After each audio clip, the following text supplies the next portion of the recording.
Transportation Commission for Wednesday, October 11th. Ms. Dow, would you call the roll, please? Chair Suma, Present. Vice Chair Chang, Here. Commissioner Aiken, Here. Commissioner Heckman, Present. Commissioner Liu, Present. Commissioner Templeton. Here. We have a quorum. Thank you very much. Commissioner Templeton, your light is on? No? Okay. Oh, Commissioner Heckman? No. Yeah, okay, but they're both, okay, I'll turn them off. Okay, thank you. Okay, so now is the time for public comment for anyone who wants to speak about something that is not on the agenda. Do we have any speakers? No. Okay, thank you so much. No speakers. So do we have any agenda changes, additions, or deletions? No changes. Thank you so much. Okay, so now it's time for city official reports. Good evening, Amy French, Chief Planning Official. In your packet are upcoming meeting dates, a couple of changes there. From what is published in today's packet, I'm going to be bringing forward on November 8th, the state legislation in an info report that's on the governor's desk this week. Can you hear me now? The packet includes the upcoming dates for Planning and Transportation Commission items. There's a couple of changes that will be coming in addition to what was stated here. I'll be bringing forward state legislation and informational report. There's some legislation on the governor's desk this week. We'll see what happens and bring that forward. Also a change December 13th. Rather than the housing element as revised, we're looking to bring the NVCAP project as a study session on that date, December 13th. And I think that is the only change from my perspective. Let's see, this week we have, or sorry, this month of October, we have, Bryna is the PTC rep to council meetings.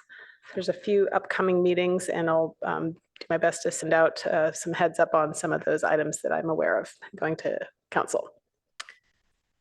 Okay, thank you very much. Any other city official reports at this time? Yes, there is. Thank you.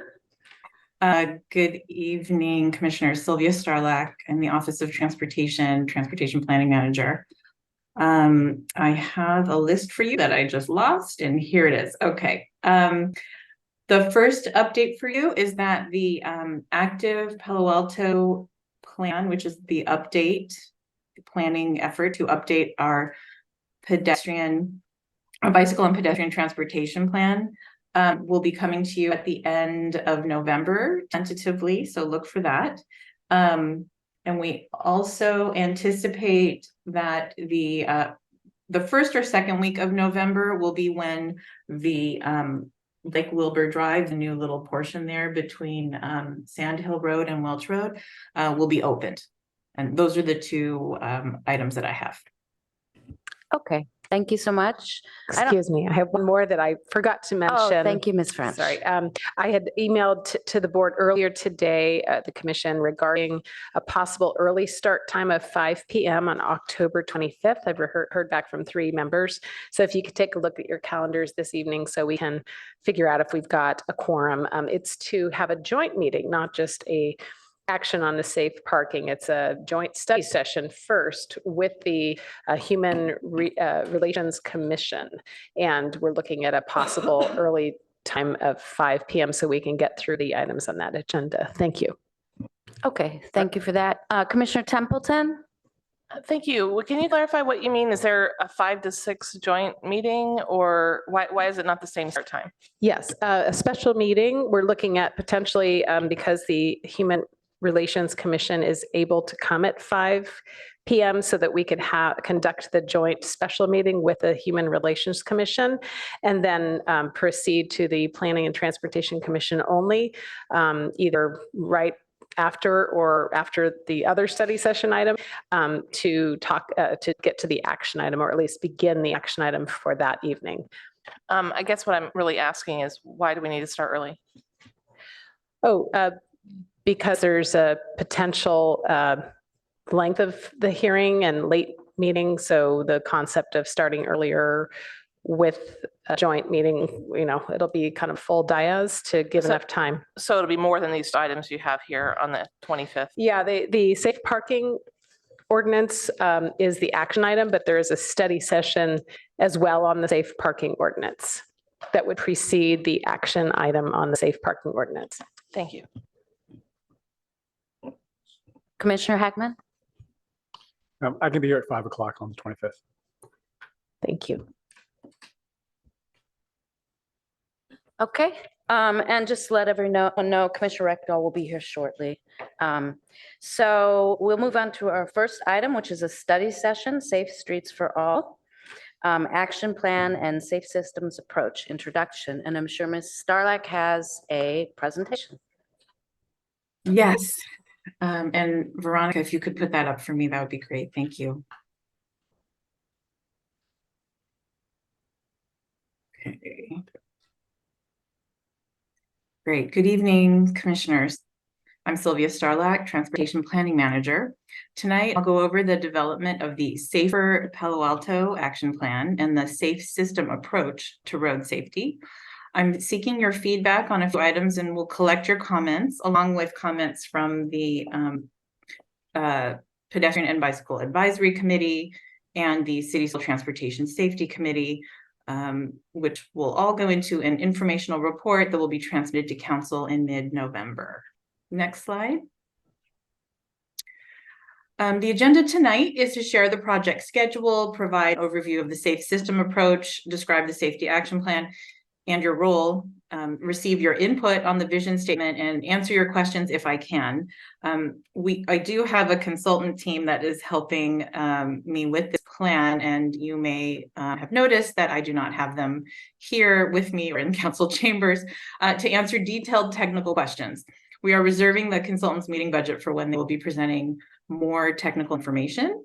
I can record your questions, the questions that I can't answer, and share responses in the next PTC packet if that is desired. Next slide, thanks. The project schedule, excuse me, spans from now to November of next year, and this information also appears in the staff report. Please note that the road safety survey and interactive map are live now through the end of November. You can go to the city's Safer Palo Alto webpage for links to these important data collection tools that will inform plan development. I also left some cards with QR codes for you with Amy French, who can distribute them to you. And if you can share those with your networks, that would be great. I would appreciate that. Next slide. The Safe System Approach is a transportation system safety strategy to eliminate fatal and severe injury crashes on roadways. The Safe System Approach is promoted by the federal, state, and regional transportation organizations.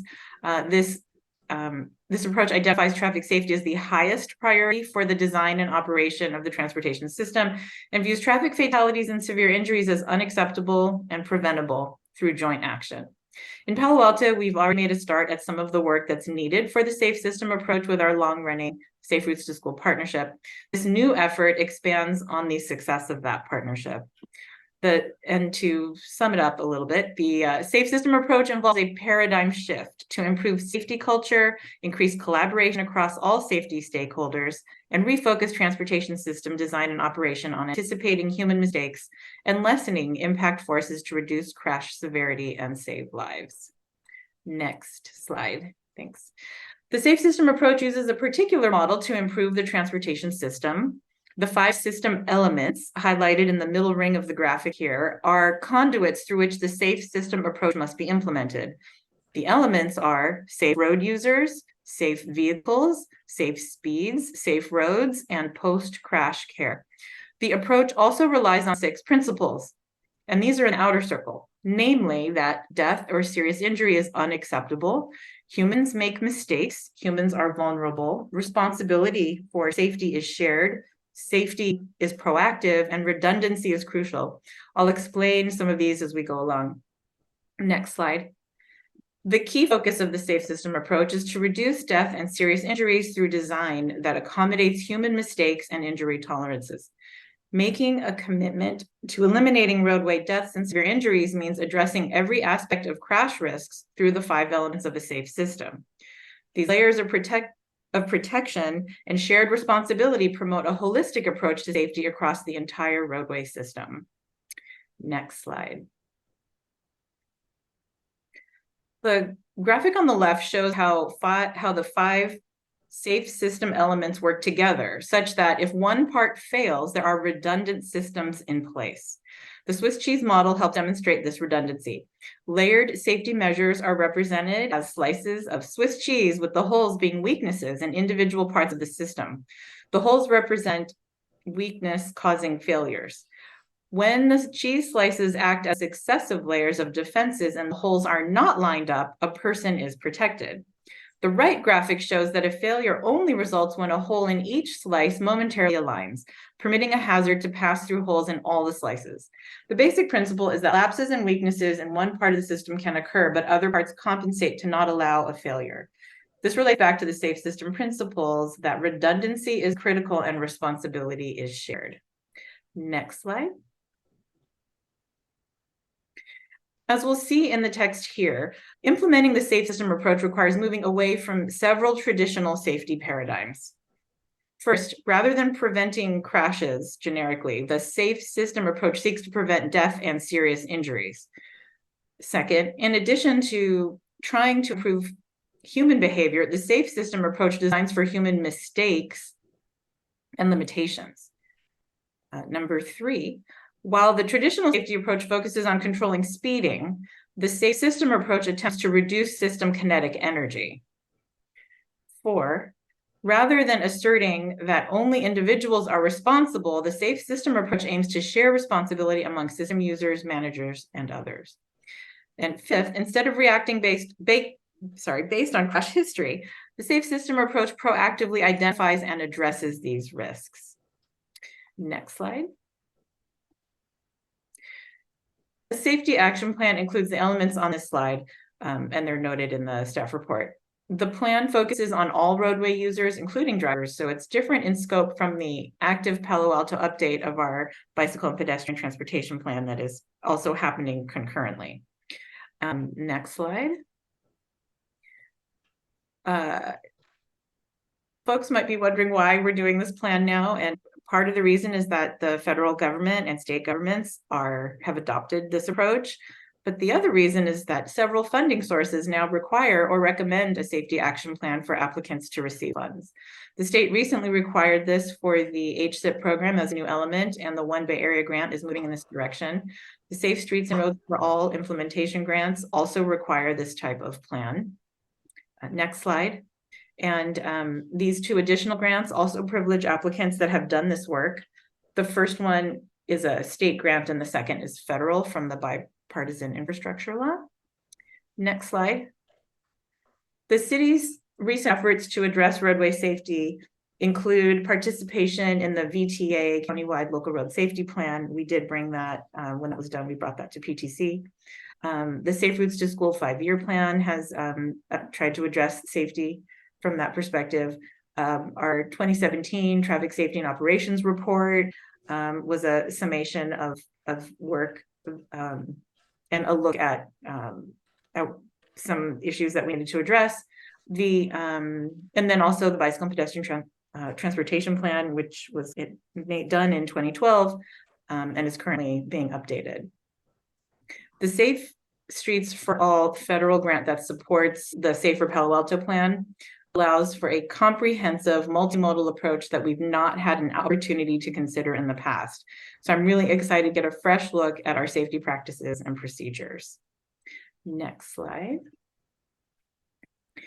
PTC's role in this work is to provide feedback at this meeting and at 3 subsequent ones where you'll be reviewing consultant work. It's also to represent the interests of the community. while supporting this work. And I'm hoping you will help us publicize the initiative and help people engage in plan development. There will be a blog post published soon letting the community know about this plan and the update of our bicycle and pedestrian transportation plan. That blog will also include links to the online survey and interactive map that will be open through November of this year. You can also find the map and survey at the Safer Palo Alto website, www.cityofpaloalto.org/saferpaloalto. Next slide. And here's the working vision statement for the plan. Palo Alto is committed to an equity-focused, data-driven effort to eliminate traffic deaths and severe injuries on our streets by 2030. I'm interested in your feedback on this, but I have a few more slides to go. The next slide. Here are some questions to stimulate your input. What feedback do you have on the vision statement and target year? What conflicts do you see that are preventing or may prevent the city from achieving 0 deaths and fatalities? What are the specific areas of road safety that are most important for us to address? I'll collect your comments and include a summary in the report to council in November, and I'll come back to this slide in a bit. Next slide. Are there any questions before we get to your feedback? Or we could organize this another way too, but that's the end of my presentation. Thanks. Thank you very much, Ms. Starlek. And I have some lights. I don't know the exact order, so I'll go to Commissioner Templeton first. Thank you, Chair. And do you want us to hold our comments and just do questions, technical questions now? Because I know we all have comments. I think, why don't we do questions first and then go to the public? I see at least Yeah. one person I think that wants to speak to That would this. be great. Okay, thank you. And then come back to the commission. Sounds good. All right, so I have a few comments and questions on the presentation itself. And then we can get into the comments. So the cheese model is intellectually interesting. The graphic is unfortunately not demonstrative because all the holes are in the same place and they line up. So I would reconsider how you, what visual metaphor you use to describe the redundancy concept. And then you mentioned that death and serious injury is unacceptable. And I'm thinking about, and we can get more into this in the comments, but thinking about some of the times when we have asked for changes. Several of us up here have asked for changes, and we've been told that death or serious injury is actually a requirement in order to get the changes that are needed to make the intersection safer. So I'd like to hear you address that before we get to our comments, because that's a big one. And I'm concerned about your statement that why now is because of grants, given how many and how young victims that we're having over and over and over again in this city. I'd like to see a more sensitive answer. Do you want to respond to any of those? Thank you. Yes, thank you so much for the opportunity to respond. Yeah, I will talk to our consultants about the holes in the cheeses and make sure that that looks that makes sense. Yes, the way that parts of our transportation engineering currently are done are that, for example, if you want a stop sign somewhere, we have to conduct a stop warrant, and part of that warrant study is to look at the collision history at a particular site, at a particular intersection. And when the collision history reaches a certain frequency over a threshold, something like 5 a year or 6 a year or 5 over the past 3 years, whatever it is, then you can consider putting in a stop sign. This model does things differently. This model will look at collision history and will say, hey, we've noticed that certain kinds of intersections seem to produce certain kinds of collisions. So the plan will do that kind of analysis and then tell us, okay, so if you have a particular kind of intersection, let's say it's a two-way stop controlled intersection and we're noticing there are certain kinds of collisions that keep happening there, the plan or the consultants will recommend particular countermeasures to address the intersection, the collisions at those kinds of intersections, but we'll recommend them system-wide. It's a systemic approach. We have to only have the consultants be recommending, or can people in the community recommend? Because I can tell you're not getting all collision data from the police. Many times, if a person's capable of walking away from a collision, then they don't report it, but their parents usually know. That is why the interactive map is really a useful community engagement tool that is open right now for 2 months and through the end of November. We want to know about all the places where folks have had close calls, where they don't feel safe walking or biking, or, you know, where collisions have happened that maybe haven't been reported. The consultants will be looking at all of that information. Thank you. And then did you want to talk about the motivation for hearing this now? Sure, yeah. Well, part of the reason is that this is a relatively new approach that was adopted recently by the federal government that has been promulgated.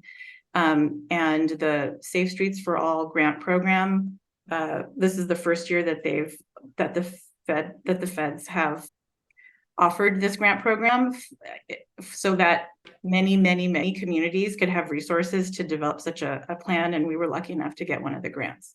And there's another part, there's another pot of money for the Safe Streets for All program that is for implementation grants. And there's a lot of money available there, but the only way we could tap into it is if we have one of these grants. So, you know, to do this work is going to require a lot of money. It's going to require a reorientation of how we do safety, the way that I just discussed, that instead of being reactive, that we are proactive. And that means that a lot of places might need change, and that's going to require some resources to make those changes.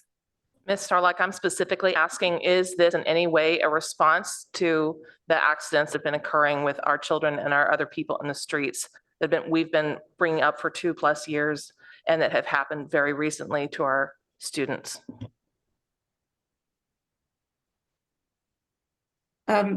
This city has been concerned with children's safety going to school for 50 years. We've had a safe routes to school program, though it wasn't called that. We've had our city school traffic transportation safety committee for over 50 years. So I would say that this is work that we've always been engaged in. For sure, the recent youth collisions have affected all of us, have affected staff, have affected this community. But we've been doing this work for decades, and I'm sorry, and I know you have, you've been a champion for this, but my question is this going to address those issues? And let's just be really explicit about it, because that's what people want to know. Absolutely. That is why, I mean, we've been doing this work for years, and when this opportunity came up, we jumped on it. Thank you. Commissioner Chang? So I will start with just questions. So you mentioned that we're trying to reduce fatal and severe injuries to 0, which is wonderful. I wonder why we weren't before, but how do we define severe? Yeah, it's, I actually, just a second. I have the answer is basically that if it's an injury that after which you are no longer able to do your normal activities like walking, you know, really severe injuries, those are the ones that we're looking at. I have the answer, but I can't grab it right now. Okay, thank you. Because I'd love to know if, say, concussions and broken arms count as severe, because you can still walk around, but Right. I would say that most of the members of the public would say that those are pretty severe. Yeah. Just a second. No, I have more. She's trying to answer the questions. Yeah, I have it. Hang on just a second.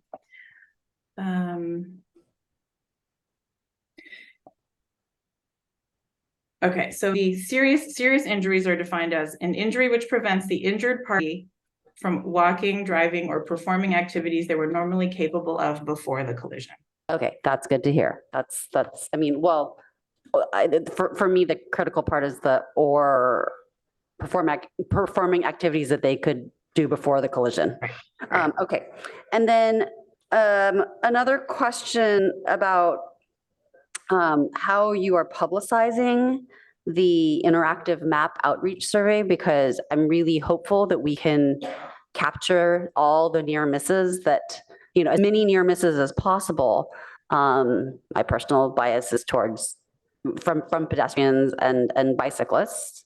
And so I'm hoping that could you talk a little bit more about how we're publicizing it with respect to safe routes to school and PAUSD? Yes, we will be including information about this through our City School Transportation Safety Committee e-news that we send out to parents who are volunteering in our program.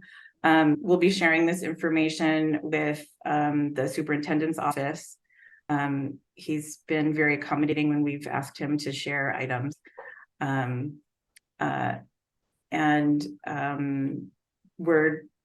We have a website, we're putting it out wherever we can. So, Okay, well, yeah. Can I ask that you please, so what happens in the way that the schools push out news is that there's individual editors at each elementary, each site. And oftentimes they take something that's from the city of Palo Alto or the larger community beyond that particular campus, and they shove it into another section, or it's not in their weekly e-news. And so if we can somehow get this elevated to the level of the principals at each school, it will be much more likely that it will actually get shared out to all the parents. Okay, great, thank you. Okay. And I think that's it for now. Thank you. Commissioner Aiken? Thank you, Chair. I'm going to start with the easy ones and then work towards the hard one. On packet page 13 and 14, I found it amusing that in the illustrations of safe vehicles, electric bikes and boards are not included. You might want to modify the illustration a bit. I know there has been concern about those vehicles. Now, switching back to page 10, the traditional goal of controlling speeding is being replaced with the safe system goal of reducing system kinetic energy. I'm wondering how literally to take that statement, because if it is intended literally, I have a few follow-up questions.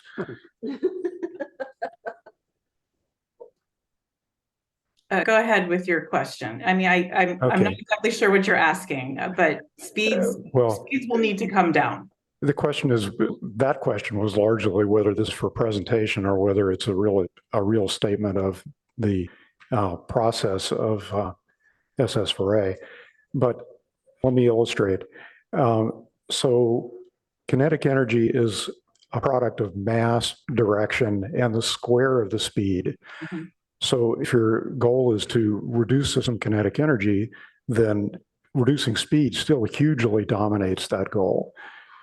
So that would indicate that that's the highest priority.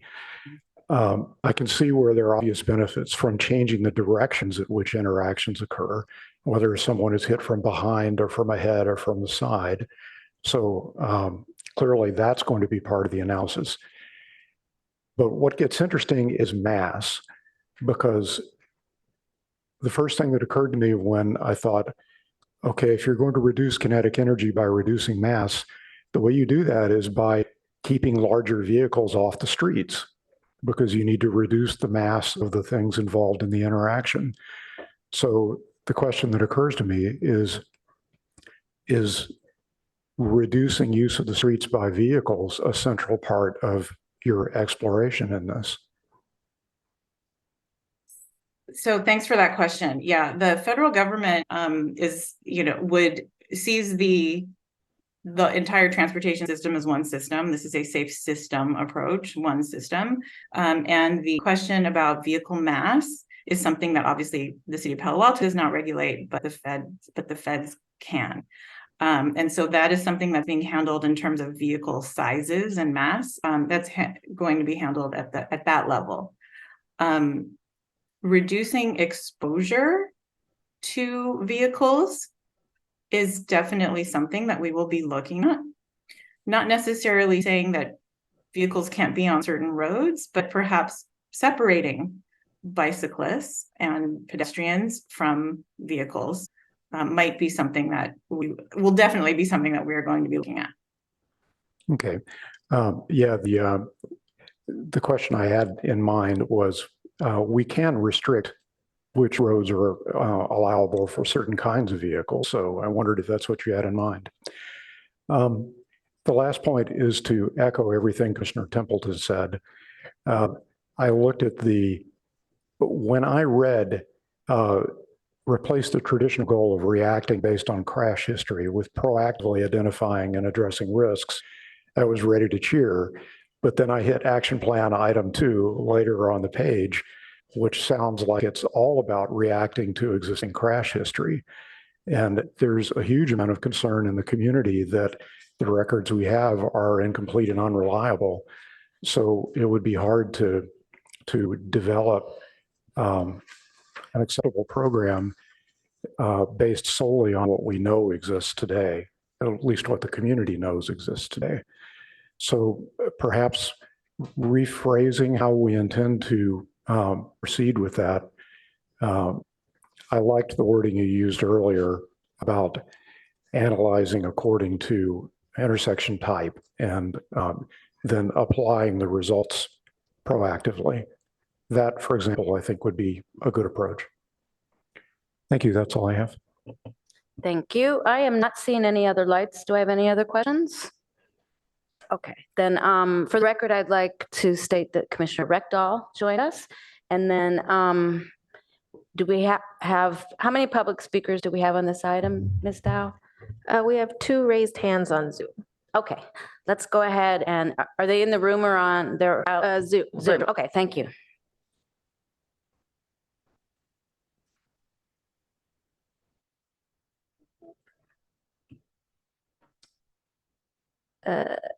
One person lowered their hand, so just one. Melissa Oliveira, you can unmute yourself. You have 3 minutes. Hi, thank you for having me this evening. I am grateful to be here, and I wanted to thank the entire commission, and I echo a lot of the sentiment. And I also thank you so much, Ms. Starlack, for the presentation.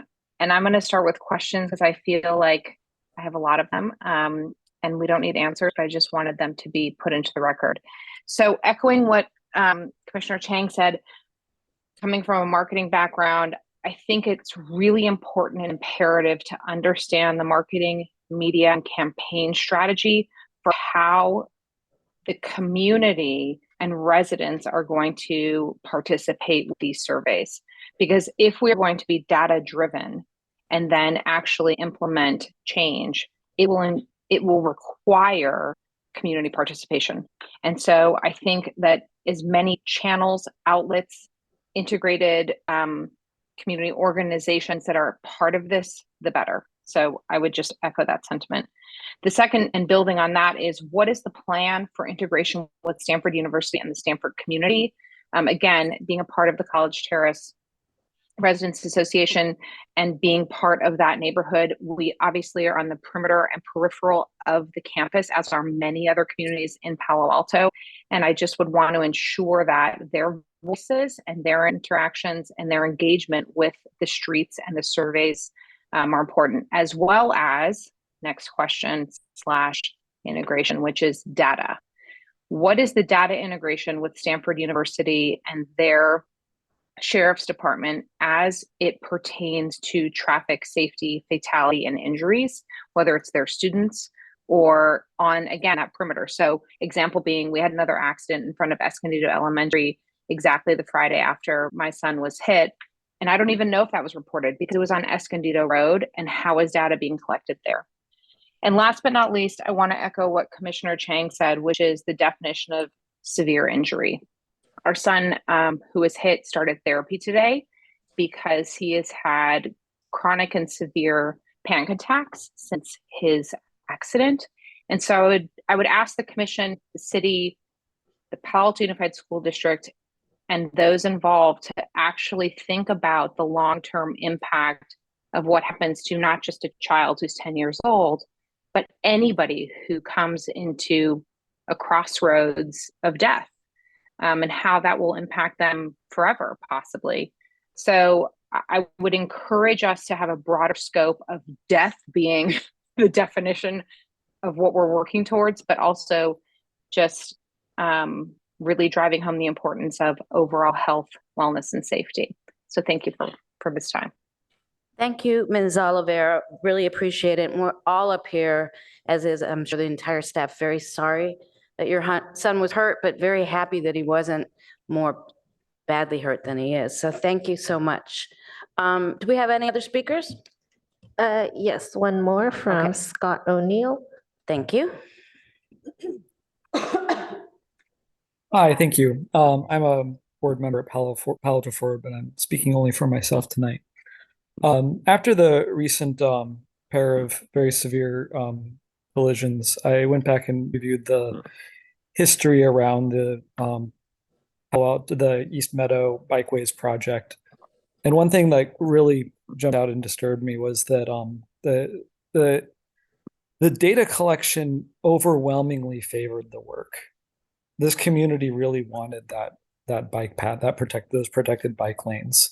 But there were these two juxtaposed paragraphs in the report, that said that, and they also said that there was resistance from stakeholders with concerns about parking and such. And I don't know what stakeholders mean. I would think every person who responded to that survey was a stakeholder, right?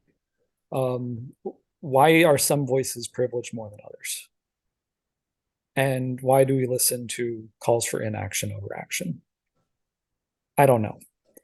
But I think if we're going to make better decisions about this, we need to ask how we're forming our decisions.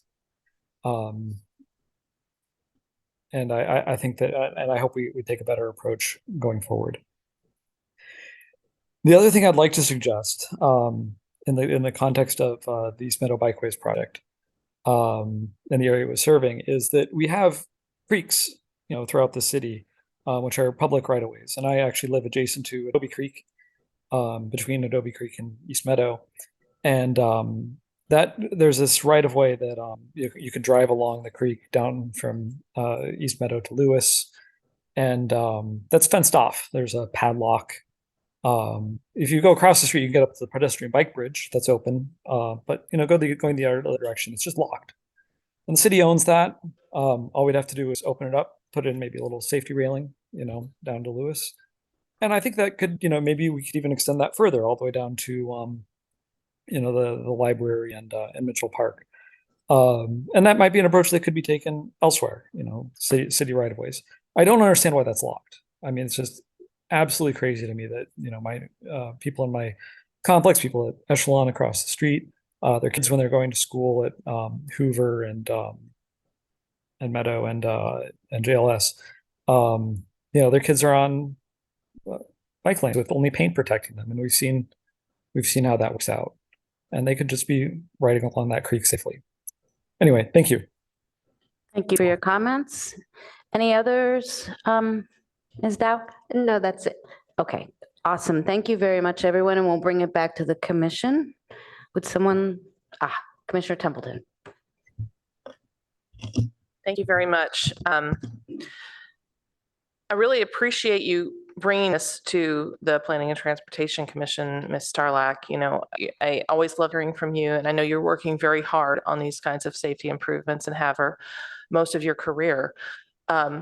It is important that we do engage on this, so I hope that you and anyone listening knows that our feedback about the plan is not directed at any individual. It's just how do we collaborate with you and give you our feedback. So with that in mind, let's make sure I didn't see it. Okay. So I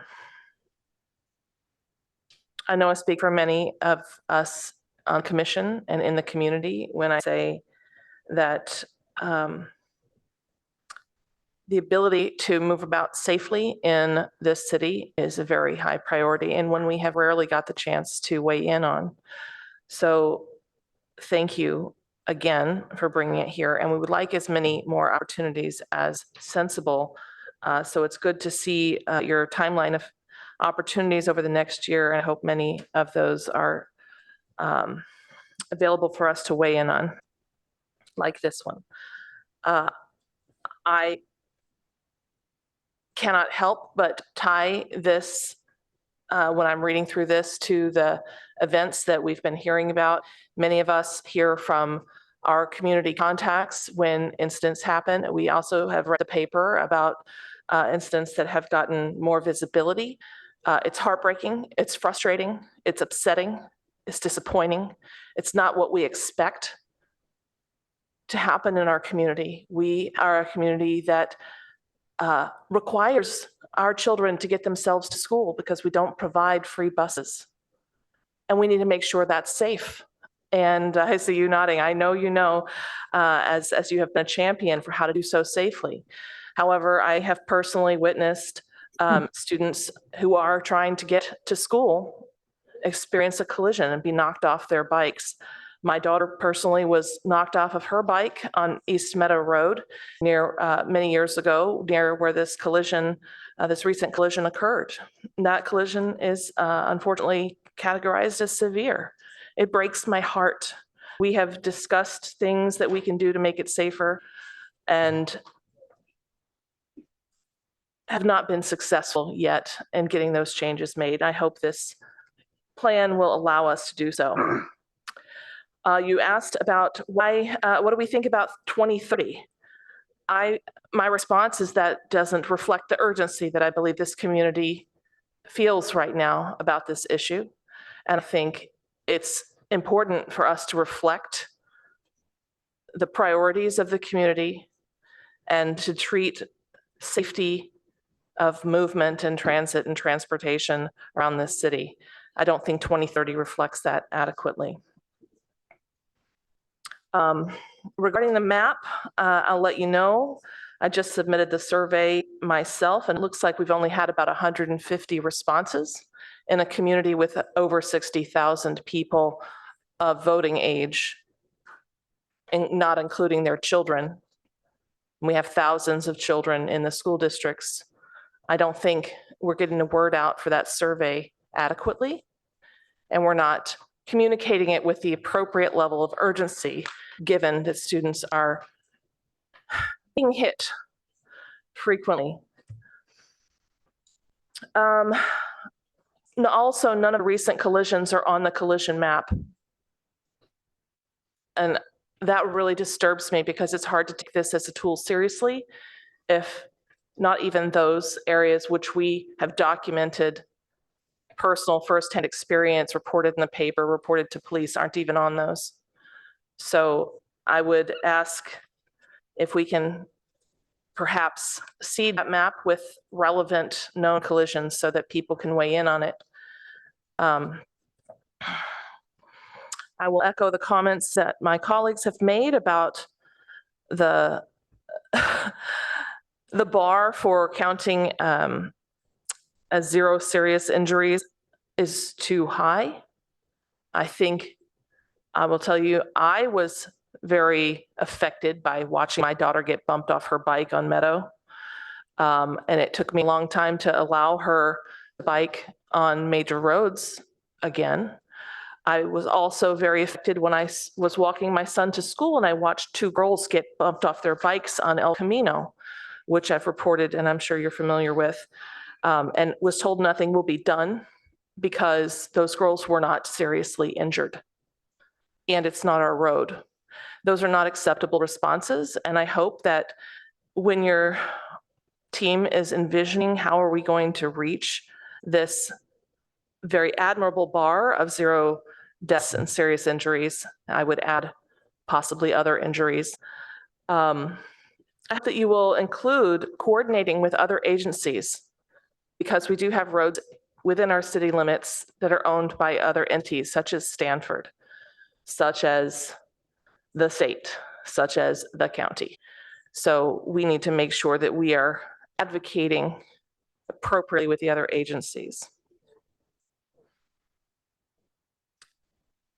And I would encourage us to think about this map beyond November. The most urgent timeframe for these maps are when school starts. That's when we have new people taking new paths. How are they going to report it? This has been an issue for many years, as I know you know, but we need to discuss it, is that people need to be able to easily report those kinds of incidents. We have attempted in the past to use our ticketing system with the 311, is that what it's called? To report those, because we don't have any other way to do it. And we have been discouraged by your department from using that method to report such collisions. If this app is going to go down in November after you've collected the round one of input, we need to think about ways for people to report that don't involve necessarily going to the police, so that minor incidents are recorded and we do have the data.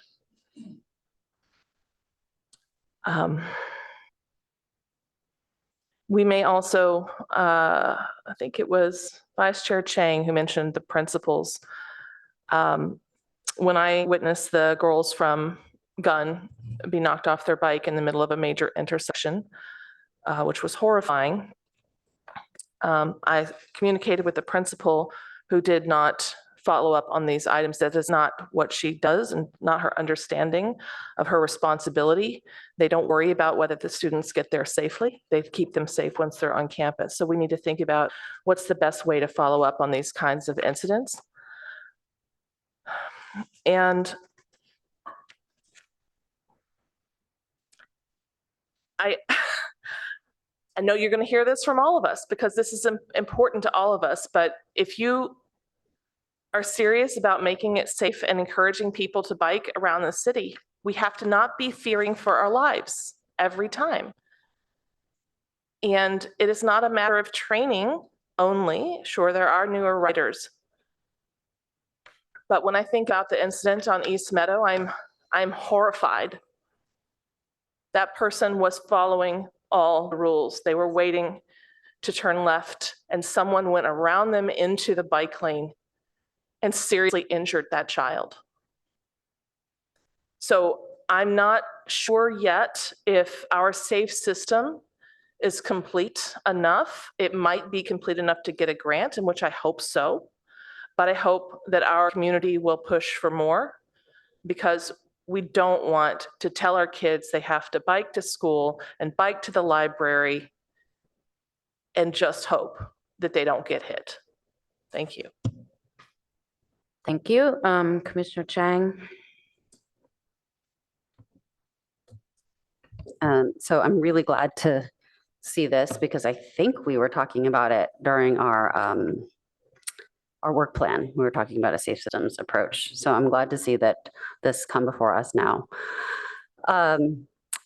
Some thoughts that I had regarding the areas of feedback that you wanted. 2030 seems a long time away from me as a target year. I know that it takes time to do these studies and takes time to implement everything perfectly. But what I'm wondering what the plan is in terms of, I hope 2030 is too long away. It's 7 years away. Half the kids in PAUC will then be out of PAUSD by 7 years from now. And in my experience, the reason I'm here on this commission and why I got interested in all of this was because I was doing traffic duty at Hoover Elementary. And I had said, we need to put some bollards up. And the response was, because every day I would watch somebody, every day it was a near miss, and it was not a serious injury or a fatality because a child stomped on their brakes on their bike. And I saw this every single day. And I went to the planning meetings and was told, we can't do that. So no, we can't do that, but we are going to put a median there and it'll be up in 3 years. And I'm like, well, 3 years doesn't help me. So I'm wondering what we can do to implement things that we know should be done as soon as possible. I heard you say a little bit that funding is part of it, but there are things that I think should be done even if we don't have the federal funding. Like, it was an obvious solution. We knew that we didn't want cars going through there doing a U-turn. We could have done a temporary solution, but we didn't. And so I'm wondering why. Is it a question of funding? But I don't think that wasn't the reason that was given to me at the time. It was that we needed to keep studying it, yet we already knew that there would be a median there. So I don't know what there was to study. And so I'm wondering, is this a mind shift that we need to, is it a change in attitude that we need to undergo? Or, we have known problems. We even have known problems that are going to be solved, but we can't come up with a temporary solution that can prevent serious injury or death right away. And so I'm hoping that when we see this again, that there's some explanation for what we do between now and the target year. To bring us closer, right? To bring us closer to zero sooner. Then in terms of conflicts I see that are preventing or may prevent the city from doing this is, okay, so the target year is 7 years from now. Our next housing element covers the next 8 years. Many of us have said here many times that if we're going to put this much housing in a certain area, we need to make sure that there's a bike plan and a transportation plan and a pedestrian plan for those areas. Yet, I have yet to see any planning or discussion or study sessions come before us for areas where we're going to have concentrated new developments. I'm thinking specifically about San Antonio and the industrial area over by the freeway, by 101 at the end of East Meadow Circle. But there's other areas too. And so that's one of the kind of, I don't know if I'd call it a conflict per se, but a need. And if we don't do the prevention now, then what we have is we have seen here developments going up piecemeal. And those developments are not, they may affect our ability to, say, put bike lanes in, or the driveways affect the safety of everybody.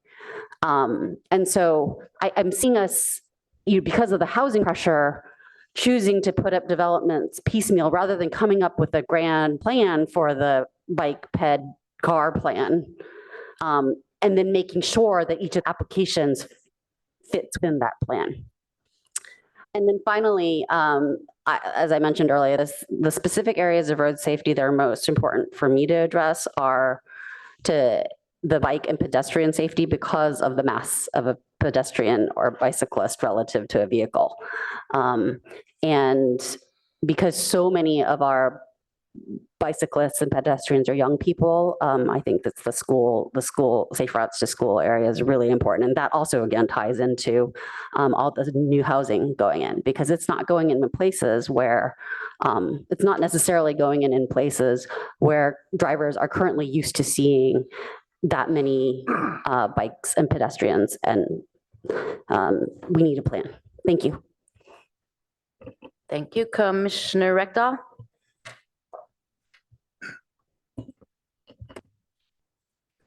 Can you talk about the difference between the SAFE system and Vision Zero? Are they the same thing, or is there some distinction between the two? They're essentially the same. The goal is 0 deaths and serious injuries, and the way that you get there is via a SAFE system approach. Okay. Yeah, they look very similar to me. I love the website. I love the fact that the general public can put in information.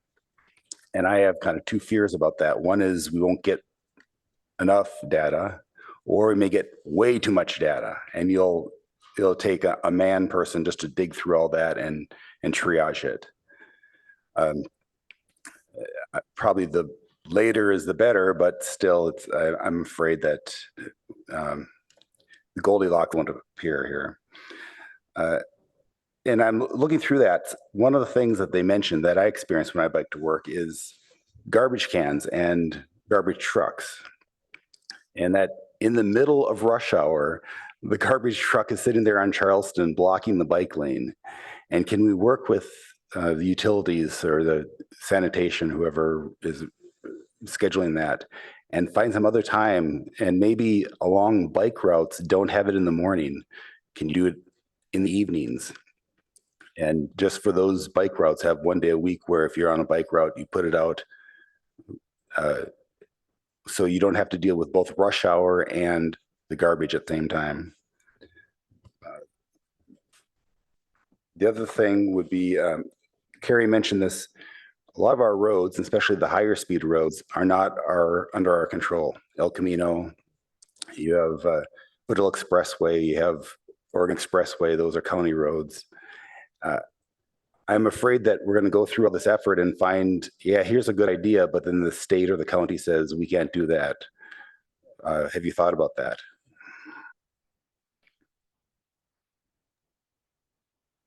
Yeah, thanks. Thanks for that. Yes, it turns out that the state has also adopted a Vision Zero target, though it is further away. I will see if I can find it quickly. Hang on just a second. I think their target is 20 by 2050. The MTC Vision Zero policy is a goal of 2030. And I believe that, and yeah, well, I'll leave it there. Yes, we have thought about it. We will have to work with Caltrans to, to make our, to get grants and do the projects that we want to do. Caltrans generally likes it when communities raise their hand to do these kinds of things. And Caltrans policies are supposed to be changing around throughput versus safety. So I'm hopeful that we can work with them in the future to fix some things. What's our relationship with Caltrans? Do we have regular tag ups? Do you talk with them at all? Or is it just every 2 years you talk with them when they want to do a project?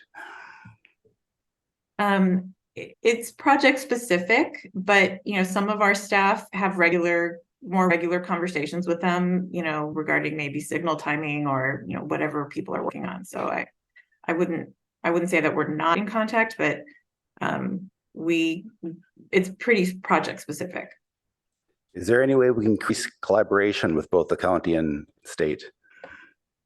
Yes, absolutely. And that is one of the strengths of this approach.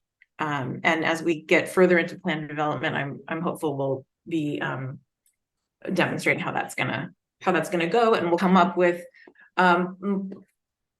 policies, procedures, practices to make sure that we have everybody who we need around the same table. Okay. Another thing when I look at the map is there are a lot of good ideas on it now even. And I'm concerned that, in the past when we've had suggestions, it's oh, that's a good idea. We don't have the money or the time.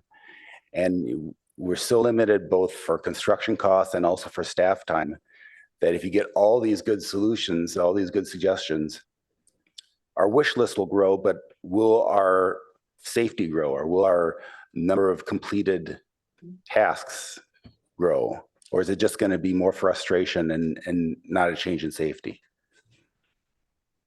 Yeah, I mean, I think that is kind of up to this community to get behind the work and make their desires known for what they want. I mean, this work is going to take staff time and funding, and community engagement and all of those things. So, I'm hopeful that bringing a different orientation, to this from a systemic perspective, that we'll be able to find low cost, systemic things. A lot of other communities are using, paint and posts and different things. before they, as temporary treatments, before they go in and fill things in with concrete. So I'm hopeful that we can do all those things. Okay. And finally, I want to give up an opportunity to pester you more about data. It really would be nice to have a monthly report where we see every interaction, any accident. Yeah. And I know you're working on that, but we as a commission kind of feel we're in the dark, and it'd be nice to have that. Yeah, no, so there's good news on that. And I think Raphael will be providing those to you, but you can also look at the Pedestrian and Bicycle Advisory Committee right now is receiving monthly reports from the police. We've been tinkering with what that format should look like over the past couple months. And so there have been adjustments, but you can either go there to get that data, or I think Raphael will be forwarding those to the commission. Please do. Please do. Thank you. Thank you. Commissioner Liu? A few questions to start and a couple of comments after. I want to get a sense of the total value of the grants versus what we've already budgeted for traffic safety, mainly just to get a sense of how much not only this plan, but primarily the grants we could apply for would actually move the needle. Do you have a sense of the ballpark scale of the grants we could or likely would get, and what our current budget is for safety improvements? So I don't have those numbers. One of the reasons why I went after this particular federal grant for this planning grant is because the implementation pot was something like $1 billion every year over 5 years. And so I wanted to make sure that we would get a chance at some of that money. But that's just one federal pot. That's just the Safe Streets for All pot.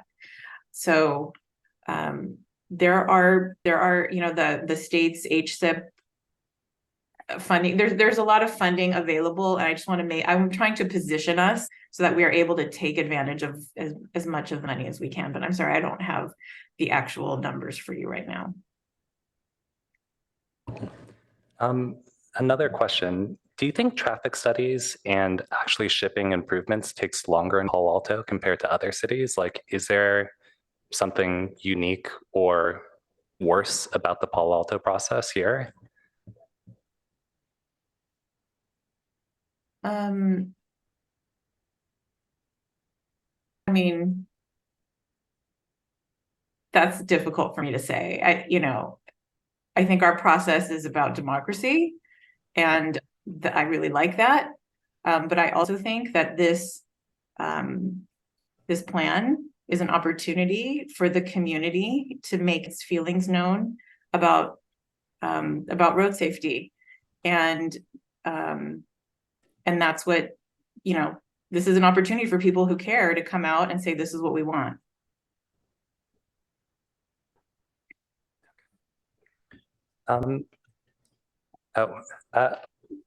Okay. I also worry that the execution of the plan will block us from taking substantive improvements until the end of 2024. Is that a valid concern? And is November 2024 the most aggressive timeline we can take to actually ship this plan? So, I want to answer that question. I also want to kind of build on what I also had just said. I think that part of the reason that things take a long time is because here sometimes is that it is democracy, and it means that there are competing interests.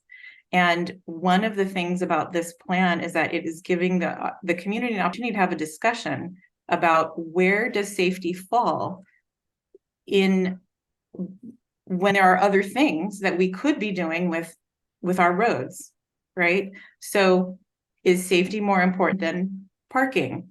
Is safety more important than people moving fast? Like what does this community want? So I just want to clarify that I think the process helps us work through these issues, and this plan is a place where we can have this discussion. So just want to state that. And then your question was regarding, implementation by 2024. So I just want folks to understand that we are currently working on safety projects right now. I know it's taking a long time to finish up because we're having supply chain issues, but the Charleston to Rastero Road project is not done. When it is done, we will have bike lanes across El Camino Real at Charleston and Rastero. We are currently also working on the Alma Churchill Enhanced Bikeway Study, which will extend the bike trail that is along the Caltrain tracks and turns down Churchill. It will extend it all the way to El Camino so that it will meet at the perimeter trail on the Stanford campus that goes along El Camino, and that will create like a seamless car-free trail that will get you from College Terrace all the way to downtown. So that is happening. There's also the Alma Churchill safety project that is hopefully going into construction soon. That will improve. It will not completely fix, but will definitely improve the situation for all the students who use that corner to get to Pali, to use that intersection to get to Pali, at least that northern side. So we are working on things all the time. So I just wanted to make sure that people understand that. Yes, I definitely understand that. I think we've all seen enough examples, though, where something comes up and we flag it and it's maybe out of scope of the discussion or not able to be supported by staff at the time. And I do worry about our overall political will and our willingness to actually move fast and aggressively on safety. Like, I remember the Crescent Park traffic calming project that came here maybe a few months ago. And I think by the time we got to us, we'd kind of forgotten what the logic was for some of the original decisions. And we sent part of it back to the drawing board, which takes substantial staff time and substantial chunk of our $3 million budget over the next 5 years for traffic studies. We spent, I think, $200K on the Crescent Park study. And so I just worry that our political will to move aggressively here is not very strong. I hope that on the topic of shared responsibility in the actual framework, that we can do some accounting or some assessment of how both staff and the commission and council could actually be more aggressive and be more efficient for these projects. Yep. Thank you. Commissioner Aiken? Thank you, Chair. Just a quick observation. One of my favorite policies in the comp plan is T 4.2.1, which requires periodic traffic measurement in residential areas, not just the major intersections, to prioritize traffic calming measures. And this kind of proactive approach is exactly what we need to identify developing hotspots in advance and perhaps generalize to areas that we don't have the funds to measure. So if some of the funding that we hope to obtain here could be applied to that sort of measurement process, that would be of interest. Thank you. Thank you. I see lights for a second round, but I'm going to take an opportunity. Oh, go first. Go ahead, Commissioner Heckman. Thank you. Thank you. I first want to express appreciation for the remarks of my fellow commissioners, and particularly Commissioner Templeton and Vice Chair Chang, who their heartfelt comments and questions, I think, really channel the concerns of the community, and that's really the pinnacle of what we're supposed to be doing as planning commissioners, is expressing these concerns and aspirations. So I really appreciate hearing those, and I echo those concerns, even though I no longer have kids that are going through the Palo Alto public school system. I'll also say that I appreciate the work of our transportation staff, because my belief is every one of them feels the exact same way, that protecting the children of Palo Alto, whether our staff members have kids in the system or even live in Palo Alto, but that's the most important thing to them. And so I think we're all rowing in the same direction here. We're just trying to find the best, most efficient way to curtail, harm to people from traffic accidents. And I think that overall, this plan is an exciting step in that direction. I really like the fact that it's comprehensive, that we're not all operating in our own little bubbles that are maybe inconsistent with each other, right? We are now working on an aspect of the same plan that the VTA is working on, that the Caltrans is working on, and that the Federal Transportation System is working on. And so that integration, I think, can help in, one of the chief problems, which Commissioner Rectal mentioned, and that is these basically conflicts in policies where we're doing everything we can, but in the middle of our town is, road controlled by somebody else, and maybe they're not coordinating with us. So I really like that aspect of it. I have a question, and then I want to give the input that was asked for.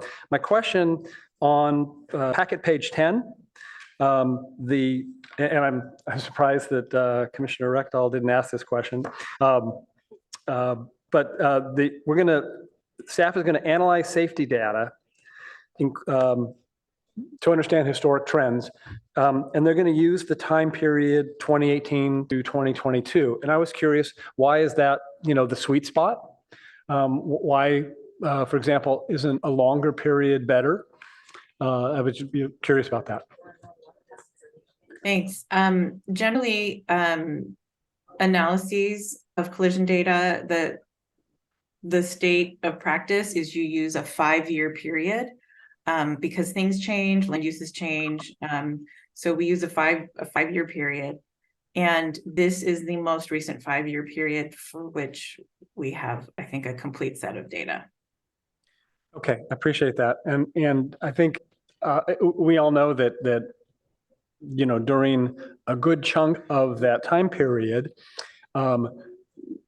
traffic on our streets was reduced due to the pandemic. I'm not even sure we're still at the volume we had before the pandemic now.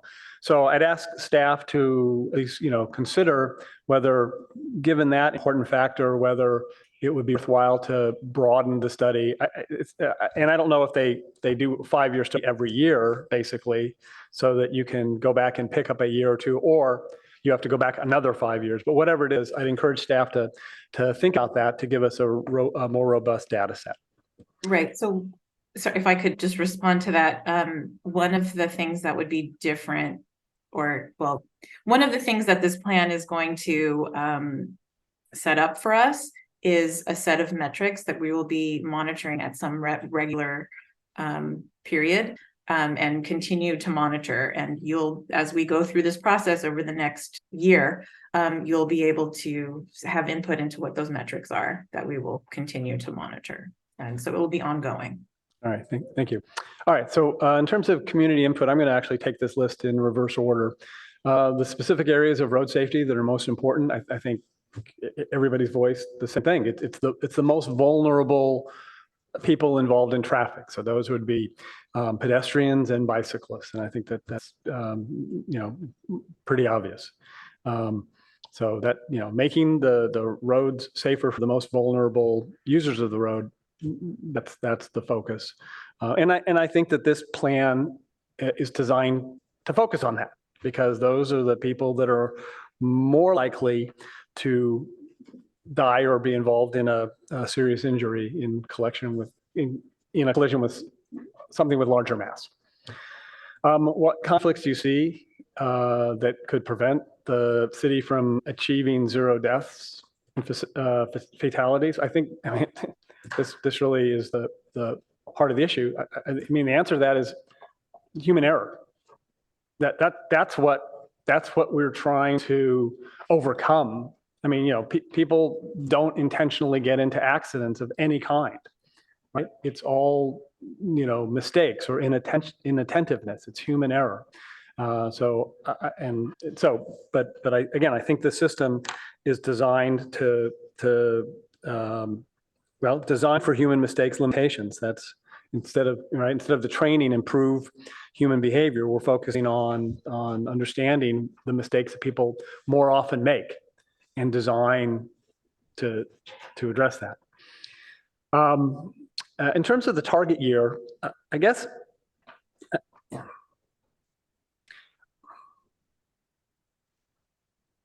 we could say next year, but whatever. We could say 2025, but the reality is what we're talking about here is the target.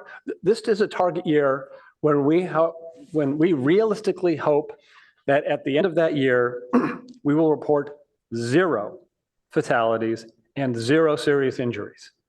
And we don't, until we finish the plan, which we won't do until November of next year, we don't even know how many hotspots that we have to tackle. And so I think it's really hard to, with any confidence, to pick a deadline. So, I mean, I'm okay with 2030 because I recognize that once we get that plan at the end of next year, our city is going to, and we'll be making sure they do, aggressively start to tackle those hotspots. And so what I'm hoping we will see is year over year between now and 2030, a reduction in fatalities and serious injuries. And hopefully we get to 0 before 2030. But I think that's, I don't have any objection to 2030 because I know we're going to be incrementally reducing between now and then. In terms of the vision statement, this is a really interesting question. Can you, Ms. Starlight, can you pull up the draft vision statement? So one of the things that really, well, let me say, I am and historically have been unknowingly ignorant about how discrimination pervades every aspect of our society. It's been a real education for me in the past number of years to start to really understand how it's everywhere.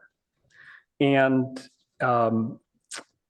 it really struck me as I read through our staff report and saw that, in December and January, we're going to be doing an equity analysis to learn whether the accidents that happen in Palo Alto disproportionately affect different groups of people. And I honestly would have never thought to do that. But now, when I saw it, it makes sense, and I'm really glad we're doing it. And it's also a big piece of our housing element, right? And so now it's becoming pervasive in our planning. And I think that that's really important and really appropriate. And I spent some time this weekend explaining this to my couple of my adult kids, that this is a real sea change in the way we look at things and very important. So I'm really happy that this is included. When I look at our vision statement, where it says equity focused, I feel like that's a little bit of jumping on the bandwagon because it's not really equity focused. It's safety focused with a full consideration of equity. And right, I think that's more accurate, but it's not very eloquent. So I would encourage staff to change that a little bit so it doesn't overstate the equity aspect of this, but acknowledges that equity is an aspect of this. And those are my comments. Thanks. Thank you. I know people want to go second, but I'm gonna take a moment. And I'll start with the vision statement, not division statement, since it's up for us to look at right now. And I agree with Commissioner Heckman. I think equity focus needs to become more nuanced and maybe not the first thing. And eliminate traffic deaths and severe injuries. I think all the commissioners agree that that doesn't take into account the full sense of safety or that we want people to feel about using our streets as pedestrians and bicyclists, especially our children. But it also doesn't take into account that something that may not fall under the definition of severe that we have can still be life altering. And so I think we should broaden that and nuance equity focus and kind of put it in a different order. So that's what I would set that. And then the other slide that you wanted feedback on, if you could switch to that. Thanks, Veronica. Thank you. So we covered the vision statement. I think specific areas of road safety, I think everybody agrees it's most vulnerable. And I would say that we already know that school routes, school drop off and pick up are hotspots already. So, but I know that's an ongoing thing that staff is working on. And we feel, all of us, even more urgency because these problems appear anecdotally to be increasing. What conflicts that are preventing us, the middle bullet, I agree with other comments. I mean, also anecdotally, I will just say that bad driving seems to be increasing. And sadly, we don't have presence of police officers on the street. And I don't think that's realistic. So it would be pie in the sky if we could have that sort of situation. But I really, really appreciate the difference in the last item on the traditional versus a safe system, react based on crash history and traditional, and proactively identify and address risks. I think that's a huge, huge change and improvement. And I also think it's a huge improvement. And I thank staff for listening to this body because I know we've asked 10,000 times to get the police data. And I think there's some sort of interagency issues there, but I really thank staff for working so hard on it. I also would encourage us to consider temporary measures when we can use them. Commissioner Chang brought up a problem, a very specific problem that maybe could have been addressed by temporary bollards like we used to close off California Avenue. I love those temporary measures when they let us not only change a situation immediately, but also allow us to gain information on how well that fix is working. So I think those are really good. What else?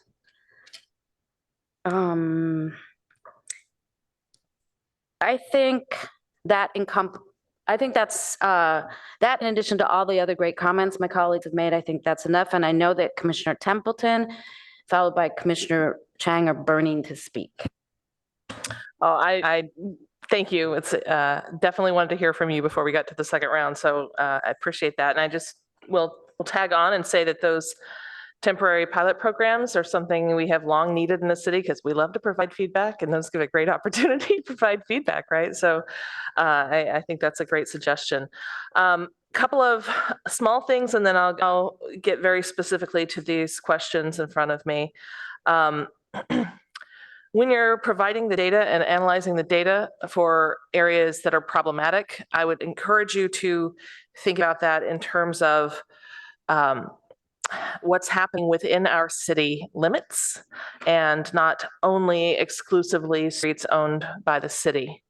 And what I mean by that is work with Stanford, work with the county, work with the state, make sure all of the collisions, because we live here and nobody, you know, very, very few people, I will say, care who owns the street. We just want it to be good and safe. So that's just a data thing. If there's anything we can do to automate data collection, that would help you in your analysis. I would suggest seeing if we can find the money for that, as there's probably certain intersections where we can put monitors up that are going to help us do that automatically. Can we go back to the vision statement? I agree that we could make this much more powerful by focusing up front on what we want. We don't have to say that we're committed to this, because by having this vision statement, that's implied. We can put the eliminating traffic deaths and severe injuries up front. So Palo Alto is Palo Alto's streets are have eliminated traffic deaths and severe injuries. And I would also add collisions with children. I think that would handle our ambiguity about people who are going to be perhaps psychologically traumatized, and as well as having broken bones that aren't considered severe in this case. We want those kids safe too, and we need to have it involved in the vision statement. If this vision statement doesn't include that, it is inadequate. I'm going to repeat that. If this vision statement doesn't involve not having children hit on our roads, it is inadequate. All right, so let's go back to the three statements or three questions that you had for us. What are the specific areas of road safety that are most important to address? I cannot believe that we have to state this, and I'm guessing not all of us in our community are even aware, but every single school in this district should have a crossing guard in front of the school. That is not the current case at more than one site. I will also say that we need to have crossing guards to be understood that the entire intersection is protected by those crossing guards. And if that means hiring more than one, that's what we have to do. Currently, in order to get to Gunn High School, students need to bike across El Camino, which is 9 lanes wide at that point. You have 3 lanes in each direction, a parking lane on each side, and a turning lane. And it also has 2 sides of the street that are where the students will cross going to Gunn, and other students will cross going to Fairmeadow, JLS, Keys, whatever. At that intersection, there are only about 3 lanes in one direction that are protected by the crossing guard. When I witnessed the collision that I referred to earlier, I was on the other side. I'm the person who had to go and fish the girls out of the middle of this massive intersection on El Camino with cars whizzing by around me, because he was not contractually allowed to cross the median and help them. It's not okay. This is a joke. This is not how we should treat our children who are required to get themselves to school by crossing major roads and have an illusion of protection. We need them to actually be safe. So I think that's a specific area of road safety that is the most important to address, is to make sure that our crossing guards are available and provided to protect the routes to school, especially across El Camino, Middlefield, Alma, and in front of the schools where children are getting hit. So that's my number one. I would add also that I know of at least 2 collisions with children that occurred because at that time of year, the angle of the sun was lined up with the road and the stoplights weren't visible. This is also an easy fix. I don't appreciate hearing from people in the city that, oh, that's the alignment of the sun, we can't do anything about that, ha, ha, ha. It's not actually funny when a child has been hit, and that is the reason. We can do things with the traffic lights to make it safer. These are not issues that are new, and they're not exclusive to our community. Find the best solution and implement it in Palo Alto. And finally, I am hearing from many people, and I have witnessed it myself, that we have a, what did the chair say, a pandemic of bad behavior amongst our drivers, chief of which is red light running. I have seen and heard about red light running in several of our neighborhoods. We've personally witnessed it. My colleagues and friends have also mentioned it to me.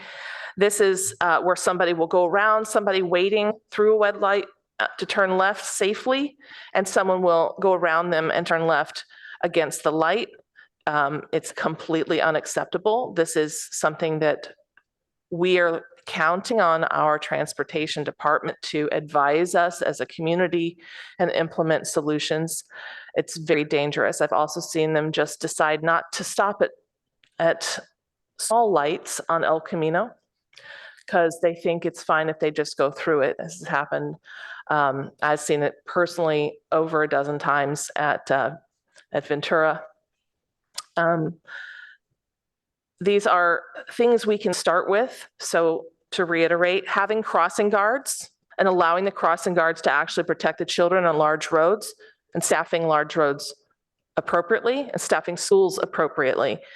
And when I think about what happened over at Escondido, having adequate crossing guards protecting that intersection, even if the lights were confusing, they could have done that. We need to make sure that that's happening at all of our schools to step in and prevent people from dangerous behavior. And make sure that areas known to have alignment issues that make it difficult to see the lights are dealt with, and that red light running is addressed, and that is either an enforcement issue or perhaps automated tools, which I know you're researching. So those are my input. Thank you. Thank you. Commissioner Chang? I just have a quick addition to what I said before. I wanted to expand a little bit on the point that Commissioner Heckman brought up about the data collection and the time frame for the data collection. My concern specifically is that if we have any metrics that use a time frame as a denominator, so X accidents per year or month or whatever, it's going to get severely polluted if we use data that includes the pandemic. And so I don't have a problem per se of looking at that 5-year period.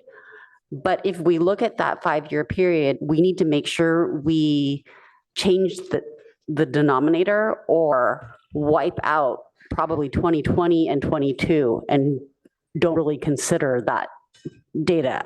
We need to somehow level set it. I don't want to say that we shouldn't look at 22 data because that is a year for which, there may be new problems that have cropped up, like the pandemic of, bad driving that we need to then, that may be captured in that 2022. But we somehow need to account for the fact that there were many fewer drivers on the road. So if the metrics were changed to be something like accidents per driver on the road or accident, then it would be okay.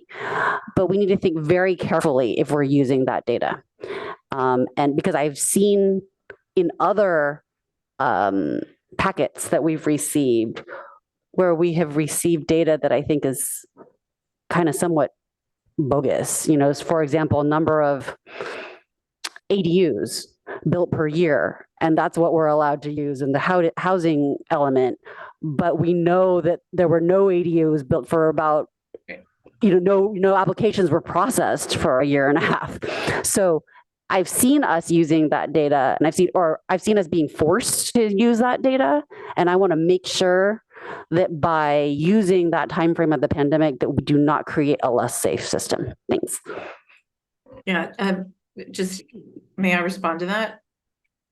Please. Yeah, so just so you know, yes, you will be seeing some of the intermediate deliverables from the consultant, and you'll be reviewing it. So you will definitely get a chance to look at the data analysis and look at the metrics. So you will have a hand in that.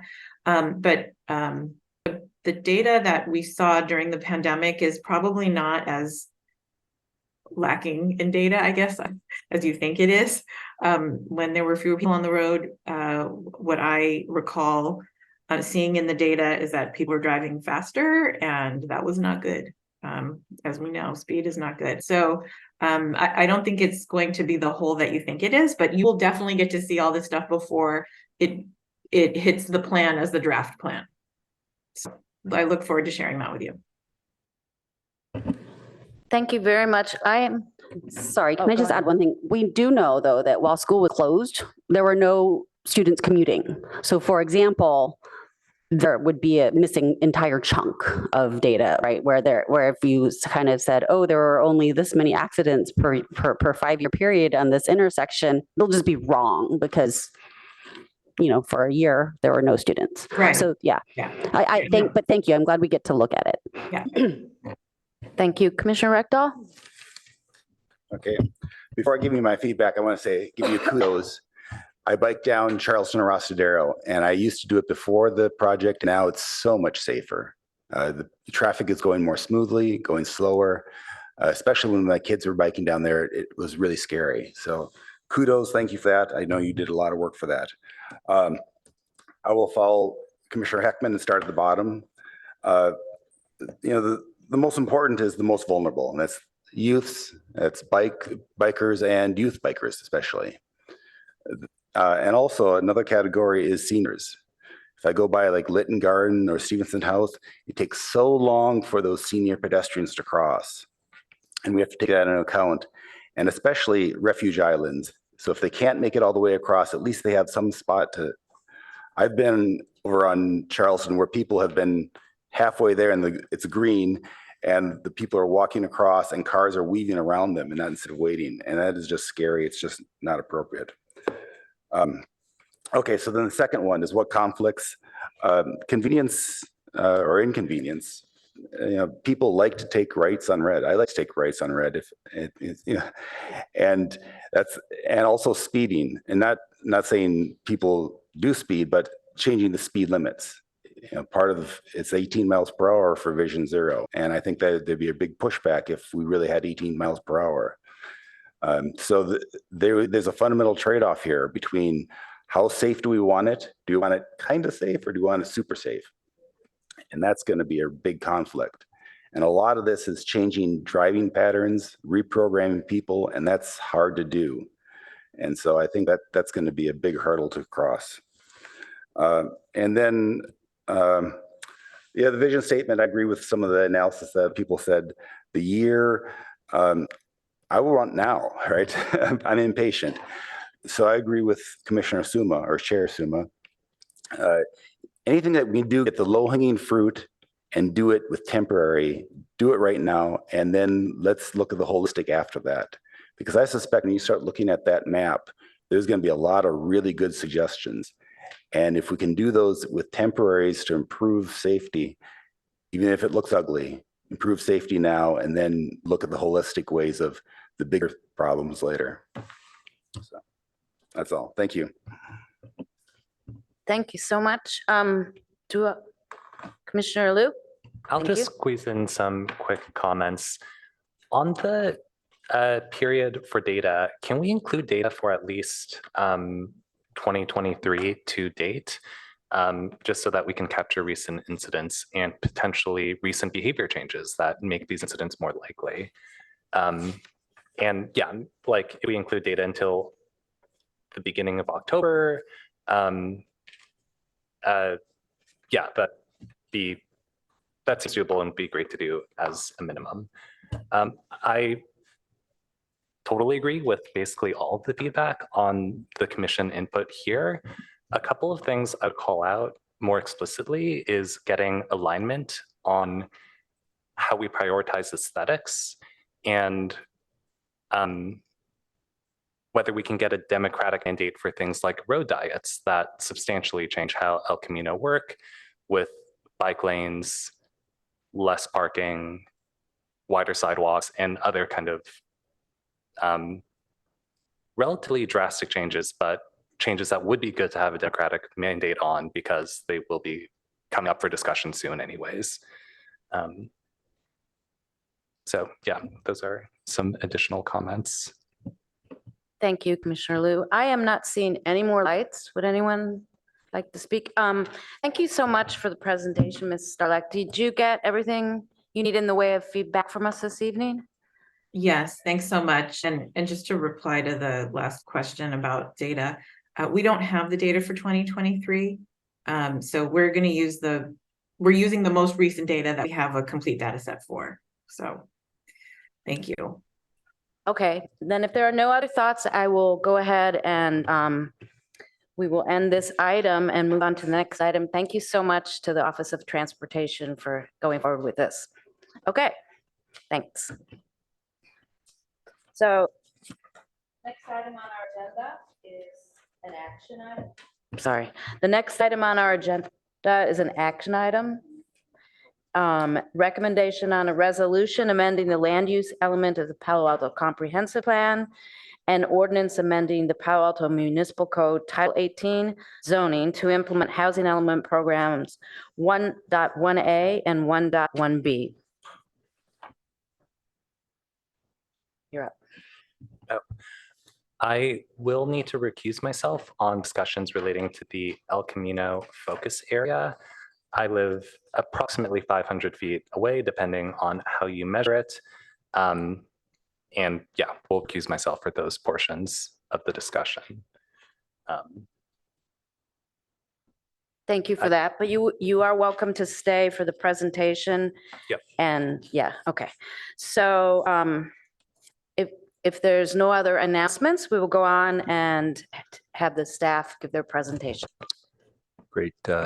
Thank you, Chair Suma, and good evening, Commissioners. I am Jonathan Late, Director for Planning and Development Services.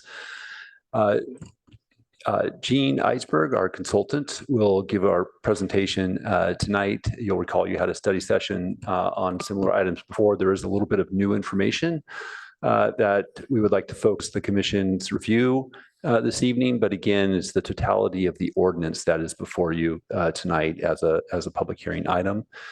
I would also like to just remind the Commission what you are already aware of, which is we have a deadline of January 31st, 2024 to make this the implementation. Some components of the housing element need to be implemented by that date.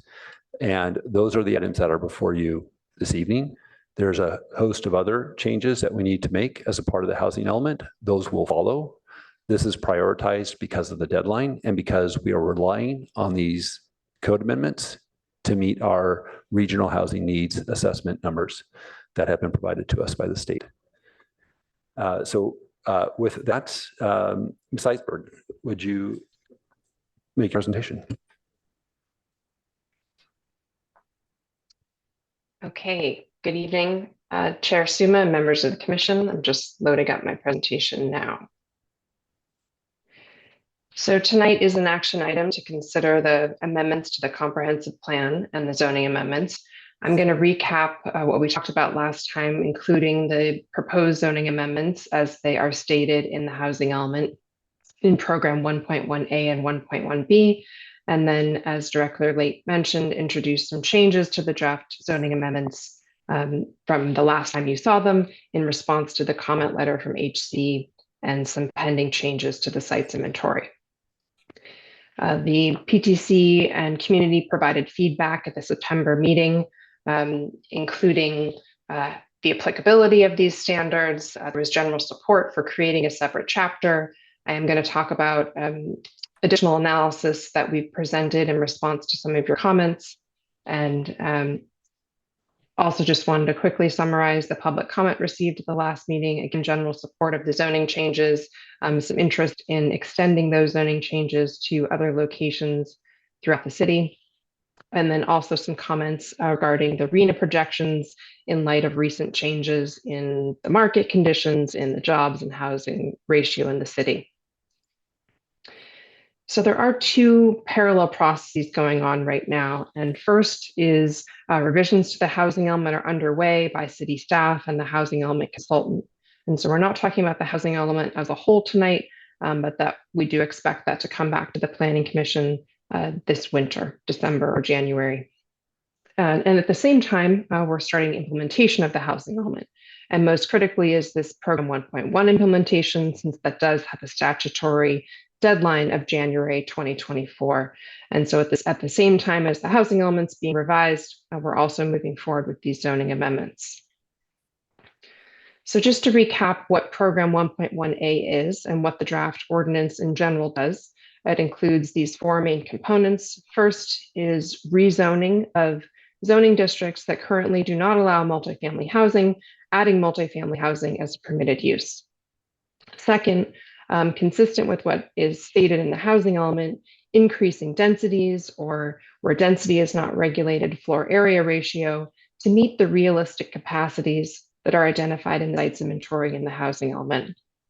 And then third, in some cases, additional changes to standards are required. And again, these are specified in the housing element to match those increased densities, because sometimes the development envelope needs to be adjusted to meet those densities. And most typically that includes the landscape coverage requirement.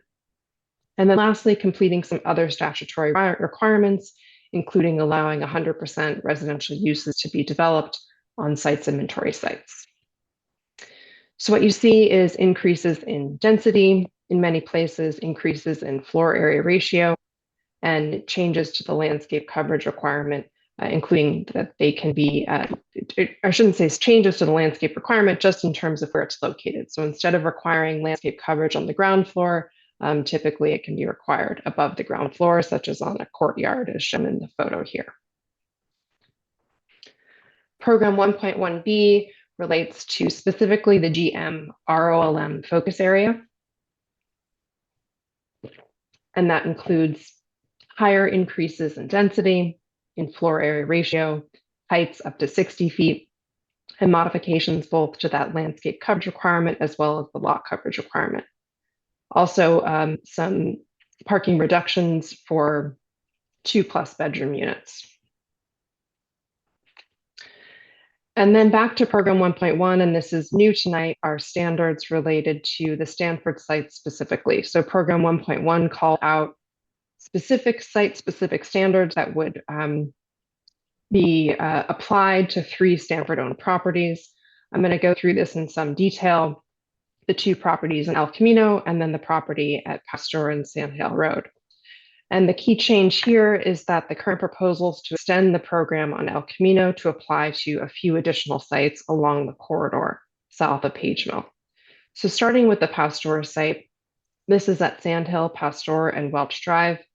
There's existing housing on the site for Stanford affiliates, and the proposal is to redevelop a slightly larger site, again for Stanford affiliates, staff, medical residents, etc. And so this would redevelop both the existing apartments and add an additional parcel. There is an easement, a no-build easement on the site, and so you'll see separate buildings most likely in this location. A project would be required to pay the inclusionary housing fee payment and would be required to meet objective standards as modified in the draft ordinance to account for the slightly taller buildings that are anticipated. And so what those standards look like are a maximum FAR of 3.5, 60% lot coverage, no maximum density limit, a maximum height of 85 feet with a required setback on Sandhill Road and a daylight plane that would reduce the height on Sandhill Road, open space of at least 100 square feet per unit, and a minimum parking requirement of a half a space per unit. Now, these standards are alternatives to state density bonus law, and so state density bonus law could not be combined with this proposal here. And any other standards not specified in the ordinance would refer back to the RM40 base district zoning standards. So next, as I mentioned, there's this new idea for an El Camino Real focus area. So this adds to the existing site-specific standards for the Stanford properties that were shown in the housing element and extends those on either side to what's known as the Palo Alto Square property on the left, as well as the Creekside Inn property on the right-hand side. And so the proposal here is taking into account developer interest, pre-applications that have been submitted to the city, the location of this corridor, as I'll explain more in a minute. So the proposal here is, again, an alternative to state density bonus law. So these standards could not be combined with state density bonus law. This is an alternative. Projects would need to go through design review, whether that's compliance with the objective standards or the context-based design criteria. Review by the ARB would be required. Projects would need to provide 20% inclusionary housing on site. So that's over and above the typical inclusionary requirement at the city and would not be eligible for the fee in lieu. and that below market rate housing would be at income levels of up to 80% of AMI. And then again, standards that are not specified in this table would revert to the base district standards. So in this case, the RP, the RM, or the CF zone. So what you see here, maximum FAR of 4.0, lot coverage up to 70%. Again, no maximum density, but a maximum height of 85 feet with upper story setbacks on El Camino that would limit a building to about 5 stories on the El Camino frontage before the building would need to step back. And then additional daylight planes and height transitions that would apply to sites that abut the R1 zoning district. And we'll look at that example on Creekside in just a minute. Open space again of at least 100 square feet per unit and a minimum parking requirement of 1 space per unit. So why is this proposed in this location? One, there are a few adjacencies here of sensitive land uses. So we just have one location where we have a lower density residential neighborhood next to the Creekside Inn, but otherwise there are few adjacencies here. Excellent access to transit, to Caltrain, to bus service on El Camino, to jobs, to Stanford, and to services and shopping on California Avenue and El Camino. Again, as I mentioned, there are motivated property owners here. There's been at least 2 applications submitted to the city and additional property owner interest in redeveloping with housing uses. And then additionally, this corridor has been talked about by the PTC, by the working group during the housing element, and by the council ad hoc committee. So it's not a new idea, but is being regenerated here in part as a response to comments about the site's inventory. So working through the corridor, first we have that Palo Alto Square site. This is a PC zone site planned community, and therefore that PC zone would require an amendment in addition to the amendments we're talking about tonight. We anticipate that the existing uses and buildings would remain, but that redevelopment could take place on these parking pads. Next, the McDonald's and fish market sites. Our builder's remedy application has been filed. The building that you can see here is something similar to what the draft standards could construct. So we have a 7-story building, that upper story setback.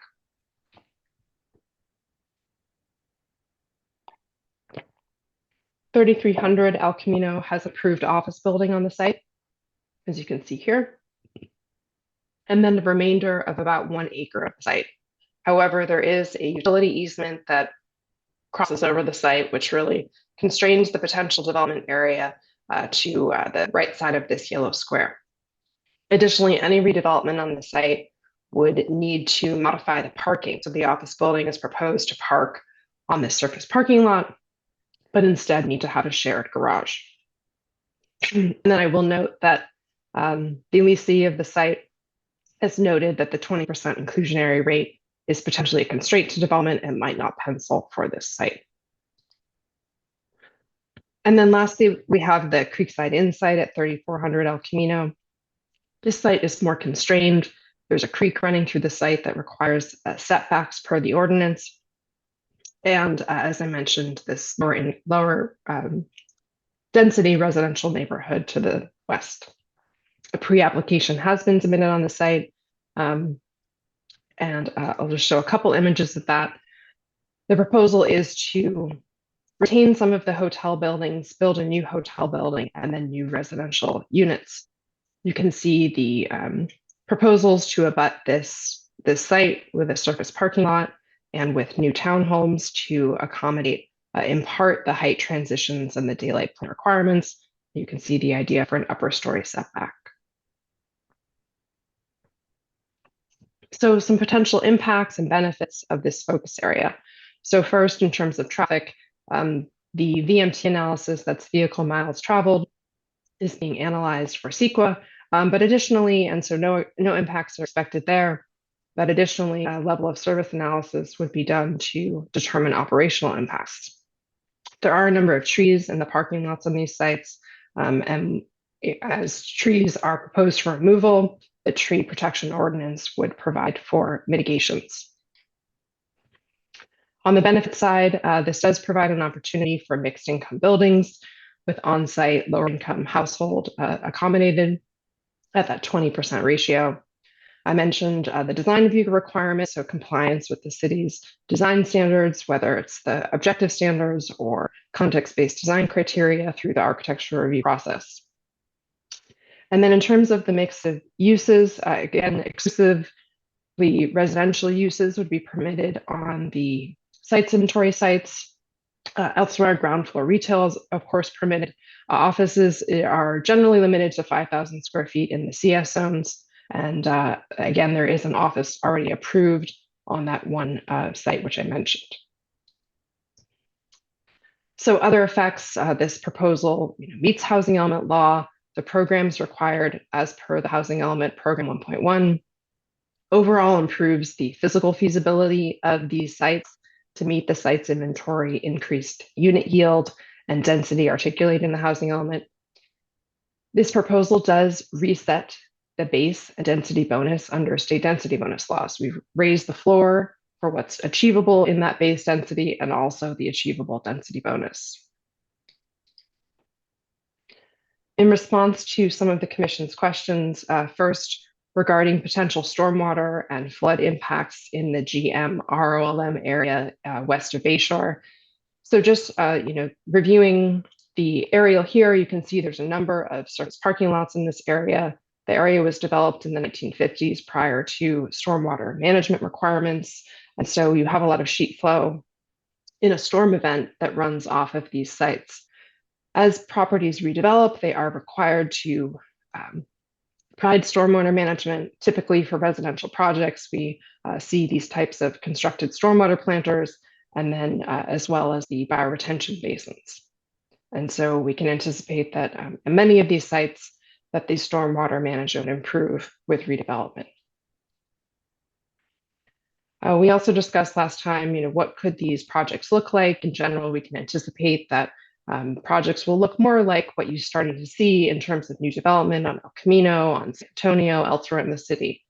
The objective design standards are intended to help support the design priorities that the city's articulated. So for example, looking at parking, whereas objective design standards require parking to be located on secondary streets, to be articulated, to be surrounded by habitable uses, that you can't have these kind of open garages that may have been permitted elsewhere in the past. The staff report also shows an analysis of minimum density standards. This is a change in this current version of draft standards where we have identified somewhat higher minimum densities to encourage and require higher density multifamily housing. And so pushing developments towards stacked flats rather than towards townhomes.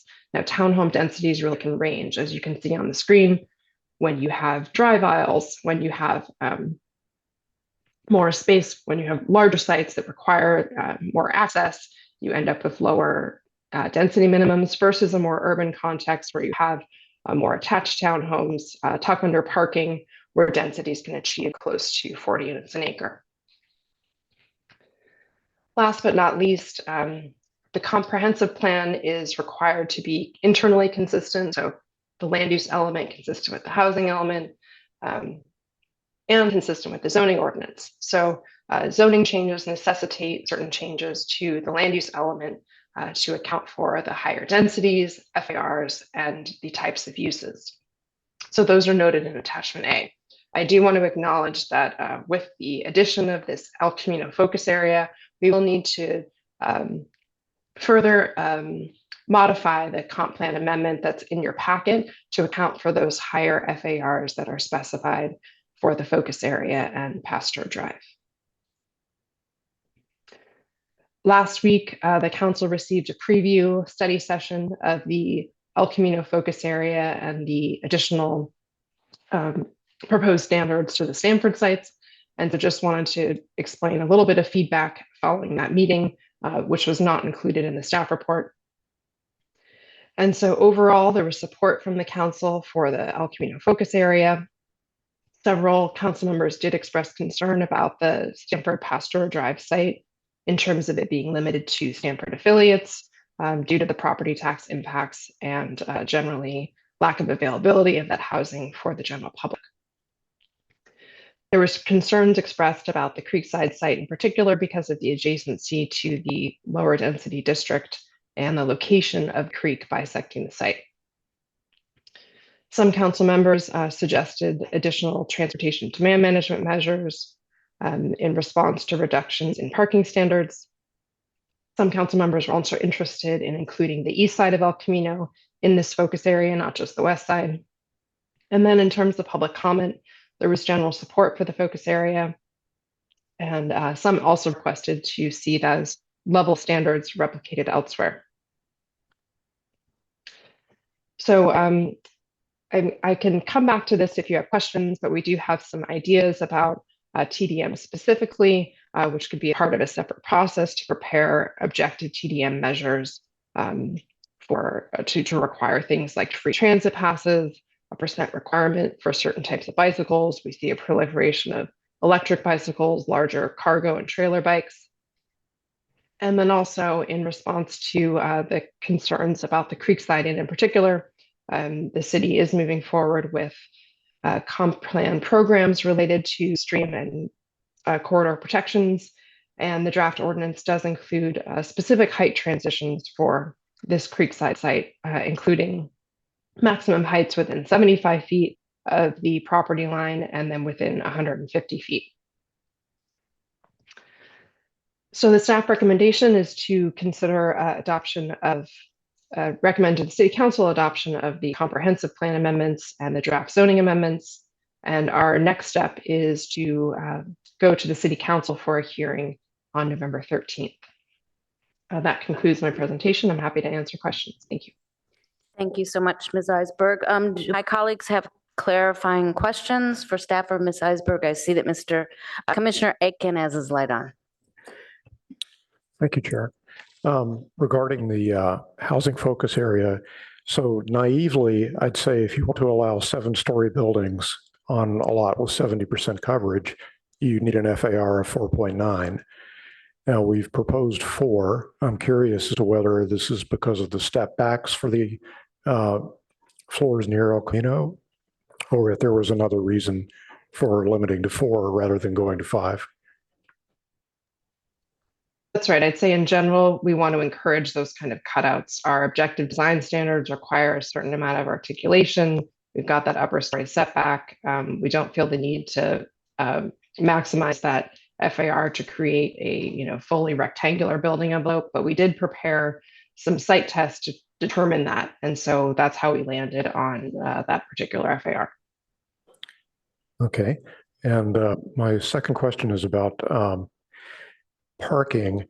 So I am pleased to see that TDM is being considered because I have very little confidence that an average of 1 parking space per multi-bedroom unit is going to fly. Should we also be considering additional measures like an RPP district to protect Barron Park? So I can help with that one. So that may be a policy recommendation that this commission may want to make to the City Council, and the City Council could consider that. I will note, and Sylvia can correct me if I'm wrong on this, but typically those RPPs are initiated by the community, and if they have an interest in a desire for it, there's some work that's done, and then it's presented. So that would not be precluded. It would not be part of this effort. All right. The reason for concern is, if I read the RPP ordinance correctly, we would have to be in a situation where there's sufficient interest in the neighborhoods to drive that. And that might not happen until there's already overflow from a project that's been built. The state has regulations over where we can establish districts, and we might not be able to exclude the focus area developments from a Barron Park RPP if they already exist. So this is an area I don't know well, but I wanted to bring it up because if it's going to be an option, it might have to be done early. Okay, and And so we can explore that together. We can work with the Office of Transportation and, understand what the local requirements are for initiating an RPP and how it ties into anticipated or future development. I will note for this effort, again, I just want to be clear about this, because also for TDMs, because I suspect that's going to come again with other questions. We are not in a position now with this ordinance to be implementing TDM measures to advance these zoning changes. There is a provision in the municipal code that addresses transportation demand management, and we would need to have a follow-along conversation with the commission and public hearings to talk about what does it mean to have a robust TDM, which was mentioned at the city council meeting. Are there tiers? When do those tiers kick in for what type of development? So recognizing that there's a full discussion to be had, and the city council sort of kicked that off last week. It's not timely for this effort that's going forward. Yeah, I wanted to make sure this was considered as an expression of interest. Understood. Right. My last question is about some language in the ordinance, but I think maybe I will forego that until next round. Thank you. Thank you. Commissioner Chang? So I have a host of clarifying questions, but I also know that we have probably quite a few public speakers, so I didn't know if we wanted to change the order at all. Okay, all right. So on packet page, so the Stanford-owned properties on El Camino, are they being considered for affiliate housing as well? And would those properties potentially also lead to housing that won't contribute to our property tax base? So Ms. Eisberg, I'll start here. The properties, the Stanford-owned properties on El Camino or adjacent to El Camino Real are not intended for affiliate housing. They would be developed for housing available to the public. It's only the one on Pasteur that has been identified and included in the housing element as identified for affiliate housing. Okay, and is there anything that would preclude Stanford from changing it to affiliate housing in the future, which would then, if I understand correctly, result in no property tax?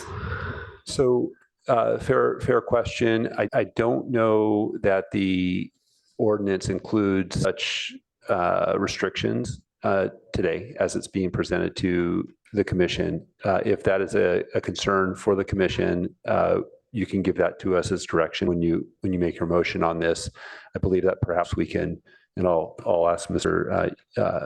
Yang to weigh in if he sees it differently. But if the intent and the interest is to have the housing on El Camino be not for affiliate housing, we can probably draft some language accordingly. Okay, we'll discuss more later on. Great. Mr. Yang just popped up, so I don't know if maybe he wanted to answer that question too. Oh, I guess I just wanted to say, the issue of whether we can restrict or, regulate whether housing is used for affiliates or not. It's something we'll have to look more into and obviously research more thoroughly, but it's something that we, potentially could do. Okay, thank you. On packet page 18, it mentioned that council and community members, well, actually, I watched the council meeting and I know that council was wondering about the same thing that some community members were wondering about, which is it possible for us to put in regulations for union construction labor, including wages and healthcare provisions? It sounds like it's probably not something for this particular piece, but I wondered, since the other cities, the public commenters have mentioned that there are other cities that do it. It's something of interest to me, so I wondered where the right place was for that. Yeah, thank you. I remember that comment, and that will be something that we would look at as a part of the housing element and possibly incorporating that as a program. You're right, it would not be addressed in this specific ordinance. Okay, thank you. And then I had a question about the El Camino Real focus area as it relates to our housing element requirements. So at the council meeting, Director Late, you had mentioned that we needed to remove certain opportunity sites for various reasons. And as a result, we're looking for more in order to meet our 6,000 odd requirement. So I was wondering if how the creation of the El Camino Real focus area may or may not help us in terms of numbers. Are the numbers that we need then made up for by that area, or we still need to look for additional sites? So this is an area of work that remains a little bit in flux. I reported a week ago that we were deficient by 100 or 200 units. Today, I can report that we have made up that difference, and we have a little bit of a surplus going into the next week. That's good news. But then the El Camino Real focus area isn't specifically meant to like offset that the decrease that we had from the removal of certain sites, is it? It's part of the overall response to RENA. So if we pulled off a site, then we would likely need to go back and find another site or sites to make up the difference. Okay, thanks.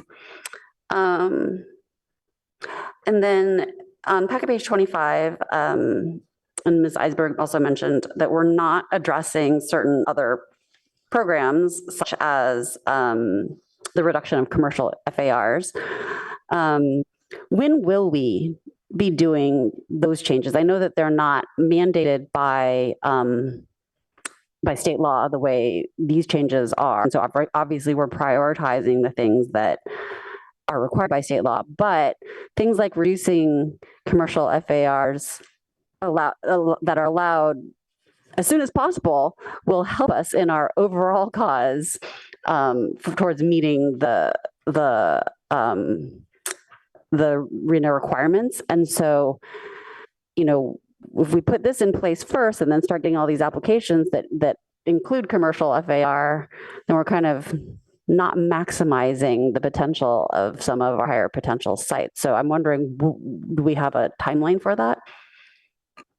So the housing element that was adopted in May has a timeline of December, the end of 2025 is what we reported as the timeline for that particular.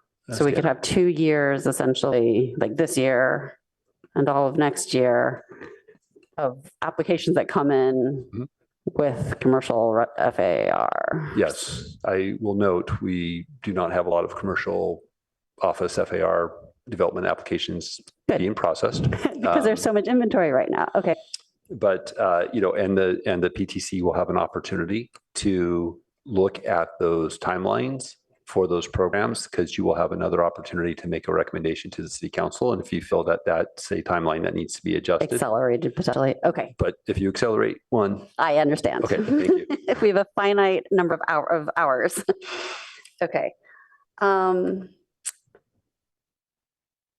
then finally, for the GM RLM focus area, so this is like the table that's on packet page 77.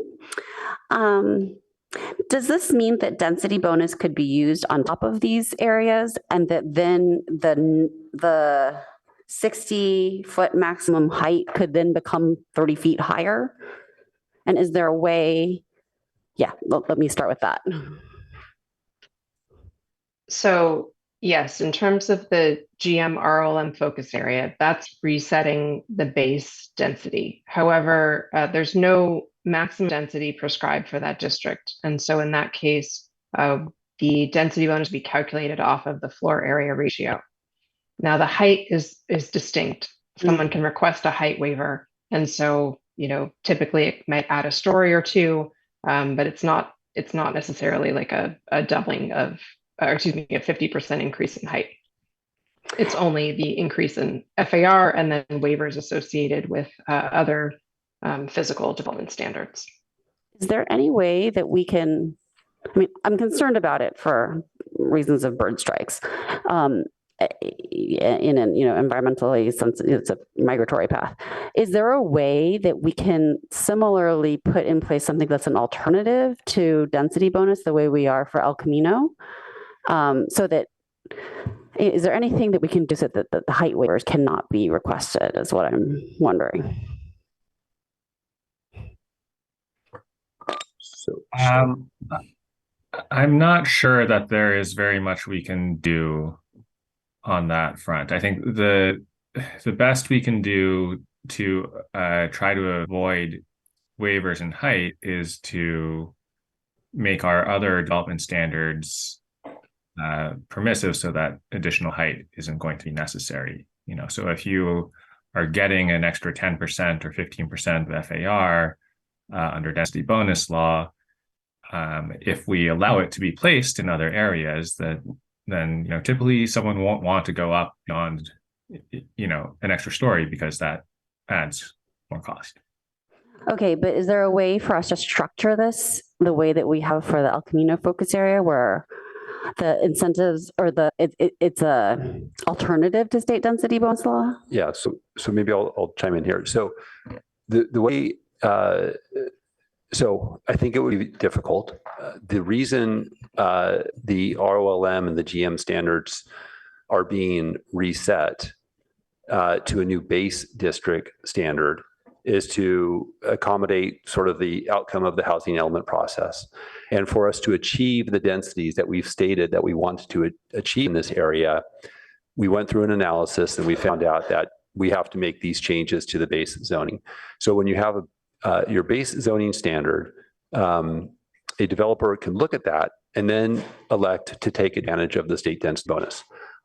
So that's the process that we have before you today. We're also going to come back next year with a housing incentive program, which will provide what we believe incentives for a developer to take advantage of our local program and not take advantage of the state density bonus, because we believe that our local program will be actually more advantageous to a developer than using the state density bonus program. That's distinguished from the El Camino Real focus area, where we believe that the existing base zoning standards can achieve a certain amount of density already, but the housing focus area allows us to achieve even greater density units in exchange for these inclusionary requirements and different development standards. We're stipulating that this is an alternative to the state density bonus. That's the distinction in those areas. Two other notes. When we come back with the HIP, I'm not sure that we're going to solve your primary concern about height, because this was an area that there was a lot of focused growth opportunities. But we are also working on an initiative now citywide to address bird safe glass. And that's an ordinance that we hope to have completed by June next year. Great. That makes me feel a lot better, at least about the bird strikes. Thank you about that information. It's unfortunate that we can't do it other ways probably, but thank you. All right, that's it for my questions for now. Okay, any other questions, clarifying questions before we go to public comment? Nope. Okay, so we can go to public comments, and I'm trying to figure out how many people we have in the room and on Zoom, so how many total commenters? I have 5 in person and 7 on Zoom. Would my colleagues like to give the speakers 3 minutes? Is everybody good with that? Okay, then we will have all the speakers will have 3 minutes. Thank you. We can start with that, Ms. Okay, great. First is Julie Baskin.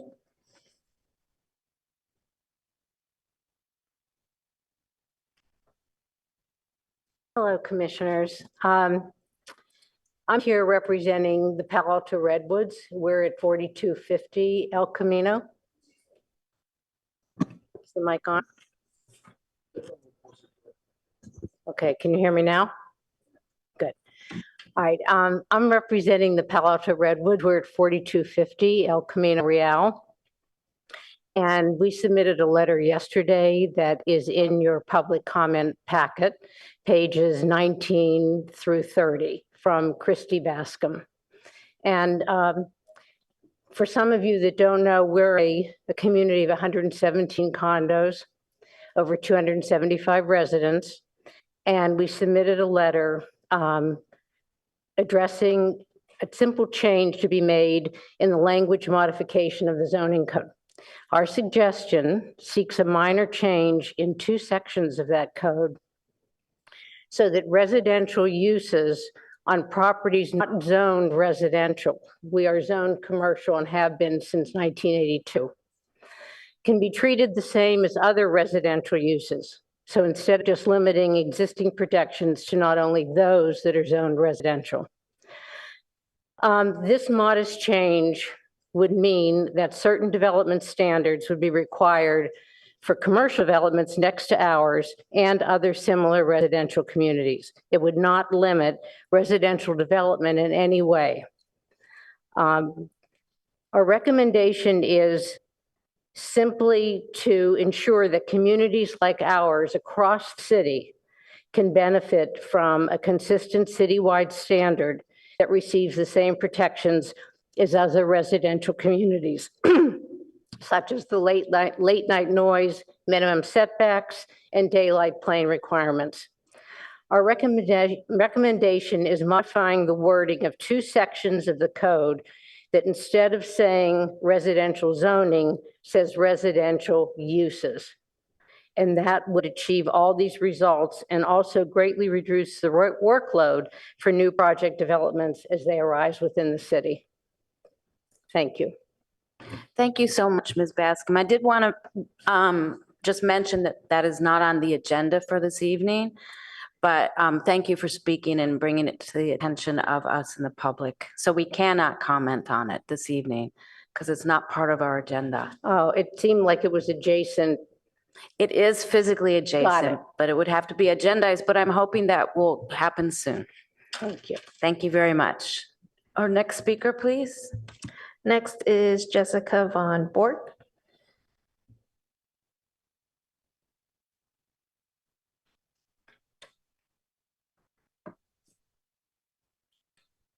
Good evening, Chair Suma and Commissioners. My name is Jessica Von Bork. I'm the Executive Director of Land Use at Stanford University.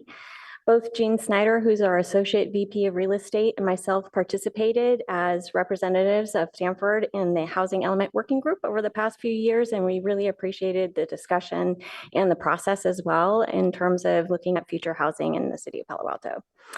We understand from the City Council study session last week that the council has questions regarding Pasture Drive and specifically Stanford's position that this housing must be for Stanford affiliates. Over 2 years ago, when Stanford initiated identifying sites across our lands in Palo Alto that we believed were suitable for the inclusion in the housing element, we chose these for very deliberate reasons.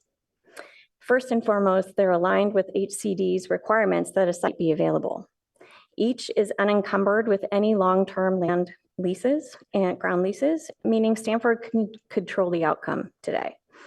All sites meet several of Stanford's planning principles around housing, meaning infill development is very important to us, no impact on existing R1 developments, transit-rich locations, and it's served by existing amenities. While we believe some sites could be appropriate for community workforce housing, we were clear from the beginning that the Pasture Drive would be restricted to Stanford affiliates. The site is directly adjacent to Stanford campus and the medical center. It's across the street from university housing and encompasses Welch Road Apartments, which currently house affiliates. We've been transparent about this intention throughout the housing element process as well, and we'd like to reiterate our position on this. That has not changed. Our motivation is to provide housing for our affiliates at a discounted rate. Affiliates include faculty, researchers, service workers, and other staff, such as myself, and postdocs, all of whom are part of this community and whom happen to make up the workforce both on campus and in Palo Alto at our medical center. We are and will continue to facilitate development of housing for the community and other locations on Stanford land. We cannot imagine a situation, however, where Stanford would accept a restriction of 100% against 100% affiliate housing at Astor, nor proceed with building housing under that condition. We wanted to share this with you so that the Planning Commission and the City Council can make informed decisions about the next housing element draft and the zoning ordinance updates. Thank you very much for the opportunity to speak today. Thank you. Next is Mark Johnson.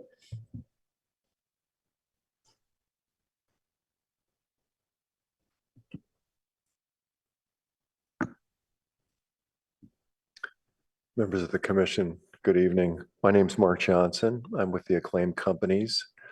Acclaim is a real estate development company, and we have deep roots here in the area. In January of this year, we submitted an application, an SB 330 application for 380 units. And we followed that SB 330 application with a formal application that was submitted in June. Again, it's 380 units of multifamily apartments at 3128 El Camino Real and 3150 El Camino Real, the fish market and the current McDonald's. We've since received one round of comments from planning, and we just recently, this last week, responded to those comments. Our submittal includes affordable housing, as well as it employs certain important tools related to the state housing density bonus laws. As the draft development standards for the El Camino corridor, as well as the housing element illustrate, this is an area that can handle some density. One of the few areas in Palo Alto that we feel can take density. It's not adjacent to any single family residence, as well as being in the shadows of two of the tallest buildings in the city. Our architects at Studio T Squared have designed a beautiful high-end project that we are pleased to be able to present to the city of Palo Alto. The site is currently listed, as was indicated in the earlier presentation, as part of the site inventory for the draft housing element.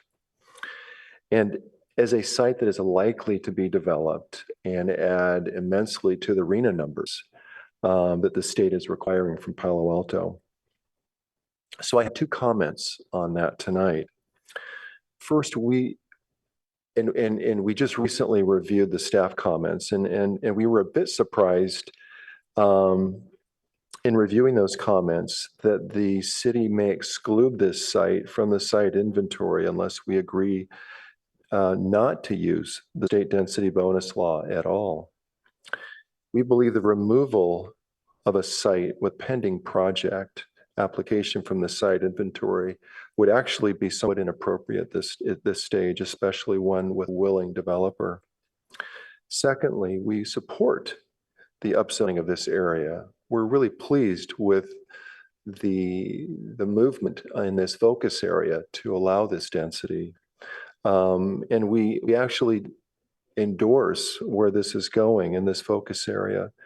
But we feel it important to acknowledge the benefits provided by the state density bonus law that we feel may be essential to making this project actually happen. While we're encouraged, of course, as I've said earlier, we're concerned that we may not be able to build this project using the development standards proposed for the El Camino focus area without implementing some of the density bonus waivers. I'm speaking particularly of some step backs that may occur above 55 feet, as well as some step backs against the adjacent Parmani Hotel. So we urge the commission to recommend to the city council that they reconsider this relationship with the state density bonus law and make sure to retain this site in the housing inventory. We look forward to bringing this wonderful project and needed project to the city of Palo Alto. We know it's going to be a wonderful asset and provide much needed housing. And thank you for your time. Thank you. Next is Alex Giovanotto.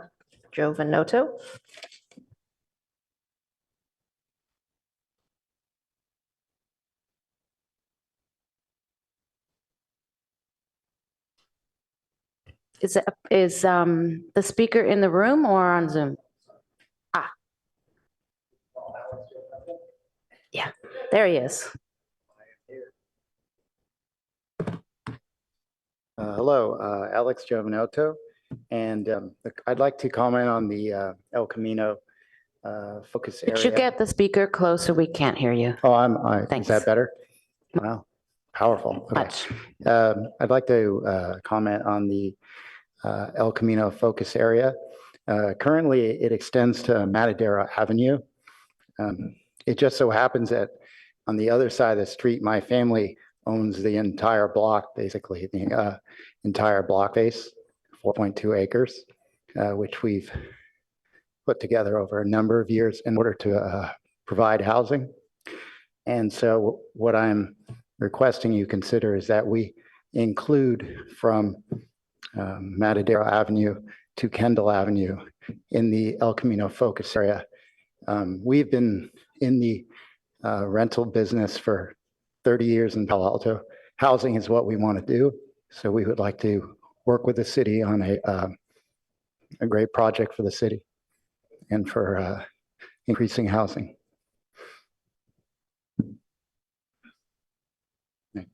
Well, thank you so much. Next is Cheryl Klein.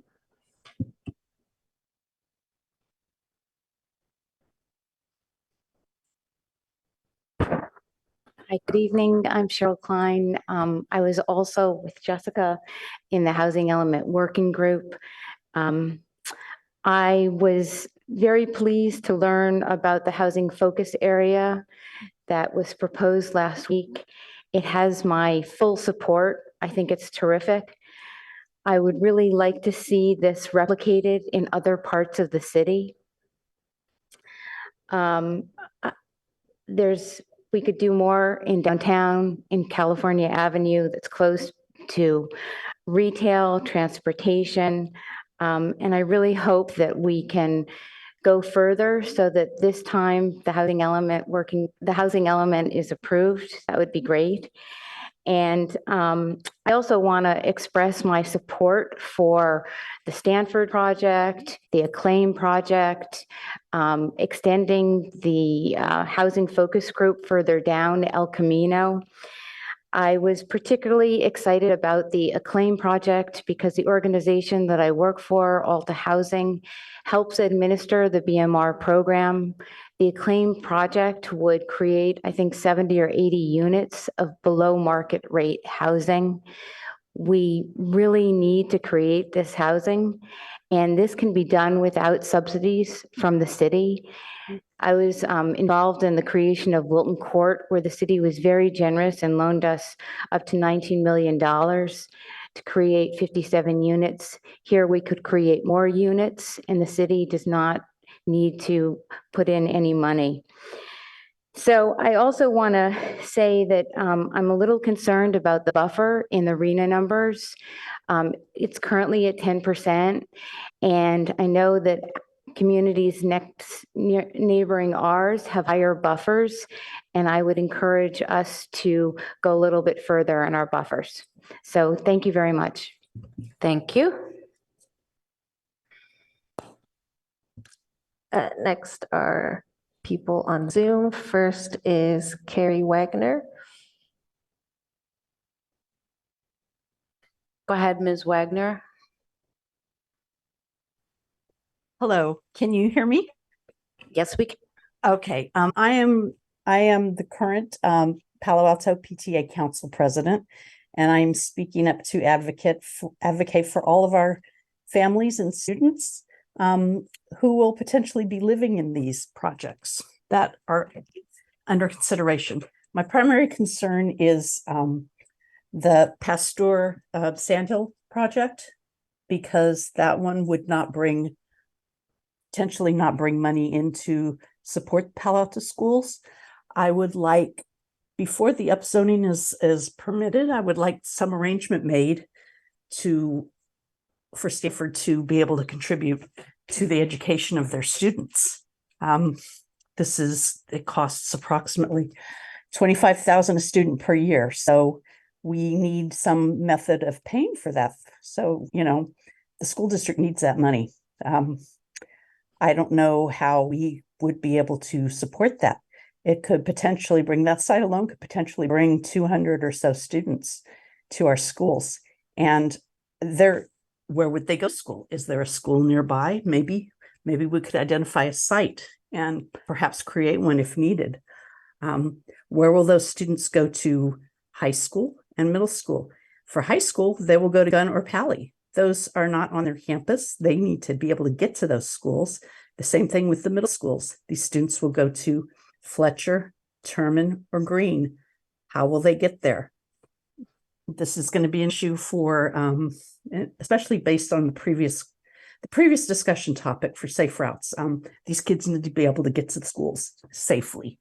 And we need to be able to pay for the students in the schools. We need to be able to get them to schools. I want that to be part of the development of all these. That's a concern for all of these projects. They need to be in the development. We need to figure out how to get these kids to school. And so looking at the routes they might take after the fact are too late. We need to, within the proposals, we need these considerations. Our streets are tricky right now. We've got so many complicated intersections, and we have to be able to pay for those protections too. How are we going to do that? We desperately need traffic reduction, and we need to encourage that. And one way to encourage that is to get kids biking and walking. And if their parents don't feel like they're safe, they won't let them do that. So I want you to consider all of the methods that these kids are going to need to get to the schools. How are they going to get there? How are we going to pay for their education? And I would really encourage this commission and council to look at funding for our schools. Thank you very much. Thank you.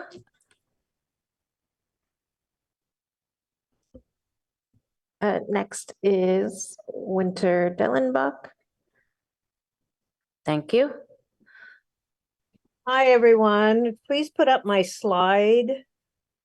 The slide here is showing Matadero Creek as it runs through what's known as Creekside Inn at 3400 El Camino.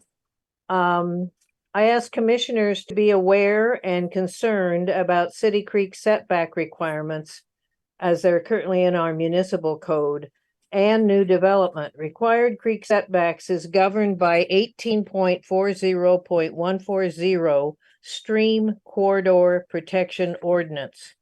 In this ordinance, there is only a 20-foot setback requirement from the banks of a creek, with a mile-wide built-in exception to that. It only takes a geotechnical engineer to report that a building within the 20-foot setback won't destabilize creek banks to allow development right up to the creek. But creek protection can no longer be seen as only creek bank protection. We must protect creek ecosystems. A mere 20-foot setback with a big as a bulldozer exception to it is unacceptable in this day and age with our increased environmental consciousness and impending crush of development. We must make changes for more creek protection.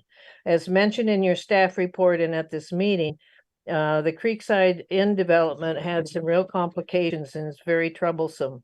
Creekside Inn, with Matadero Creek winding diagonally completely across the property, is an example of why we need larger creek setbacks that cannot be dismissed with a geotechnical report. It is not just a matter of creek banks, but of entire riparian corridors created by creeks with wildlife habitat, native riparian plants, and that provide a natural filtration system for storm water runoff.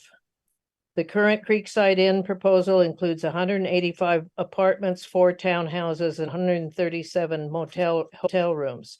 Drawings show Matadero Creek is nearly obliterated, subsumed by 6-story buildings jammed onto the property.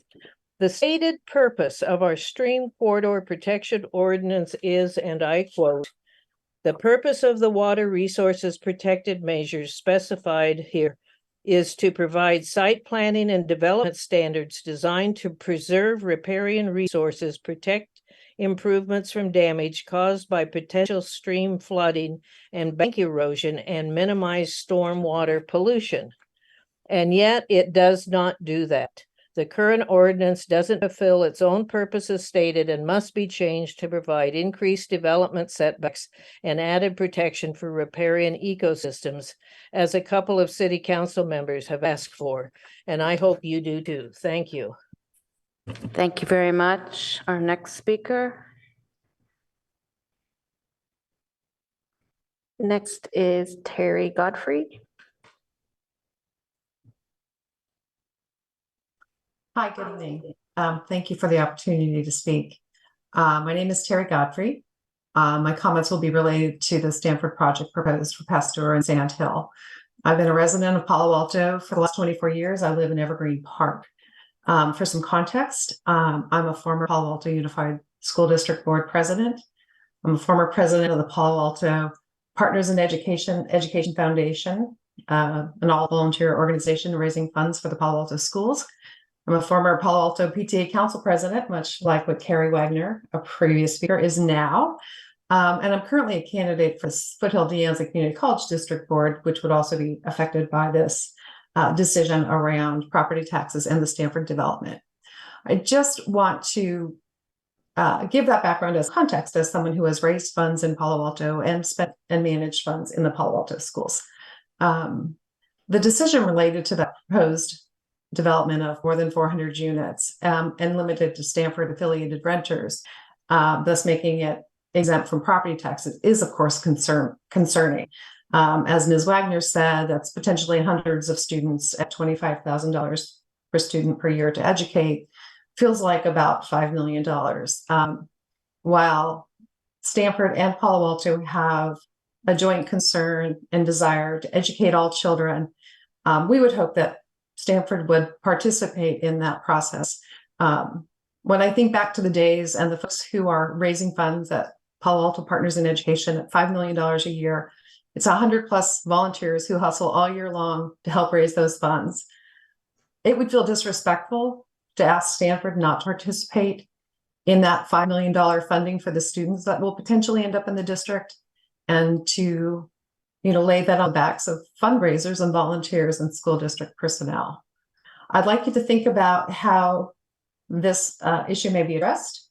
Perhaps the development agreement with Stanford, perhaps it's some other way to address what could potentially be a funding shortfall and wouldn't really serve our students well. Appreciate the opportunity to speak with you all, and I appreciate your service on the commission. I know it's a hard job. Thank you. Thank you. Next is Scott O'Neill. Hi all. I'm a board member with Palo Alto Ford commenting for myself tonight.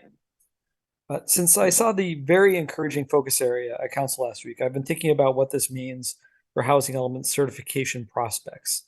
I would say that when you read the second HCD rejection letter, the scope of the problem is just really dramatic, and I think it's important not to lose sight of that. I compare what I expect of the third draft to what we saw in the second. I don't think the RENA rezoning helps much beyond table stakes because it's mostly spot zoning outside of GM and ROLM. The ECR focus area is a significant change and helps. So was and so did the SB9 expansion in the second draft. Overall, I expect the ECR focus area to make considerably more progress than the SB9 change on questions like production and constraints. But again, in the context of that rejection letter, it's hard to see it being enough, given the limited area of the focus area. I do want the city to reach certification faster. What I think this body can do tonight is ask that the RENA rezoning changes be taken citywide, perhaps as a decoupled work stream. That's a modest move proposed by staff just weeks ago. It's not some crazy, idea brought forth by radicals like myself, but it's the kind of thing that would really impress HCD because it's a broad reform. As I mentioned in my letter, I don't see the RENA zoning making apartments feasible outside of maybe one zone beyond GM and ROLM, but that's serious. And townhomes are also good. I suspect this one move can impress HCD more than all the other changes you've seen since the first draft taken together, including the ECR focus area. That was a very good staff proposal. We heard from the planning director tonight, they won't be getting details on HIP until next year. So I think this is the last call for making an argument that development standards have been addressed as a constraint writ large, meaning not just constrained arena sites. Finally, I love to see the renewed energy on this. Before the ECR focus area dropped, I was worried we finished 2024 without a certified element. So I really think we're on a much better path than the last time I was here. Thank you so much for your time. Thank you. Next is Ted O'Hanlon.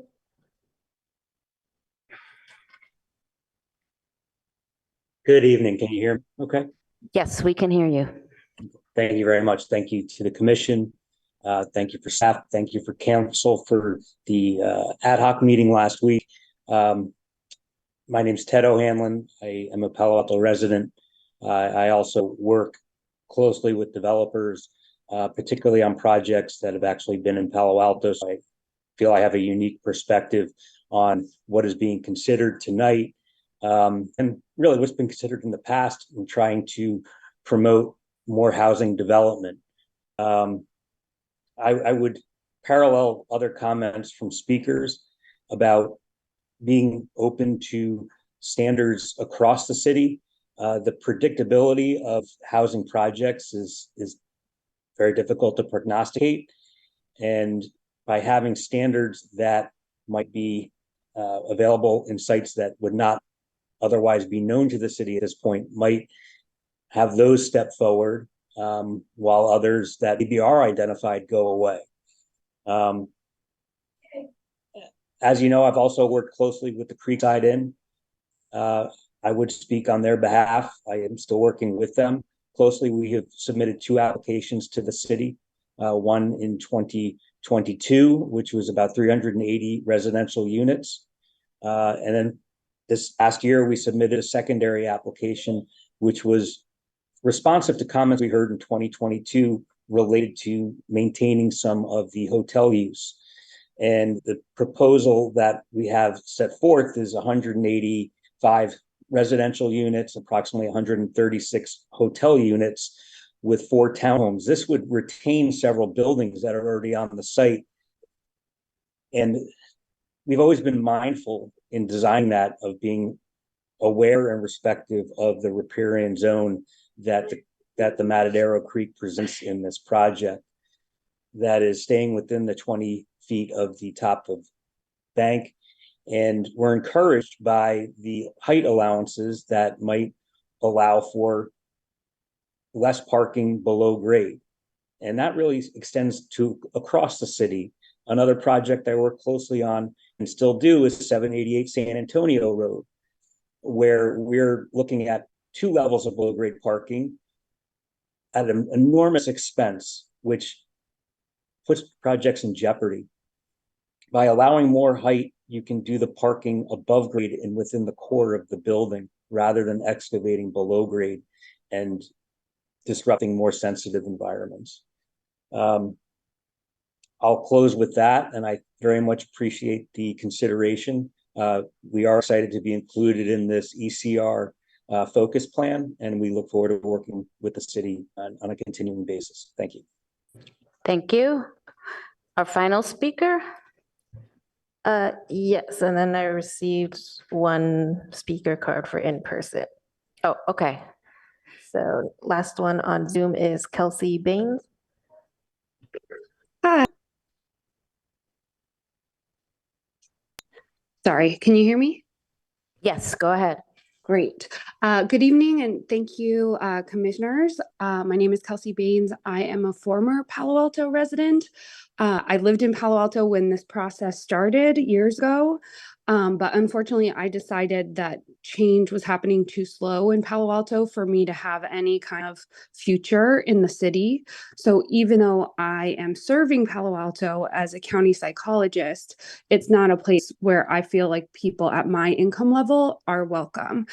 So I'm now enjoying the stability of rent control in Mountain View, but I'm here to support a lot of the proposed zoning changes as a starting point it is really exciting to see some big numbers on a block of El Camino and on the border of Mountain View, but the geographic scope is insufficient at this point. So it seems like staff has sort of been taking an incremental approach to the housing element revision process. So I think a question you should be asking yourself is how many more rejection cycles do we want to go through before you start listening to housing advocates? So Councilmember Burt correctly pointed out that HCD really does care what housing advocates have to say. And in Mountain View, staff proactively met with housing advocates. We didn't get everything we wanted, but we got meaningful changes based on our input. We were listened to, and we wrote a letter of support, and now they have a approved housing element. So Palo Alto has unfortunately taken a very different approach. Housing advocates have really been marginalized in this process. Council deliberately excluded housing advocates from the working group.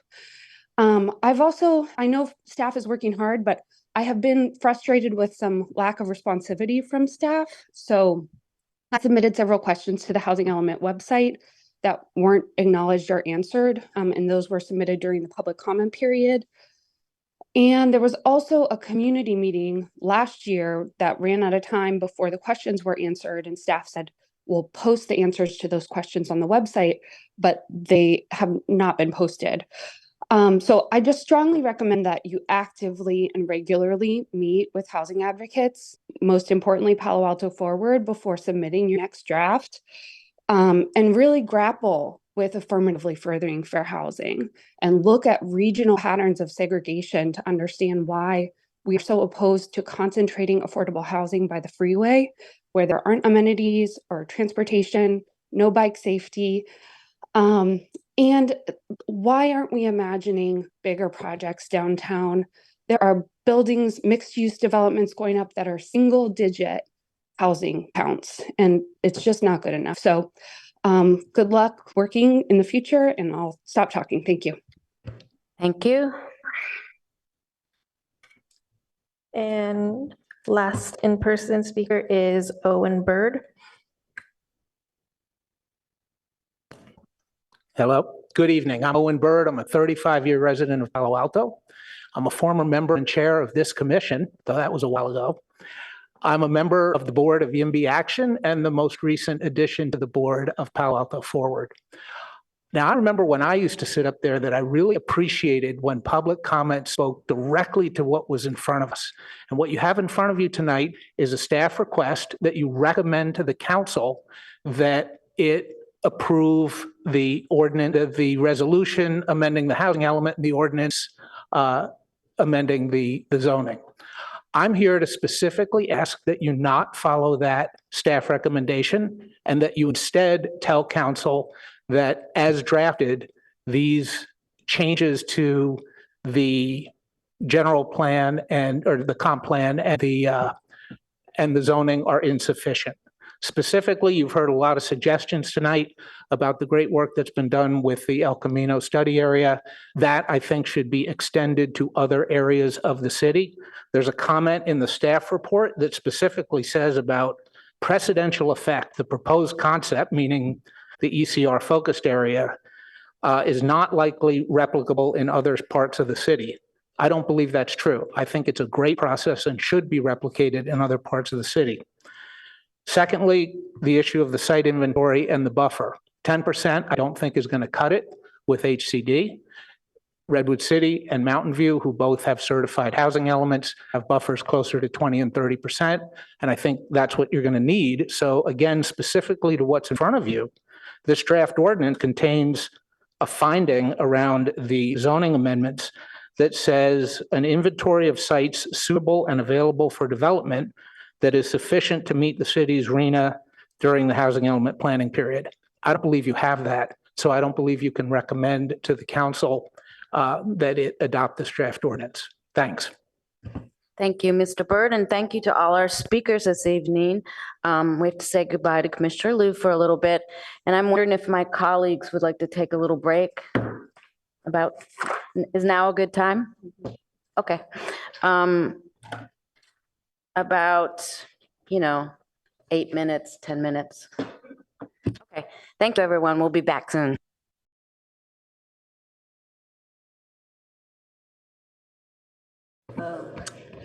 Okay, we are back in business here. So just to remind everybody where we're at, returning to the PTC for discussion on the remaining issues, and we are going to want 4 motions. The first one is PTC discussion and a motion on the El Camino focus area. And then we will want, Commissioner Liu will rejoin us after that. And then we will have to discuss and vote on the comp plan amendments. And after that, Title 18 amendments, excluding 1814, or what I call the other Title 18 amendments, and then the new portion, 1814. And somebody put up on the board all of this, so we all have it in front of us. So staff does not need, you'll see at the bottom, opportunities site discussion or standalone chapter 18 versus integration into Title 18. Staff says they have sufficient discussion about that. You don't, this question for Director Late, you don't want to vote on that? On the ones that we said, no discussion needed? Whether or not 1814 is a standalone item in the code, No. or whether we integrate it citywide. I think when we went to the commission for the study session, I think we got enough feedback on that. That would be a pretty significant change at this point. So unless there's any particular heartburn, we would like to keep it the way it is. Okay, great. Okay, thank you very much. So we'll just go ahead. And is there anyone that would like to start? And right now, just to remind you, we're talking about the El Camino focus area. So I'm looking for lights. Thank you, Commissioner Templeton. Thank you. Actually, I want to hear from staff about why we're just doing one side of the street. You mentioned it briefly. Someone in the public mentioned it. Can you guys orient us on why it's not more of El Camino? Yeah, well, so I'll start and note that as we provided last week to the City Council, this is a concept that sort of evolved from the City Council housing ad hoc. And so in that conversation and for the reasons that we provided in that presentation are the principal reasons why we've just focused in on this west side of El Camino Real. That doesn't mean that other areas, as the City Council members noted, might be eligible or could be considered for additional development potential. And so that's fine. We're not relying on those other sites right now with respect to RENA. And we do have this timeline that we're up against for January 31st. So our focus is on the sites that we're relying on for RENA. Nothing would preclude us from coming back and making some changes in the future, including changes to the housing element if we felt that that was appropriate to do so. The other consideration is that a lot of the properties that I think people might consider eligible or warranted also fall within the North Ventura Coordinated Area Plan, which is a process that has extended for many years, as you know, and we are close to having that wrap up. And so it adds a wrench to that process as well. So are you saying that any specific carve outs we make for the El Camino focus area tonight will be on the one side of the road and not on the other side of the road to not interfere with NVCAP, or can they not be in both areas? Well, they could be, except that we have policy direction from the City Council about North Ventura Coordinated Area Plan that we are following up on. And it doesn't include the development scale and intensity that we're talking about on the west side of the street. I recognize that there is an interest to see where there might be opportunities to have that discussion. We weren't talking about this with NVCAP, so this is sort of late addition. Again, not precluding that discussion in the future, but if we want to meet the deadline, then our staff recommendation is that we focus on the items that we have before us. Well, I understand the deadline exists and that it's a primary concern on the front of your mind and all that. I get it. But I'm asking this, like, we have a ready and willing developer. We have activists talking about we're not close to the number of the buffer size that nearby communities have. And this is something that fits in alignment with the other side of the street. It's confusing. And I'm trying to ascertain, like, is it fundamentally different because it's on the other side of the street, or is it just how we've organized our asks to council? In other words, is it possible for us to do both, or we really have to keep it pristine because of NVCAP? Yeah, so I think it's a function of time. I mean, we've not analyzed these other sites. We've been looking. You said we've been analyzing it for years with NVCAP, so I'm not so sure. We've not been analyzing. So what we've not been analyzing for years is 85 feet and 4.0 FAR, and why it makes sense at the location on the west side of El Camino in particular is because there's, with the one exception potentially for the Creekside Inn site 3400 El Camino, there are not sensitive land uses. This could be a council policy discussion where they say, listen, staff, we understand that we've given you direction for height and development standards for NVCAP, and this goes well beyond that. And if they want to make that change, they could do that. But we're trying to respect the process that we've embarked on for many years to finish that project. That too has other considerations about finishing it in order for the city to not have to repay the grant money that is associated with that project. So a delay to NVCAP can have financial implications to the city. Again, nothing precludes us from making changes down the road. With respect to the buffer, HCD again has looked at our housing element twice, as been noted in the public testimony. Not once have they criticized the buffer that we have, which is a 10% buffer. That is the standard that is provided for in the code. Other jurisdictions are certainly welcome to go beyond that. Through the housing element working process, it was decided through the committee, supported by the commission and city council, that 10% was adequate. It met the law. That's what we have. Thank you. So I hear you saying, just to recap, that we're going to keep NVCAP El Camino boundaries separate from this other El Camino stuff we're looking at, because there are implications that are not on the surface that have to do with how we're handling each of these areas. And you're saying that we don't need to worry. We haven't got any indication outside of the commentary we heard tonight that we need more buffer. Is that right? There's a few different points there, but we have not heard from the state that we need more of a buffer zone. I think it's really important that we clarify these things, especially when we hear multiple people bringing them up and we hear people saying they're ready and willing to build on El Camino, but they're on the wrong side of the street. We do need to address it. And I don't want, the same comment I made for Ms. Starlack earlier tonight applies to you as well. Like, we have an obligation to ask these questions. It's not personal. Yeah, no. Thanks. Not feeling personally criticized. Commissioner Chang. Thanks. So regarding the El Camino focus area, I'm really excited about it. We talked, I think, briefly about it with the PTC housing element ad hoc and sort of discussed what were some of the concerns that we had and where did we think there was opportunity. We definitely highlighted this area as an opportunity, particularly because there wasn't low density residential that would be negatively impacted by it. And isn't it right that the opposite side of El Camino is different specifically in that way, where many of the parcels back onto low density residential? There are some, including some areas in the NVCAP boundary.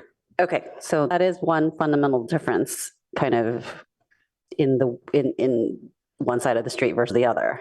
Yeah, again, I think the context is important, and we have not done as extensive a review. In fact, we've not done a review of 85 feet and 4.0 FAR on the other side of the street. It may be appropriate, but if it's adjacent to R1, the cities have a long interest in trying to ensure transitions between those two very different density zones. Yeah.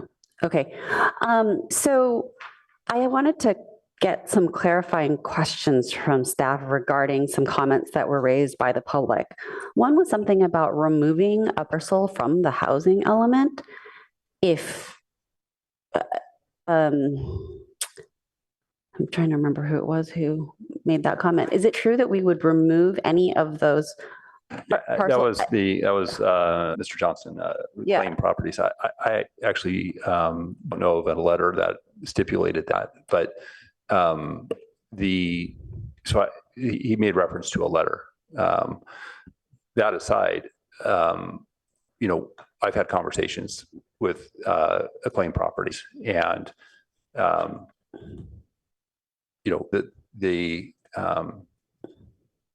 before we had the housing focus area, we have an application that's on file for a builder's remedy that the city doesn't believe is applicable because we haven't adopted housing element.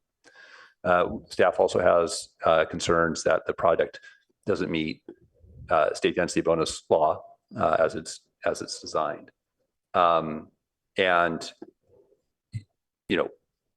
That's an application that, it may not be resolved locally as far as the outcome of that project. And if that takes, some time and there's some concerns about that, it would certainly not be, and if we didn't think it was realistic, that was to achieve the units that we've projected for, it would be incumbent upon us to find another site if we didn't think housing was feasible at this location. So I don't think that, we have to find sites that we think are going to be built. And if there's uncertainty or question about that site, then it begs the question. I do think that the focus area standards that we've identified are, the ceiling of that is largely modeled off of the development that's on file. Yeah. So Thank you for that clarification. I think that's really helpful in the additional context and sort of color that you give into it. Makes a lot more sense than, I think it's hard for commenters to give the full version of things in their 3 minutes. And it's very helpful always for you to give us the larger context, because sometimes the sound bites are not necessarily 100% accurate. Okay. Similarly, I have a question about the public commenter who was asking for us to extend the focus area by a block on that same side of the street. Is that something that we're able to do? It's not specifically agendized, but the focus area is. So what are we allowed to do and not allowed to do? That would be a fine, that fits within what's been advertised for this item. So if that's what the PTC wants to recommend, that's within your authority. Okay. But then from a staff perspective, in terms of studying the impacts, what are the implications there? Is that something that needs to be further studied, or what was the reason for drawing a line at Matadero as opposed to going, several blocks further? Yeah, again, it's in part came out through conversations with the housing ad hoc, and also taking into consideration applications and the motivated property owners that we knew on record who have filed applications. It's also understanding some of the uncertainties with state law, and how do we sort of navigate through these different, sort of perspectives.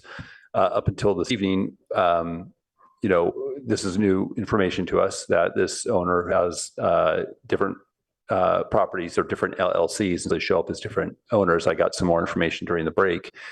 It's a site that could have potential, but we've not done the analysis, not certainly looked at it in the context of the housing focus area standards that are being contemplated. So I don't have much to comment on it. I will say this though, as Ms. Eisberg had noted in her presentation, there's a parallel process that we're proceeding on right now. We're right now it's before the housing, before the PTC, is the implementing ordinance to make sure that we can meet our RENA numbers from the housing element. We are also having to update our housing element at the same time, and that's going to follow this effort. There's a fair amount of work that we need to do to respond to HCD's comments. But one of the first gating issues as we respond is understanding our site inventory. So as we make changes to our site inventory, it has this cascading effect in the housing element, and it has, and we've already given our consultant the green light to go on doing the analysis based on the site inventory that we have, meeting the buffer that we have established. And so if we wanted to change that, that's fine, we can do it, but that will be at cost and time to the city to make those adjustments. So I guess what's, when we hear something like a developer who's really interested in it and with something that might potentially be a no-brainer, having not studied it, what as staff do you recommend we do? Do we just continue as is because that way we meet our deadlines for the processes that are already in place? But if this interest comes, like if say that Mr. Giovanato wants to build at the same rules, what's the process then that we would follow? Yeah, so I guess there's a couple of things. One is it's not required for the action that's before you today. But it could be extended to additional properties that we would want to extend the housing focus area to. So even if it's not included in this next round, as we've heard others are arguing for extending it to the east side of El Camino Real, we could also talk about extending it on the west side where appropriate. So if we want to move, if we want to strive to meet the deadline, and if we want to, not delay the housing element itself. These may be things that we want to do as follow-up actions after we get our implementation ordinance adopted and our housing element approved. Okay, understood. And then the final question I have is clarification again regarding one more public comment that we heard. Is it correct that the 20-foot stream setback could be dismissed by a geotechnical report? I was looking at that because that got my attention as well.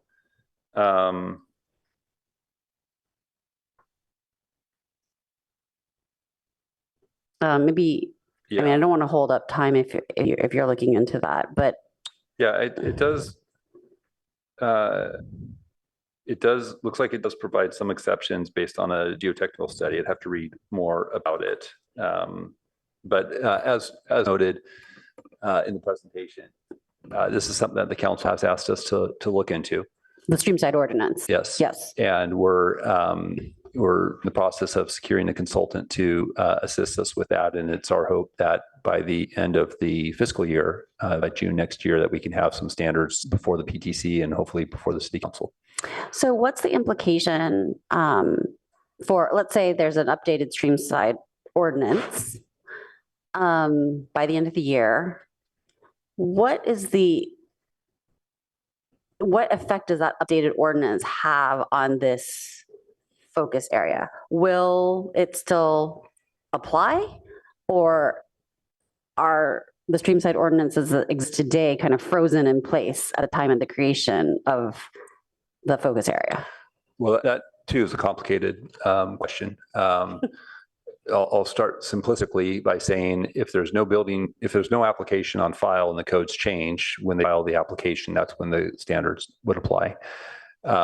We have interest for redevelopment of the site, and this potential applicant is also asserting a potential builder's remedy application for this property, which again, the city doesn't believe is applicable because we have an adopted housing element. But nevertheless, this may be something that needs to get resolved in court. And the thing about SB 330 and builder's remedy is that it seeks to freeze the development standards that are in place at the time. Understood. So I would say that we've heard from the council some comments at a study session, and you heard a commenter tonight who has some familiarity with that particular property at 3400 El Camino. If the Planning Commission felt that some additional standards were needed, those might be standards that you'd want to incorporate as a part of your recommendation to council. But again, our starting place is the code, and that's 20 feet. Okay, thanks. There's other lights, so I will stop for now. Commissioner Aiken? Thank you. Quick clarification. As I read the report here, the existence of the housing focus area doesn't preclude the use of the state density bonus law. It's just that they don't combine. Is that correct? So one could not use the state density bonus law in conjunction with the 4.0 and the 85 feet. You could still use it for the base zoning if you wanted to do that. Okay, very good. Thank you. That's it. That was quick. Commissioner Heckman?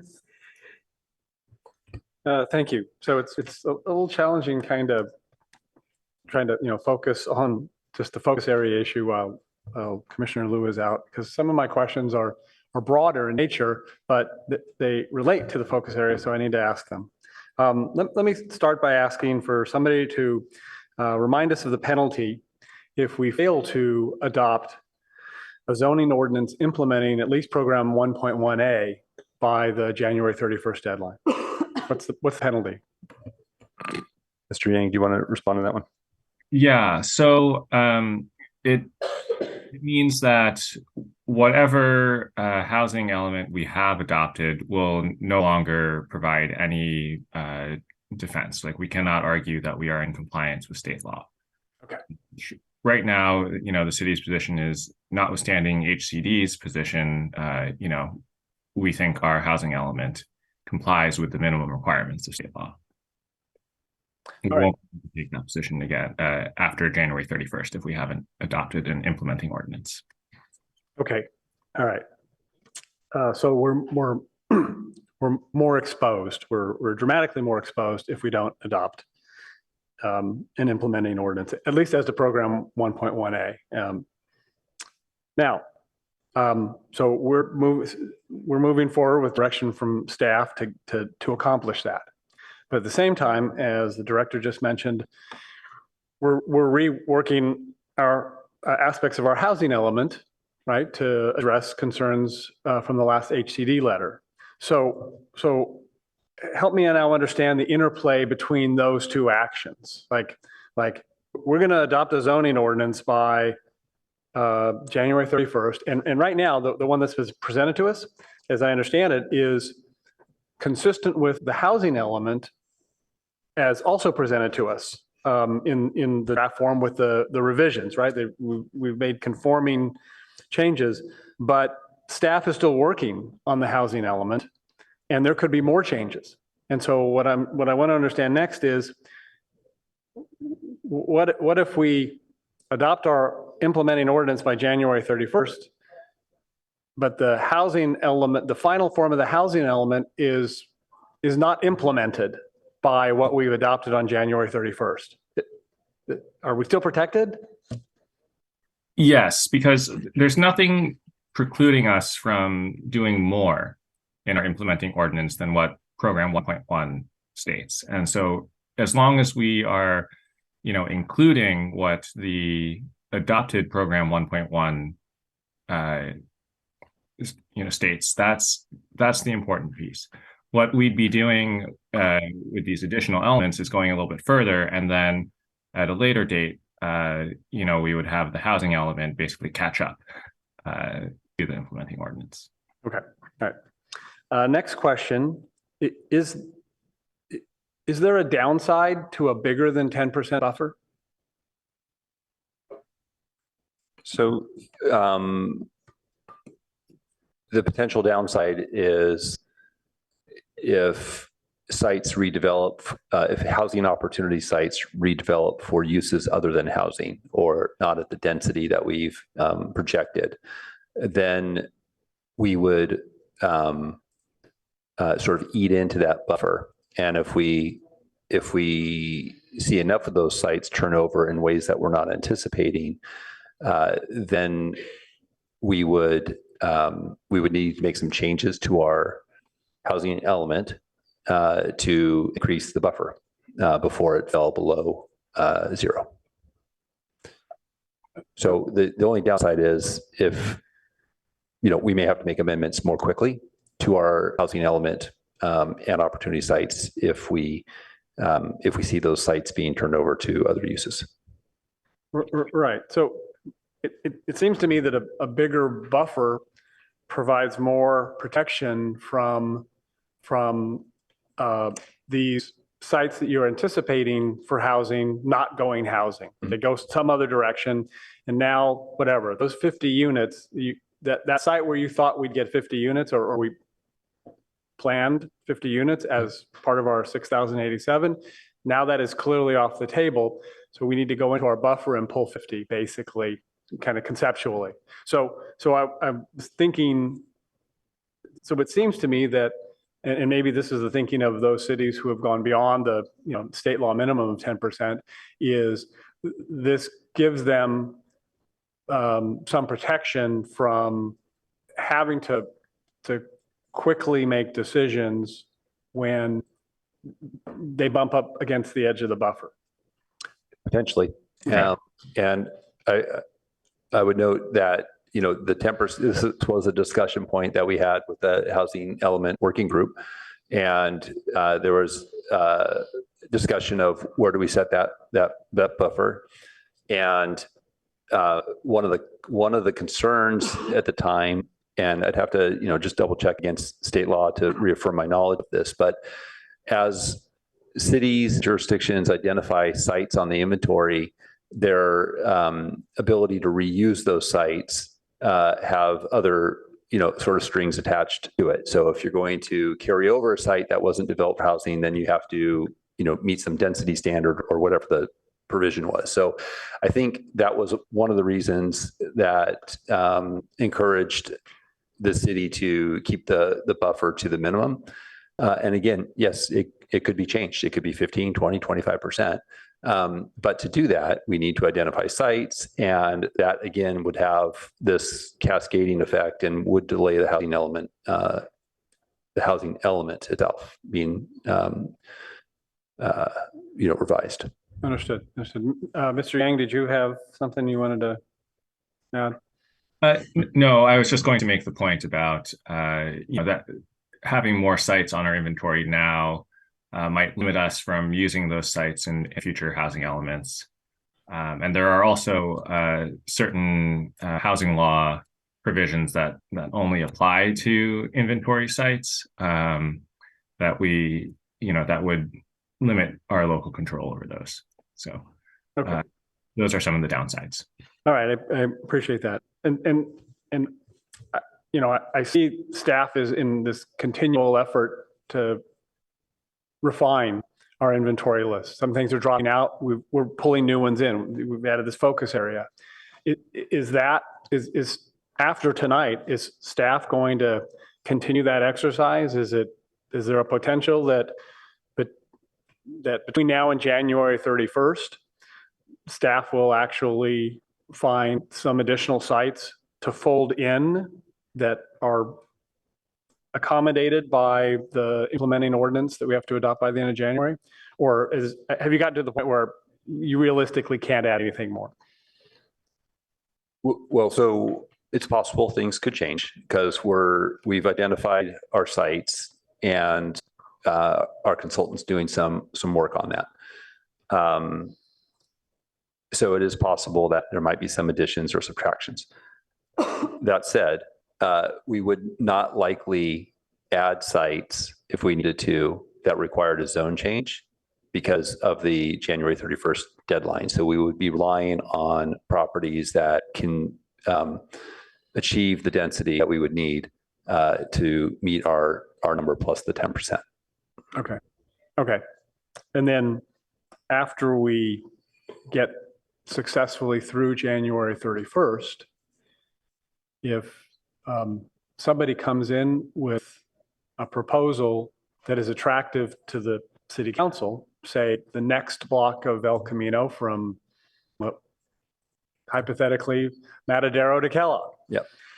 And they're interested in treatment similar to what's in the focus area, right? The council will have the ability, if that's the council's wish, to make whatever general plan amendment and zoning amendment would be necessary to allow that project to go forward under the same rule as the focus area. Isn't that right? Yeah, that could proceed under a zone change, either, that the city initiates or applicant files. It could be done as a PHC, which we're not, pushing that so much anymore because the standards are going to be in place. But yeah, it would take a zone change and direction from the council. Okay, so that whole series of questions was very helpful to help me get a level of comfort with the focus area maintaining its existing boundaries, at least to get us through this January 31st. So the one question I have specific to the focus area is, can you help me understand why we think the focus area incentives would entice a developer to choose that option rather than state bonus law with the menu of incentives that it offers? Because, for example, I read something before tonight, one of the comments coming up tonight, that, one developer was concerned about the 20% at 80% of AMI, right, making that focus area incentive package really infeasible. And we heard Mr. Johnson, I think tonight, sort of some similar, he wasn't focused on that aspect, but seemed to indicate that the focus area incentive package alone wouldn't work for them. And I'm not asking you to speak on any particular project, but just help me understand overall the staff thinking that some developers will look at this package we put together and say, this pencils out better than state density bonus law. So I think the main reason is, when you're using state density bonus law, you're looking at the base district development standards. And this is an area of the city where we don't actually have a density restriction. And when you don't have a density restriction on the commercial properties, you look at your density bonus based on floor area. And our floor area for residential development is, I want to say, about 0.4. If that, maybe it's 0.5, 0.6, somewhere around there. And so your 35 or, percent density bonus or better, if you're able to accomplish that, is based on that 0.5 FAR. So even if you doubled it, you're now at 1.0 or 1.0 and change. And we're offering 4.0. So in terms of development potential, we see this as a substantial upside to what's available through state law. Okay, that was really useful. Thank you. So I have some other, I think that's it on the focus area. I've got more to say when we get to the other issues. Thank you. Okay, lots of good questions. I'm not seeing any lights right now. I have a question about, I understand we can't apply some future stream side standards to a project in this area now, but you mentioned that we might be able to recommend conditions. But also, could we do that also with bird safety? Because we were going to update that also. The bird safety was kind of going hand in hand with the stream. Right. Would that be possible as well? Well, I just think that's going to be a more complicated ordinance with specific regulations and standards that we don't have developed yet, as opposed to a setback, which is measuring a distance.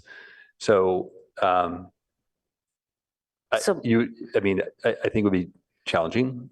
I don't know, Ms. Eisberg, if you are aware, if we have current bird safe standards.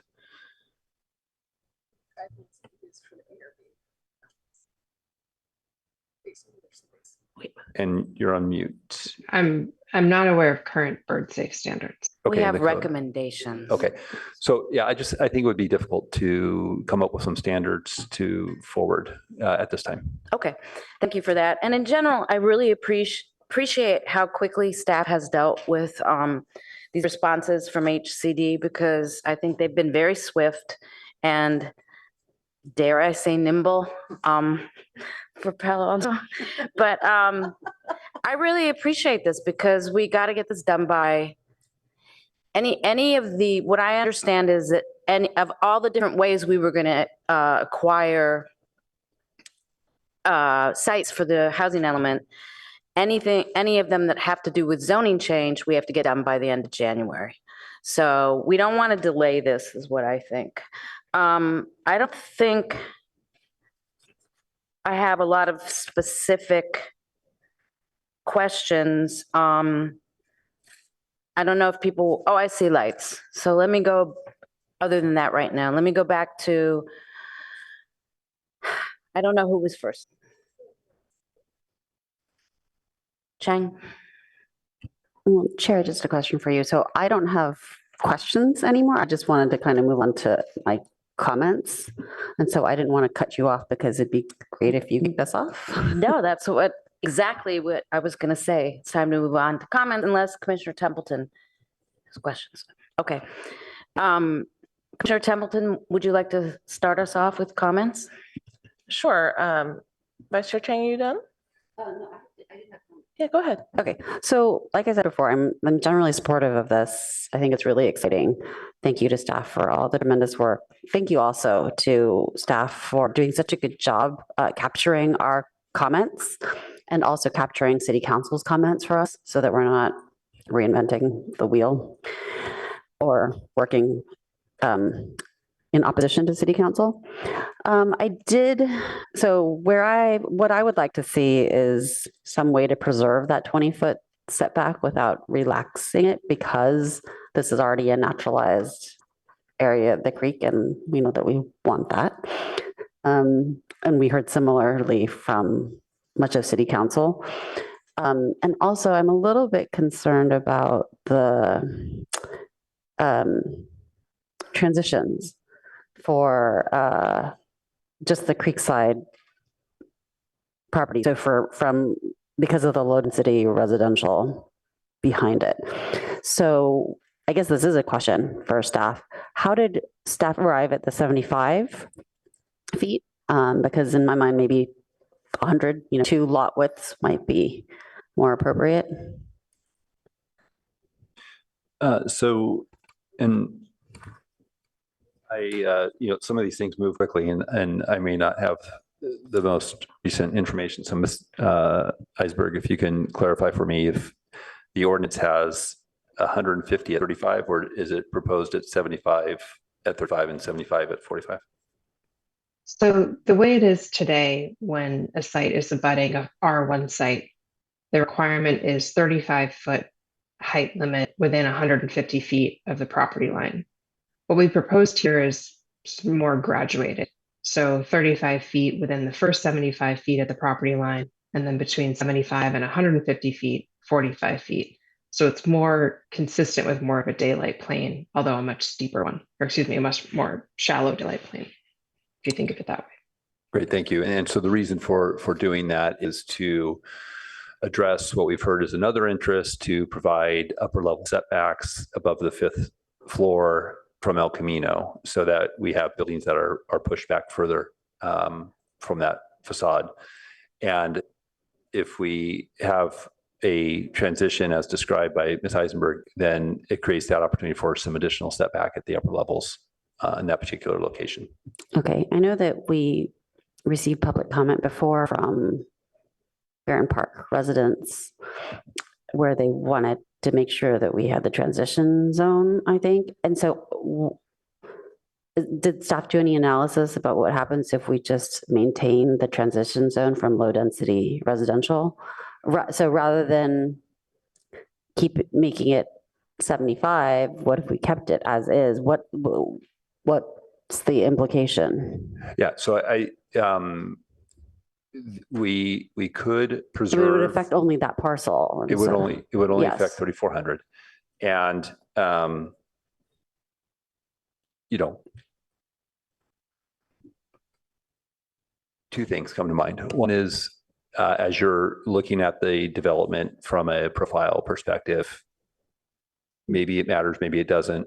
You've got 30-foot tall buildings on, you know, one half of the lot, and then taller building on the other. So from a, you know, transition in scale, just from a urban planning setting, that would be a question that we'd want the commission to sort of focus in on. Also, by reducing, again, there's a builder's remedy application on file. And so, you know, one of the advantages of this housing focus overlay is it provides a opportunity for redevelopment that would be in a path that would be more favorable to the city, but still provide incentives for the developer or property owner. I wonder, because of the 150-foot setback transitional height at 35 feet, combined with the stream that bisects the property, it may lend itself to wanting to be taller, maybe up to the 85 feet that we're contemplating for the other sites. And so if that were trade-offs that, you know, the commission wanted to favor, those could be things that you recommend as well. So preserve the 150 feet, but allow it to 85 feet. And then also recognizing that there may be less, you know, there's still minimum transition at the upper levels as we have in the code, but it will probably won't be more than that. Okay, so like I said, my sticking points is, you know, I would like to include something that helps us ensure the integrity of the 20-foot setback. And then second, my concern about this transition zone is, like, the way we legislate in the city often tends to be, well, we did it here, so then we can do it somewhere else. And I'm worried. I'm not saying that 150 feet is necessarily the right number. We've mentioned it, I think, many times here on the PTC that we should study what is the right number. But I'm sort of concerned about legislation by precedent, because we so often do it and memories are short here. And so my preference would be to, you know, what's good for the rest of Palo Alto should be good for this section too. I would want to see it more evenly applied. And so that's where I'm landing right now. And I'll leave my comments at that. Commissioner Templeton. Thank you. And thank you, Vice Chair Chang, as well. I couldn't agree more. I am extremely frustrated with this item, because we have brought up a large number of valid concerns and been told if we do any of them, if we worry about any of them, we're throwing the city off track for their housing element. And I applaud you for jumping in and trying to work on this piece, which is very objectionable, and seeing if we can make some headway there. Absolutely, we have to have the creek setback. There's no question about it. And if that throws the city off, then we have a problem, and it's not us. Okay, so if we're talking about the setbacks against the R1 residential single-family homes there in the Camillus Drive, why would we do that to them? That is so unfair. And look, we keep talking about it in properties that are south of Page Mill in Oregon. And we're not talking about that kind of stuff in other parts of the city. And I realize that's, you know, to Keith's famous quote, well, that's where the properties are. Well, there's properties everywhere in the city, and we don't want to treat people differently in some parts of the city versus others. And we don't want to abut large, you know, 70+ foot structures against our R1 homes. And if that's a choice to accept this or reject this, it's a hard choice to support the way it's been positioned so far, and the way that the feedback that we're giving is being dismissed in the name of getting this out the door. So I don't know what to say. I feel like we're stuck in between a rock and a hard spot here, because this isn't ready. If this was any other point in time, there's no way this would be considered for approval. So we're really having to take our I don't want to use this metaphor. We have to take the situation that we're in and understand that the context is weighing heavily on this, and I'm just really uncomfortable with it. So that's where I'm standing. Okay, a few comments from me since I don't see any lights. I agree with Commissioner Templeton's concerns, and I have been a big proponent of the 150-foot transition zone. But I also think that we've never had a discussion about it. I don't know what number it was based on when, but we kind of, if you break it down to kind of 3 lots, maybe 2 lots lot widths, maybe 2 lots is appropriate. So maybe there's some wiggle room to get 100 feet at the first within 35 feet. At 35 feet, I mean, and then the next one, keep it the same. But the other thing that concerned me about this property is both the daylight plane, and this is the only property, it's different than the others in the El Camino focus area, ECRFA, I call it. But anyway, is that neither the daylight plane, the transition zone, or the combination of both address the notion of a setback from the property line that will be the rear property line of the houses on Chamalis. And so I think what we need is a reasonable setback there. And I think as a starting point, reasonable. And I note that on the plans that the prelim plans that were submitted for this site, which is a very big site, so it has more flexibility than smaller sites. And we're not contemplating anything but this one site that abuts low density residential. I noticed that they want to put the circulation and parking in the back. And I don't know that I saw this in the second plan, but for sure the first plan had 45 feet from the rear property line of the houses on Chamalis before there was any building. And that's because naturally that's kind of where the circulation and parking. So there was a 2-way parking aisle and pull-in parking on either side.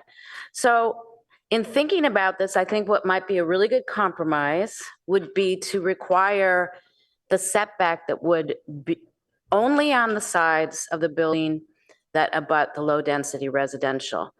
So in addition to being held to 35 feet for a certain distance and then being able to jump up higher, that 35-foot building wouldn't start until, and I'm going to suggest 20 because that's the normal setback.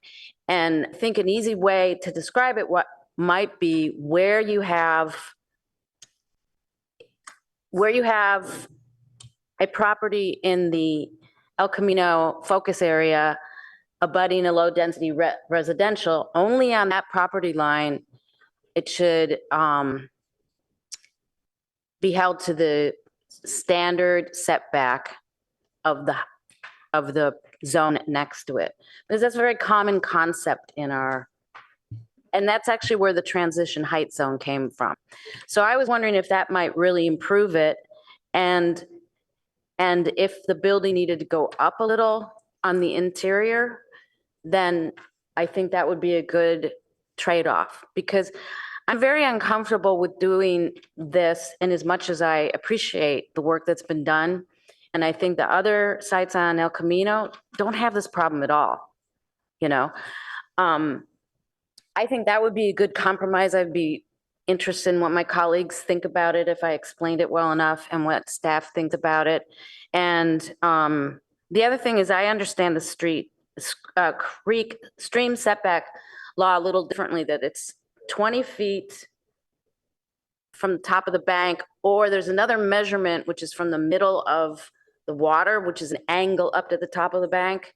There's 2 measurements you can choose from, and you have to choose the one that is greater, and that the soil studies are done to ensure that the soil is stable enough, because there tends to be a lot of friable soil around near creeks. So I think that's right, but if I'm wrong, I could be wrong. So I think 20 feet is a pretty firm, although we have contemplated going greater, but I think that's pretty firm. I don't think we have to worry about that.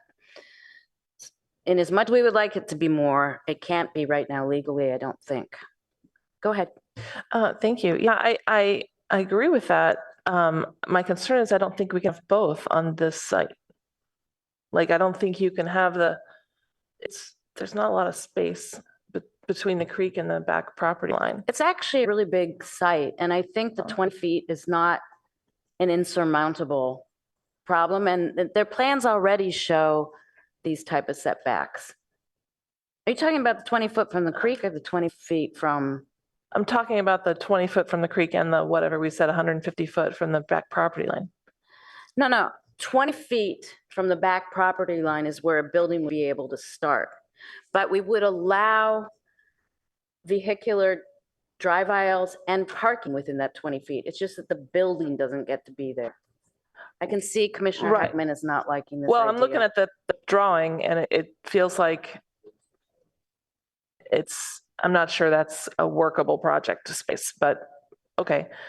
I want to make sure that the people who are adjacent with the residential properties don't have to look at, 70-foot building behind their house. So all this would change would be in addition to the height transition and the daylight plane, which we're not adjusting, we are diminishing the height transition. This would add an additional protection, which would be a setback, saying currently there's no place you can build up to 35 feet high up to the property line as I read it currently. No? What's the setback then? This is a property, it's 10 feet. There's a 10-foot minimum. Yeah, because it's split zoned. There's CS adjacent to El Camino, but there's RM30 behind it. 20, yeah. Yeah, so RM30, I think is the zoning. And so our code today would require a 10-foot setback for a rear yard setback. A 10-foot, you said? Yeah. Yeah. So I'm just suggesting it be 20, which is the standard rear setback they would expect behind their properties. Is For that low the blue density dotted residential. line? Oh, I'm sorry. Go ahead. For just clarification, it's for low density residential. So if it was, Yes. if it were a low density residential lot behind it, then it would be a 20-foot setback. Yes. Right. Yeah, and is that the dotted line on this diagram on the slide deck? I'm not sure what Slide diagram you're slide talking to, but I don't 22. think this concept is represented anywhere. So all I'm saying, my idea was,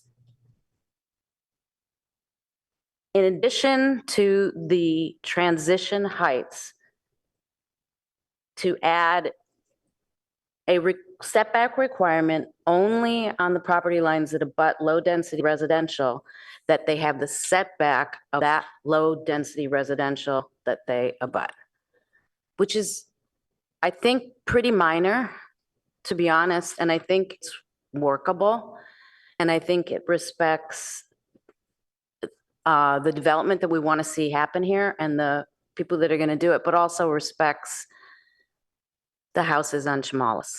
Yeah, so it is RM20. Thank you. You're right about that. I will note it is a 300-foot deep lot from El Camino to the R1 property. So it is a fairly deep parcel. And I would also say that, depending on what other development standards a property owner may decide to take advantage of the standards that the city thinks is appropriate for this housing focus area, or opt to stay with the application that they have submitted their preliminary application for. I mean, that would be their option, their right to submit one or the other, or neither, or whatever.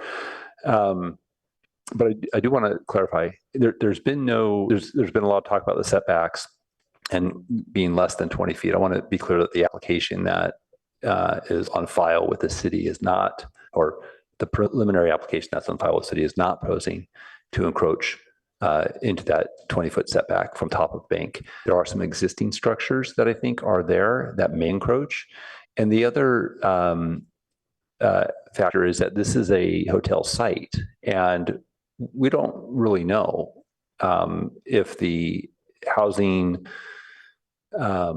focus area zoning that you're contemplating tonight causes the developer, property owner to pursue an all housing project or to continue with a mixed use project that would include a hotel and housing. We just have an application on file for a type of development. We don't know exactly what their interests may be, and that may shift depending on what setbacks or standards we ultimately implement. Okay. Yeah, I agree with that. But, and so that's why I was trying to think of something that would not, and allowing drive aisles, parking in that setback. It's just to get the building further away on the one property line that abuts low density residential reliably, because I think they may change what they want to do. And I don't think that, to me, in my mind, it didn't mean that it was beyond attractive at all to the developer, because in both versions, the original one and then the second prelim, they were going to use that area anyway for that. But it just ensures that the house, that the 35 feet starts 20 feet away from the rear property line of those houses. Does that make sense? So I thought I was following you up until that last statement. So the 35-foot building height would not start from the property line, or it would, the transitional height? I'm hearing two things from you: a building setback of 20 feet from the rear property line adjacent to the R1. And then there's the transitional height, which the code would say today, without this change, 150 feet, no taller than 35 feet. And what I'm hearing you, what I heard at some point in the conversation is maybe there's some flexibility in there, or maybe not. I don't know, but that's the, I'm not understanding where the transitional height standard is that you're contemplating. I think I would be comfortable with what Commissioner Chang suggested, which was instead of reducing it to 75 feet from 150 for the 35 to go 100. But I also think if that's not workable, keeping it that box with the 75 feet, 75 feet at 35 feet, and then the next one for the 45-foot height. All I'm adding to that, if commissioners do not like Commissioner Chang's idea, is the idea of an additional setback. Yeah, so I think it's for you and your colleagues to deliberate. And because I see this site as being so very different than the others in this area, and there's not much to add to the work from my point of view, except that. Commissioner Templeton? All right, I'll be quick. What my point is not that we couldn't figure it out. It's that we're probably not going to be able to figure it out on this timeline, given what we're hearing from staff. I'm concerned. I'm looking at the diagrams and charts that have been proposed. It looks like slide 22. We've been talking abstractly and not referring to anything, and it has the potential Can we to go see well. slide 22, please? Yeah. Has the potential to go well. It has the potential to not. And usually we have the time to go through and be really clear and clean about it. And that's where my concern lies. Not that we couldn't be creative. It's just I don't know about the time. If we have the time, I think Commissioner Heckman looks like he wants to say something. So.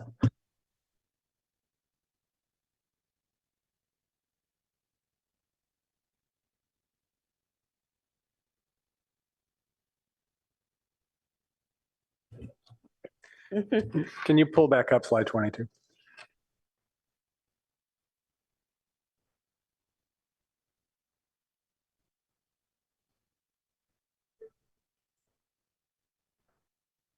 It's coming. There. All right. And then Commissioner Templeton, you had, I think, mentioned a dotted line or something. Maybe you could help us identify what you were looking at. On the left side, there's some dotted lines, but I don't see dotted lines on the side that would be adjacent to the R1 properties. So at the very bottom of the slide. It's hard to see because it's really tiny. And I don't know if this is actually even a plan or if this is just some kind of mock-up. So It's hard to know what we're talking about. this is provided for, context, I guess, for the commission. This is the pre-application that is on file with the city. It represents a concept that they're interested in pursuing based on the feedback they received from the council and the pre-screen. This building stays. But not beholden to, it's not plans. It's not plans, right? They're not beholden to it. We do not have a formal application. Okay. And the number of units, I know there's a portion of this proposed pre-app that's a hotel. But there are also some residential units, and the number of those in the pre-app? Ballpark? 150. Okay. And with the focus area incentive program, are we hoping to get more residential from this parcel? I think it would depend. It would depend on whether the property owner was interested in still a mixed use development or whether they went straight to housing. If they went to housing, we would expect more housing units, all housing. Okay. All right. So I think this is really what's before us tonight is really an issue where the perfect is the enemy of the good. This is a fast process because it has to be, and there are some heavy risks to going too slowly. And in my estimation, though, the benefits of moving slowly do not outweigh those risks. I think that I feel it's odd to be in the context of a zoning, sort of a macro zoning ordinance that it's implementing big picture programs, to be micro designing one side of one parcel. I don't think that we should be looking at that, at least in this context tonight. And generally, I'm not supportive of treating an RM20 site that has a 10-foot setback as though it were an R1 site that had a 20-foot setback. The people in this neighborhood that are next to that property bought next to an RM20 that had a 10-foot setback, and they could reasonably expect that something could be built that close. Now, as a practical matter, we don't know what would be proposed. And it could have drive aisles in the back. We don't know. But I don't think it's appropriately our job tonight to address that. I think we are expressing our concern that interface between those single-family homes and whatever might be built in this box we're designing might be too impactful, unfairly impactful to the residents, and think that is something that staff can consider as this travels with our recommendation, whatever that is, to the council. And maybe there are some adjustments, but I'm really uncomfortable adjusting the setbacks and the daylight planes on the fly from here because I haven't studied them. Staff hasn't studied the adjustments to them. We realistically don't have time for staff to go study them, come back here on, again, one edge of one parcel in a citywide ordinance. So I'm not wanting to go in that direction. Again, we're still on the focus area, and I have a few specific ordinance changes, and I'm kind of unclear. Some of them are like in a table that deals with the focus ordinance, the focus area, and so I'm wondering if I should just, there's only a handful of them, go through them now. Some of them are for the focus area, some of them aren't, but I'm afraid that if we vote on the focus area now, and then Commissioner Liu comes back, and I then offer, a correction on a table in the focus area comment that we can't vote on, that, right? So I think the safer course is just to announce, identify them now. And so if I can do that, again, there aren't very many of them. The first one is on packet page 76. Commissioner Heckman? Yes. Could we finish the discussion about what I suggested first? Because I think at least Commissioner Chang wanted to comment to it before we go into. Sure, you want to have a discussion on the 20-foot setback in isolation? Is that what you're suggesting? Well, yes, because I proposed it. If you wouldn't mind. Okay, sure. Commissioner Chang? So I think that what Chair Suma suggested was actually a really good compromise. And I wanted to speak a little bit to what you were saying, Commissioner Heckman, about not wanting to do something that addresses just one side of one parcel. And I look at this El Camino focus area concept as a concept that could very easily just be pushed down the rest of El Camino. And so I want to, since we're looking at an ordinance with very specific numbers in it, we're being asked to approve that or recommend that. I want to make sure that as we recommend something, that we're recommending something that has legs, that we could then extend another block if applicable, and another block and another block. And so I think that as the focus area is currently defined, the suggestions made by Chair Suma only affect one parcel. But I think we want to get this concept of the focus area right. And we are moving fast. And I think that we can move fast with this compromise, right? We heard from Ms. Eisberg at how the 75 feet was, how we arrived at the 75 feet. It wasn't through a tremendous amount of study either. It was something that seemed good. And so I think I agree with Vice Chair Suma that this additional 20-foot setback for the sides of properties abutting low density residential makes sense, as well as we're also talking about the 100-foot, changing the 75 transition zone to 100 feet. So I don't know if there's more discussion, but I think we might be ready for a motion. And I would suggest that Commissioner or that Chair Suma make that motion, because she seems to have it in her head. Well, are other colleagues interested in that idea? And I just think, and it would not be 20 feet on the side because we don't have residential low density side setbacks of that size.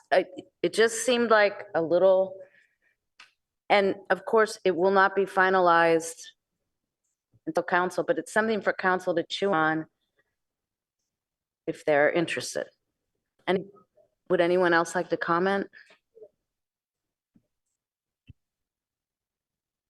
Commissioner Aiken. Sure. We're all beginning to fade a bit now.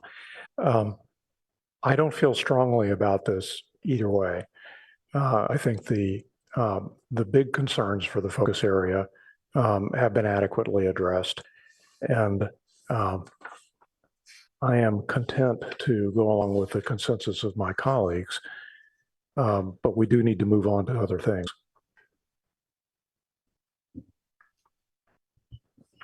Yeah, I'm struggling with this, that on one hand, we want to protect the neighbors. The other hand, if we protect them too much, we may end up with a builder's remedy building here, which actually protects them less. So I'm more sympathetic to the step up, changing that 75 to 100.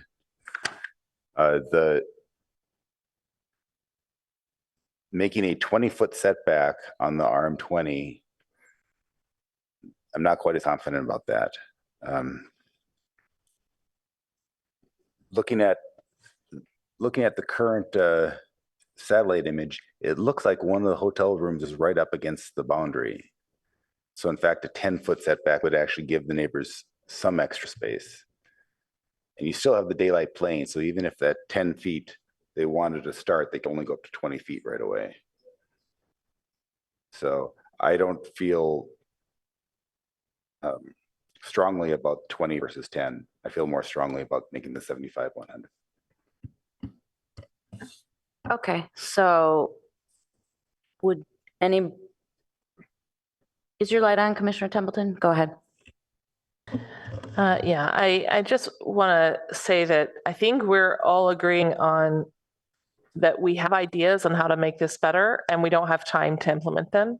And to me, that's a tragedy. I feel like it's a mistake to rush this stuff. And if that's what we have to do as a city, that's city council can do that. But I don't think that I'll be supporting the motion, not because I think the ideas that are proposed are bad. I think they're good. I think that this whole thing is disorganized and we're including a parcel or parcels that are very different than the others, and we're treating them all the same. And we're going to face unexpected consequences if we try and treat them all the same. That's okay. I'm just one vote, but that's what my intention is.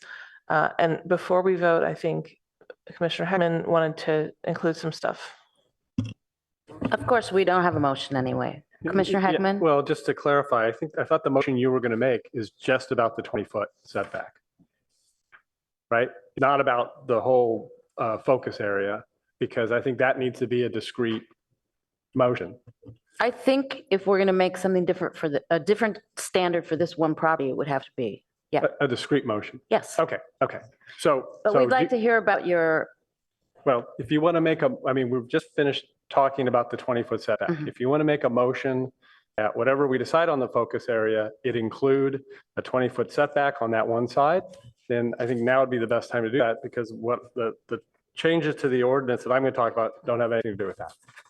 Okay, I suspect it will fail, but I would like to make a motion for that, for the Creekside apartment only.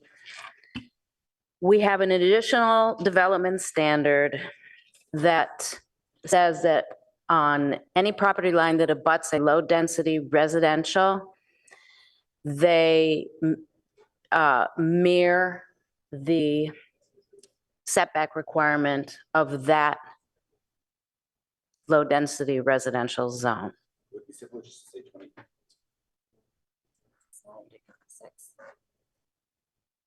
If you want me to, I mean, I don't know. I think it makes more sense as a standard in how we write laws to say, because that's what the transition is based on, the zone next to it, protecting for a while, because we have a notion of protecting zones where the transition to another zone happens. I think it's clearer that way. I'll second it for discussion. Okay? But I have a question. So why are we saying it's for this property only? Why aren't we saying for any property in the El Camino focus area? Because that's true. This is It the would only affect one. It this only property. affects this property. Like, Yeah. I don't see, so I don't see the point of spot zoning when we might be extending the focus area. Okay, that makes better sense. Okay, so then how do I? Okay, so let me amend the motion to read for in the El Camino Real focus area, properties that abut low-density residential shall have the same setbacks on property lines that abut those low-density residential zones. But what? You can fix the language if you're finding it. Just ease of administration would suggest a 20-foot setback where adjacent to a low-density zone. That's fine. Okay. We can do that because it's the same for all low-density residential. And I would also say, add to that, that we would allow circulation and parking in that 20-foot setback. Okay, second.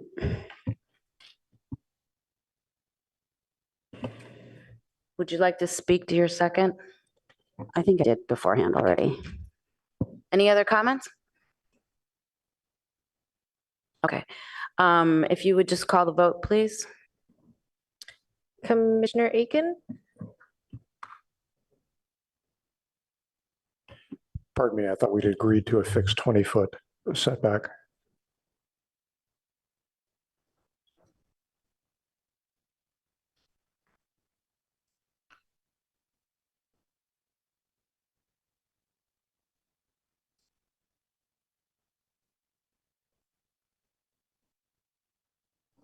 So don't you, instead of the same setbacks, don't you want it to say a 20-foot setback?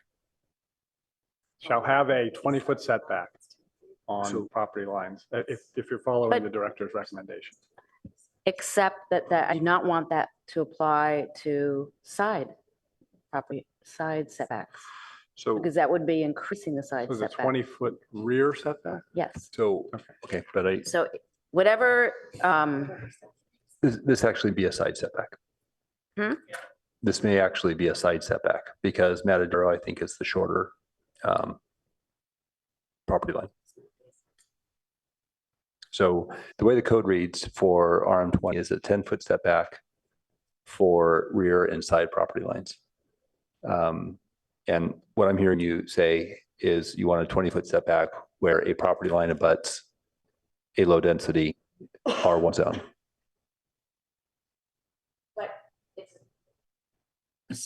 okay, so Matadero is the address of this property? I mean, The address doesn't matter. It's the lot dimensions. okay. Then I think we should say 20 feet. Okay. And I'll note, I understand the appeal for having the text and having you guys have a chance to look at what you're voting on. It does, I think, slow down your deliberative process. And I know clearly what you're saying. We have our notes, and I just think we're going to spend a lot of time wordsmithing the text, but I'll just mention that and we can talk more about that later.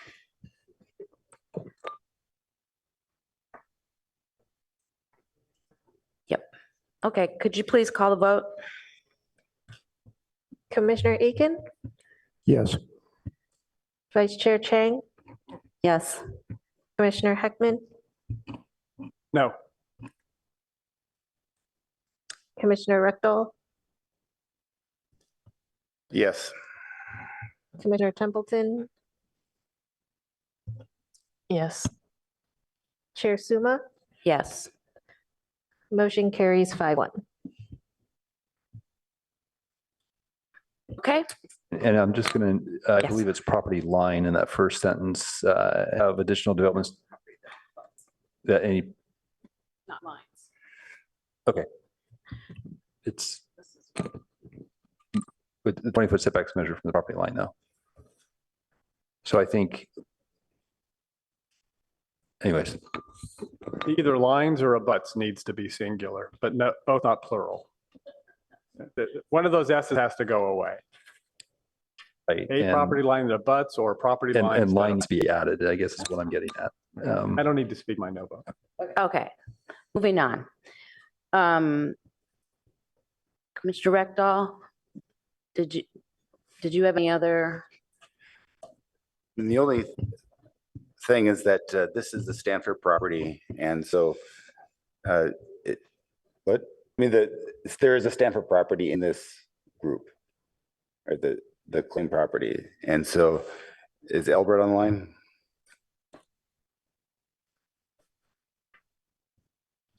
Yes. So in the council meeting, Council Member Burt asked whether you could enforce property tax via zoning. Separate new topic? Yeah. So. Right. There's no simple answer to that. Probably not. You can't require the payment of property taxes through zoning. You may be able to regulate that any residential uses must be open to the general public. Okay. Did you guys want to? So my understanding was that after we finish this 20-foot setback issue, that we were going to have, yes. Commissioner Heckman. Okay, so I'm going to just give a few suggested revisions to the language of the ordinance, most of which appear to relate to the focus area, which is the subject of what we're talking about now, but a couple of them may not. So starting on packet page 76, subpart C5, the first sentence says specific Stanford University owned sites and El Camino Real focus area sites shall, as an alternative to state density bonus law. I think that, so this is the option that staff's talking about in the staff report, but I think the word there needs to be may. That's what creates the flexibility to choose or not choose. So I think it should be may rather than shall. At the bottom of that page, number 6, so this sentence about combining district design, blah, blah, to accommodate lower income households. So this appears 4 times in the ordinance, and at our September 13th meeting, I had suggested that to define lower income households and district design and development standards, you needed a reference to 18.14.020. And staff put that reference in the version of this sentence on 92 and 94, but not in this one on 76 or 90.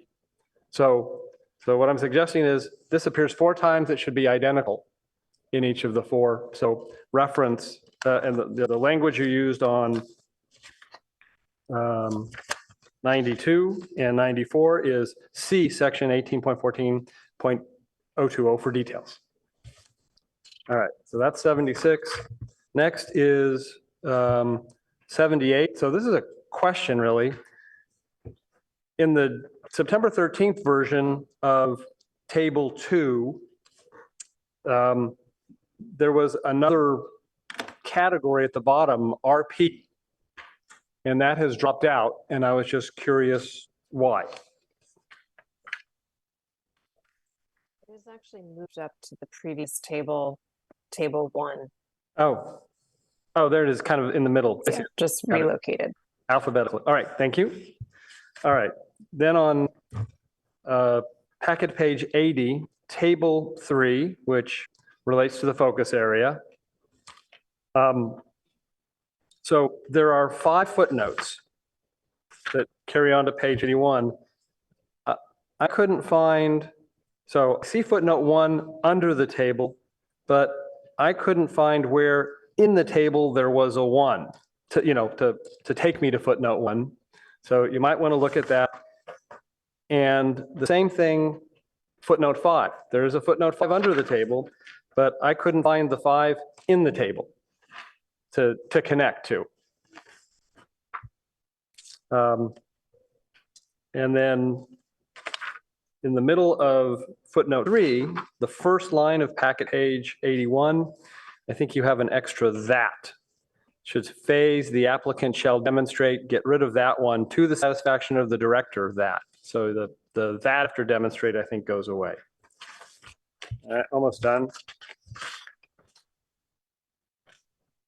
I already actually, 90 is the second occurrence of that thing that appears 4 times. And then the last one is on page 91. And this is, again, one we mentioned last time, September 13th.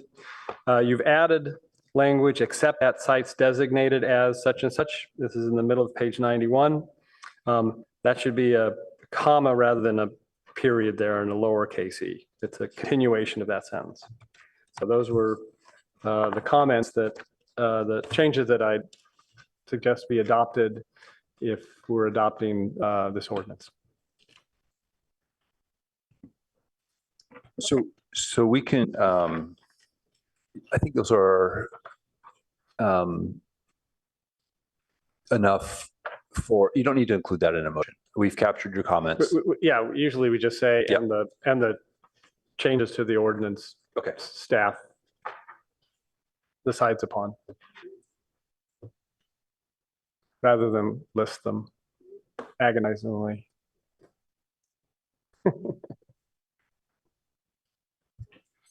Thank you.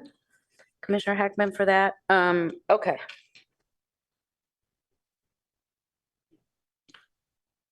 You want to, should we pull up the language of the motion on the focus, that list, that the menu for tonight, Yes. so that we can see how to wordsmith the motion on the focus area? Commissioner Chang?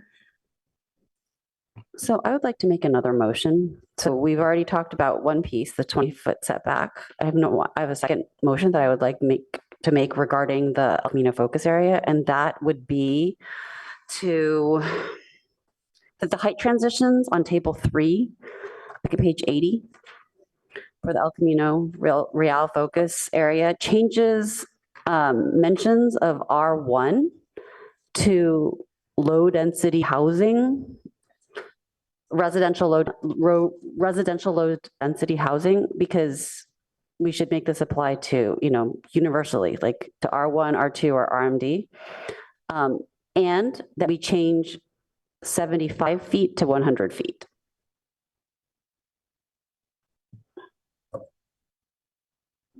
And just to clarify, residential low density housing districts. Yeah, districts. Thank you.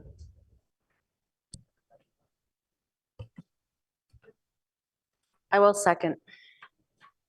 Would you like to speak to your motion? I don't think I need to speak to my motion. I already spoke to it before. Okay, and Ms. French is telling me that R1 is not included in residential low density housing. So would you like to include single family zoning? Yes, please. Okay. Thank you. Thank you, staff. Glad that you're keeping us on task and on target and mind reading.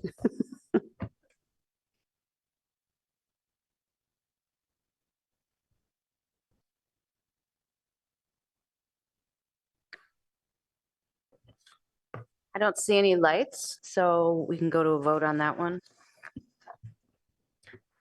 Commissioner Templeton, Yes. Chair Suma, Yes. Commissioner Richter, Yes. Commissioner Heckman, No. Vice Chair Chang, Yes. Commissioner Aiken, Yes. motion carries 5-1. Thank you. Would anyone like to speak to their no vote? Sure, just very briefly, I think, what's happened here is we have approved what are essentially 2 constraints to this new concept that we haven't even approved yet. And so we're, already chipping away, making it potentially less attractive to someone who has other options, specifically state bonus law. So and we're doing it on the fly without understanding, how much of a risk that is or is not. So that's why I voted no. Thank you for that. Okay. Any other discussion on this topic?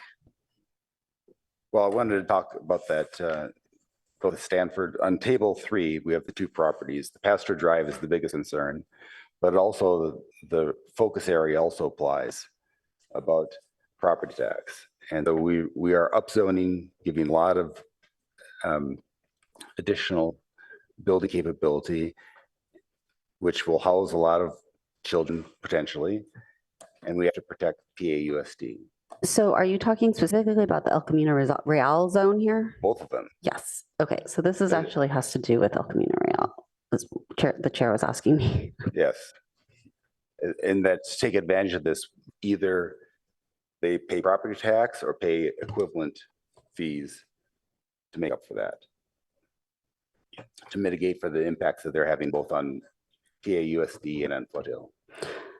So am I understanding you correctly that even though the concern is specific to Pasteur, because Stanford has said right now that they want to use specifically Pasteur for affiliate housing, that in reality, any other parcel anywhere could, including the El Camino focus area, could eventually become something, because some of them are Stanford-owned property, could be something There's where. nothing binding on that. Correct. And if they have no intention of doing it, it doesn't affect them because they're paying property tax. Right. So So it just protects us because these are particularly high density these could be very high density housing developments that then have an outsized impact if there are many PAUSD students living in these. You're suggesting that we should try and extend any protections for property tax to any to the El Camino Real zone, because even if they don't own it right now, they could buy a parcel and then turn it in. Okay. And that's a $5 million impact to PAUSD. Understood. I'm just trying to clarify. Do you have a motion that you? Yes, I'm not sure the right place to put this. I would think in I think in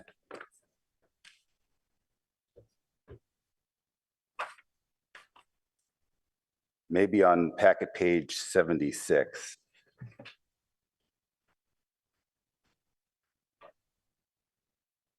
When they talk about the development standards and say take advantage of these development standards, you put a number 7 there.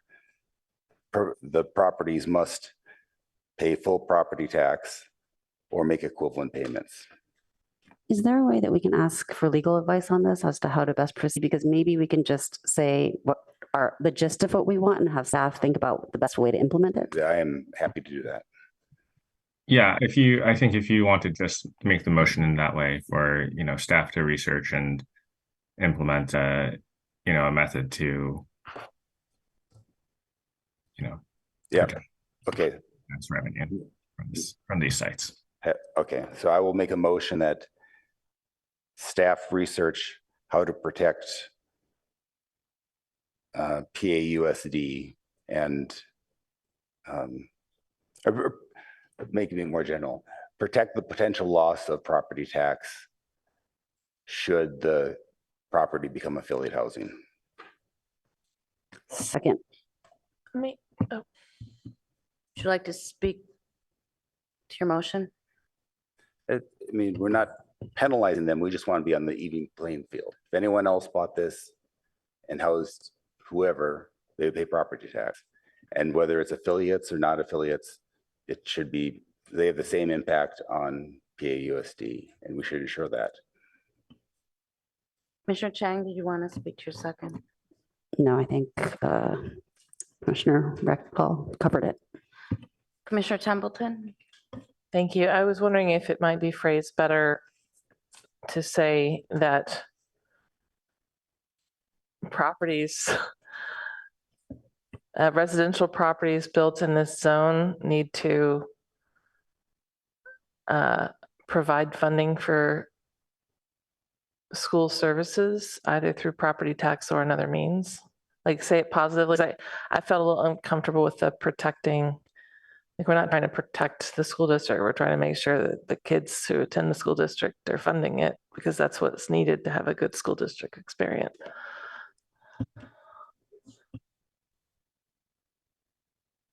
It's just not PAUSD. There's county education that gets funded by this, Deanne's that gets funded by this. There's a lot of educational functions that are paid by the property tax. Okay. So I would just say, let's keep it generic and say that have staff research how to protect us. I mean, it doesn't change what staff's going to do. If you have a more punchy way of saying it, go for it. Yeah, I think saying that funding for XYZ services, educational services or whatever should be provided, whether through property taxes or a separate funding mechanism. I accept that, yeah. I accept that too. Commissioner Hagan? So this motion, this would apply then to the city parking lots where we're planning housing also, because those are tax-free. Is that right? So the developer of, I think that's all designed for very low and low housing, they would have to pay the property tax for that tax-free property? This doesn't apply to BMR housing. Oh, was that part of the motion? This applies, this is very focused for table 3, right? that's in this. So it only applies, well, okay, so it only applies to the property in the second column and the focus area, right?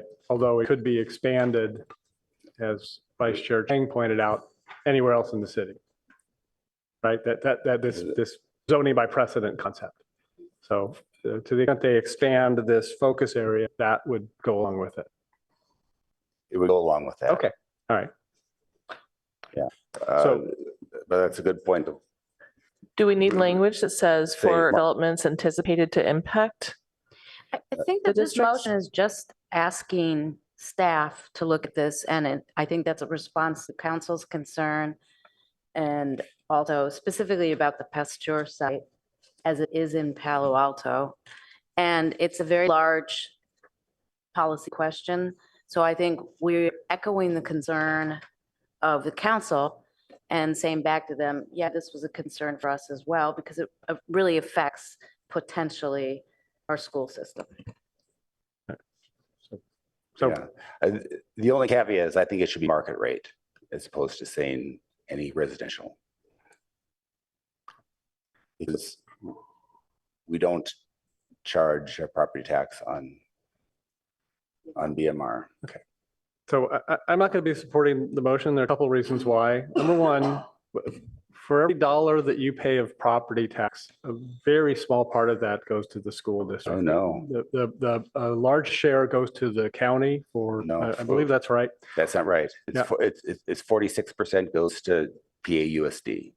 Of our property county tax. property tax. If in Palo Alto, when you pay, 46% goes to PAUSD. But is that the county-wide number, or is that a special Palo Alto? Is that city tax? That is the Palo Alto, when you pay, if you're a resident of Palo Alto and you pay your property tax to the county, 46% of that comes back to PAUSD. Okay. But your motion isn't limited to that 46%. Yeah, and then you have other fundings. Right. There's county education, there's Foothill De Anza that comes out of that. And so all in all, the education is on the order of 70% of your property tax that you pay. All right, but you're saying 100%, your motion is. Your motion isn't limited to the 70%, if that figure is correct, of the property tax actually going to education. Let's have staff figure it out. Ideally, I mean, all those things that property tax, whether it's paving the streets or other city services or county services, there's those residents are impacting whether they're affiliates or not. So yes, ideally the whole property tax would be paid. Okay, that's the intent of the motion. I want to clarify that. All right, and so the biggest impact is PAUSD because it would be such an enormous part of their budget. Other entities are not nearly as affected, but still. All right, so once upon a time, the way things used to work, a developer would apply for a development in the city, and the school district would show up and say, you know, their taxes aren't enough to cover. Our costs are greater, and cities often in that situation said, developer, go satisfy the school district, and until you do, we're not going to approve your project. And so there were, deals made. At some point, the state stepped in and intervened and said, no, we're not going to have this. We're going to have a set way to fund our public schools. And so I'm interested to see what our council will come up with if this can be legally done. But I don't want to prejudge that by supporting the motion. Any other comments? Chair, just one, there's been some talk about Pasteur site, and I just want to remind the commission that we're just talking about the housing focus area on El Camino right now. So this motion would apply just to the El Camino Real property. That's fine, because we want to invite Commissioner Liu back in anyway to talk about the Pasteur site. Okay, with that clarification, are we ready to vote? Thank you, Ms. Dow. Chair Suma, Yes. Vice Chair Chang, Yes. Commissioner Aiken, Yes. Commissioner Heckman, No. Commissioner Rectal, Yes. Commissioner Templeton, Yes. motion carries 5-1. Okay, thank you for that. I think that concludes this portion and we can invite, no, we have to make a motion. We have to make the main motion. Okay, I was wondering if we had to do that. Okay, would anyone like to make the overriding motion? I move that we approve staff's recommendation for the El Camino Rail focus area, including the previous motions that we've made already. Is that sufficient for staff? Okay, second? Anyone? Second. Okay, second. Would you like to speak to your first? No, I think we've Would you like discussed. to speak to your second? Any other comments? Okay, if you could please call the vote. Commissioner Heckman, Yes. Commissioner Rectal, Yes. Commissioner Templeton, No. Chair Suma, Yes. Vice Chair Chang, Yes. Commissioner Aiken, Yes. motion carries 5-1. Thank you very much. We'll pause for. No vote. Oh, so sorry. Would you like to speak to your no vote? Thank you very much. I'll be quick. My objection to this is it is, as many of our commissioners have mentioned tonight, not well thought out, not ready for prime time, and has a lot of risks to it. I'm not yet convinced that the risks are insignificant, and so I just wanted to register my objection. Thank you. Thank you very much for that. I think we're ready to invite Commissioner Liu back in. So I don't know if he's on the way. Welcome back. So we have the following issues. I suggest we take them in this order. The comp plan amendments first. So any questions or comments or motions? I move that we recommend the staff changes to the comprehensive plan to city council for adoption. Second. Okay, would you? They're located in the packet as attachment A. They did not change since last time, except that Ms. Eisberg said there would have to be a couple additional changes. And I'm assuming those will go to council and we won't see those, so.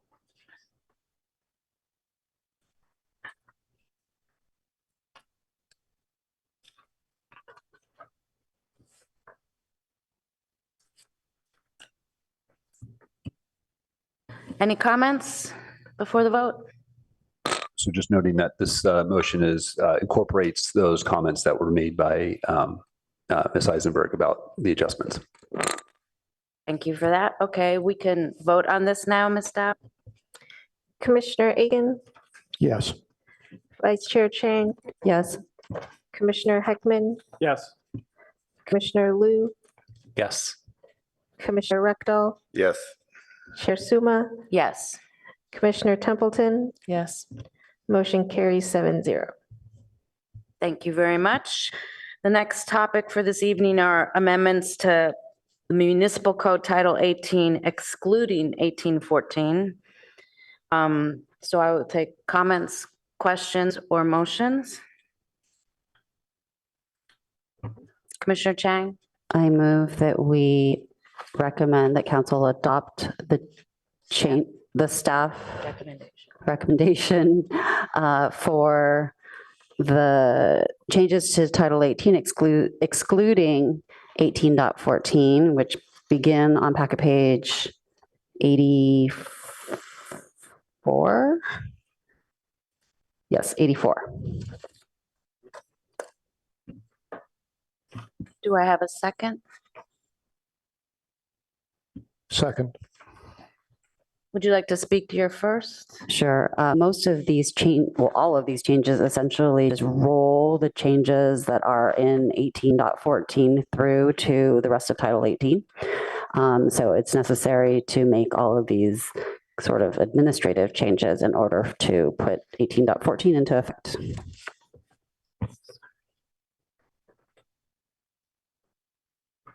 Thank you for that. Would you like to speak to your second? No, I think that covers it. Okay, any other questions or Can I comments? ask a quick clarifying question? Yes. I see that this has that GM RLM stuff that we talked about last time. So this would be adding that in? Or has that already, well, it's a question for staff, guys. Does this add stuff about the GM RLM stuff that we talked about last time? I know I'm saying the word stuff, it's really late. But remember last time when we were presented with building high rises on right beside the highway, and it's in these charts and this. So my understanding is but we're still going to discuss those charts. Right now, we're just talking about everything outside of 18.14. That's what I'm trying to figure out because it's on those pages. No, sorry, if it wasn't clear, I may So- have said the wrong pages, but it starts on page 84. 84? Yeah, but on page 87, 88, it's all in there. I just want to make sure that I understand what specifically is being voted on, because I don't like those and I think there's a mistake and I know I'm alone, but it's okay. Oh, no, I think I agree with you, actually. Okay. Well, maybe we're taking this a little bit out of order because I'm hoping that we're also going to go back and discuss other pieces of 1814. So while these changes refer to 1814, we are still going to potentially make changes to 1814, right? We still have to discuss pasture, and we still have to discuss the GMRL things that we discussed at the last PC meeting that are within those tables are within 18.14, but all the changes that I'm proposing that we recommend to council for adoption now are things that refer to 18.14. So if we change 18.14 itself, we should be covered. Does that sound right, staff? Yeah, I believe that's correct. And the motion would pick up on packet page 85, section 3, and continue to the end. And while there is some reference to ROLM and GM, that's for permitted uses, not the development standards. Thanks for that clarification.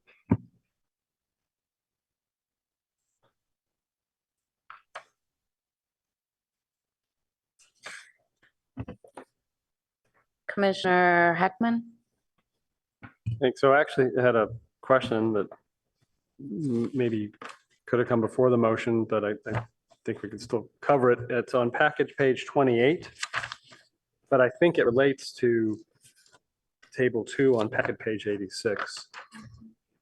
So it's this concept of minimum density standards, which is something we talked about, last time we were together. And I just kind of wanted to get my head around it. So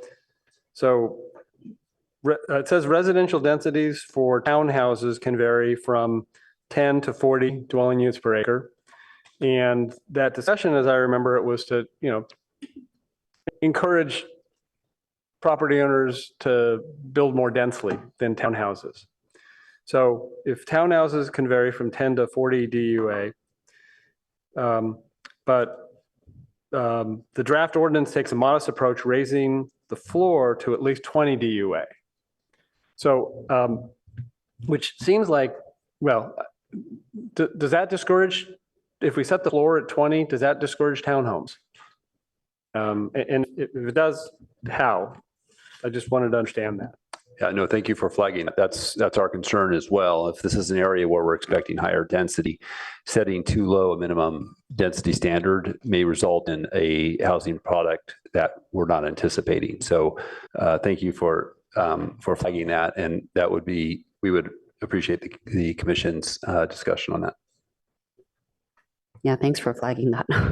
So does, in fact, one of Ms. Eisberg's slides showed what a 39 DUA looked like. right? Compared to a 15 DUA. So I do to ask the question, but I don't have the answer for what the right DUA is. So I would invite my fellow commissioners to talk about it. If townhomes can be at 40 DUA, is that the floor that's desirable? And does that apply in RM 20 and 30? It already applies in RM 40. And then, I mean, RM 20 is RM 20 because it's 20 DUA. So are we talking about, collapsing everything into RM 40? All right. Now I've created a mess. I'll let other people wade into it. Commissioner Liu? Separate topic. We should. Okay. Comments on Commissioner Heckman's concerns?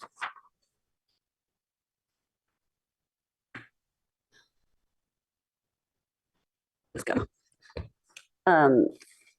So I'm not sure. This is not a problem I feel like we have the knowledge to solve tonight. The thought of collapsing everything into RM40 sounds like a really big decision. So that doesn't sound good to me because that's not what we've, that's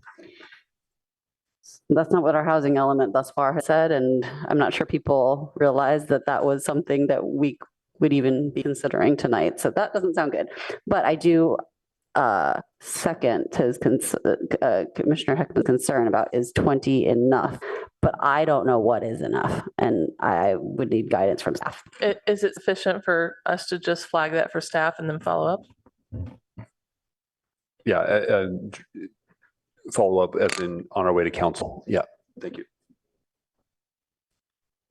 Yeah, I don't know that we had a precise number either, which is why we punted it to you.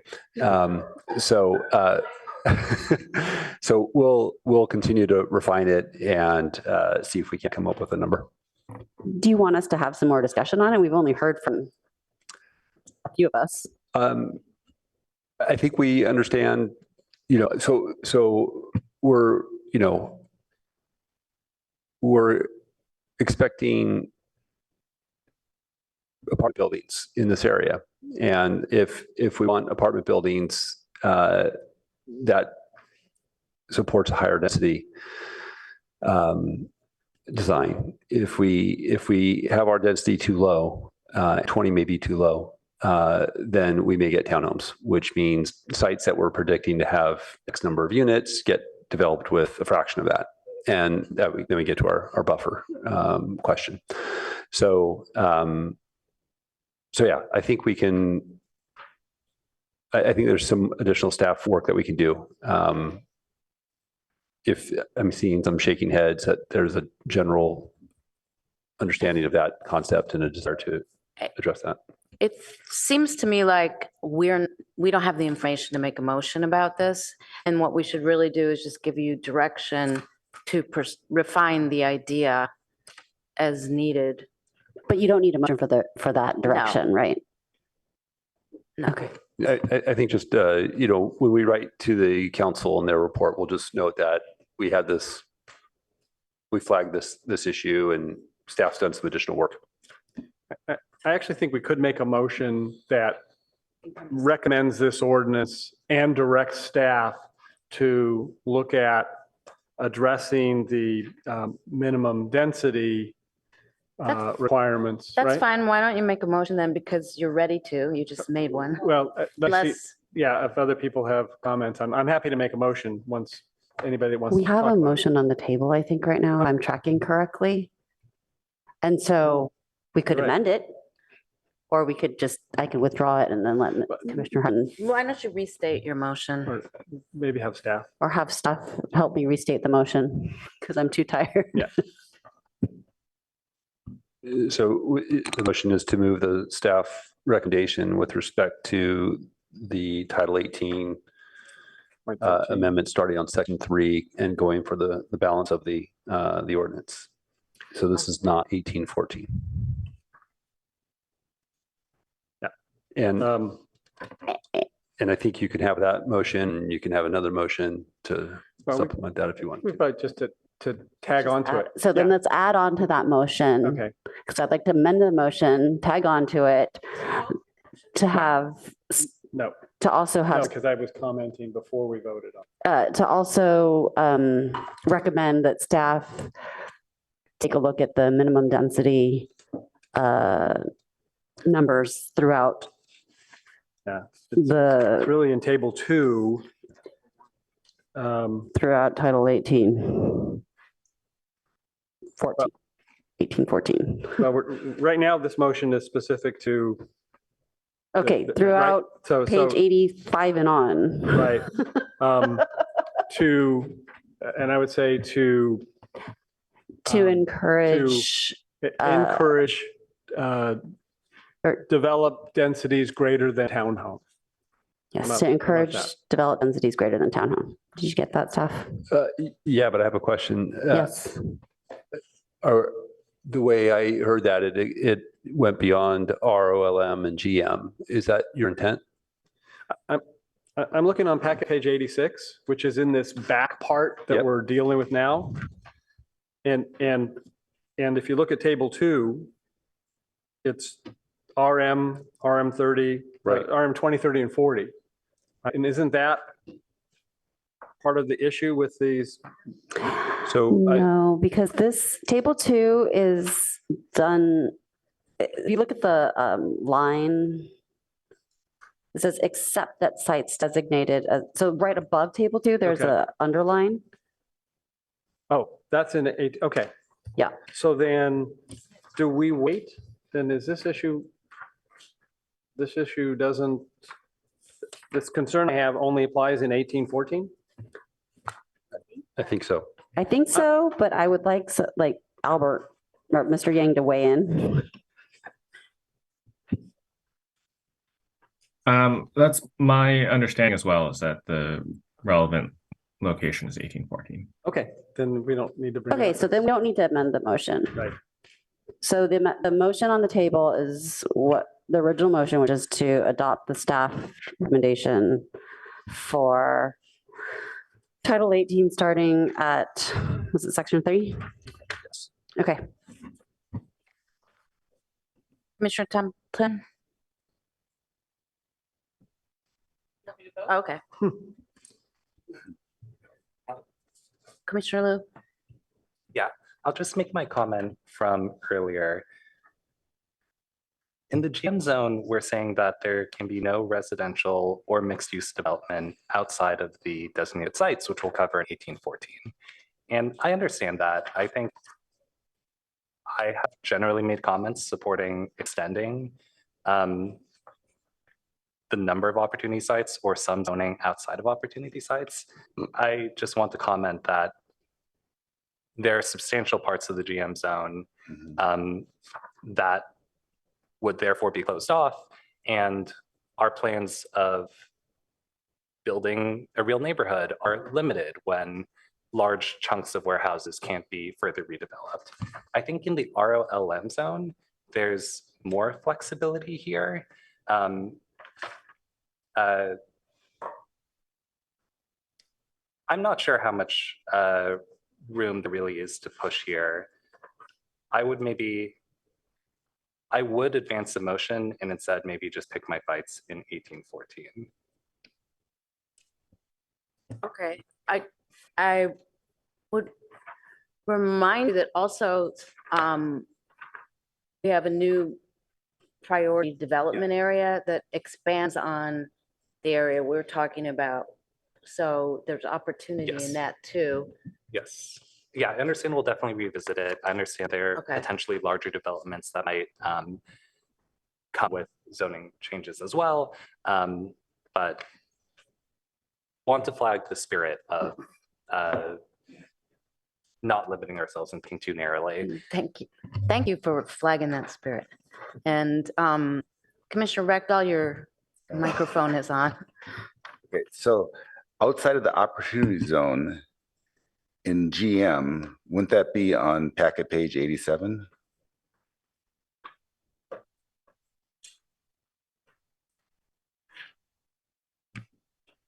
So So these are permitted uses. And so We're not- multifamily housing is permitted in DM zone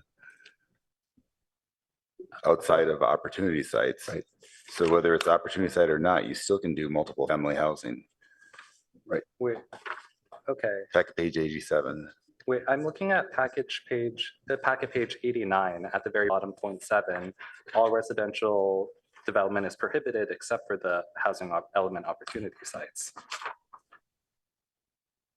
Is there a contradiction there? I think you're right. Or is there, Yes, I think you're right. I think we need to clarify that the focus area is also permitted in on the bottom of 89. Sorry, Ms. Eisberg, you're breaking up a little. Could you repeat that? Okay. Yes, I think you're correct. At the bottom of page 89, we need to clarify in items 6 and 7 that it's allowed both on the housing on the opportunity sites and in the focus area. Was anybody able to understand that?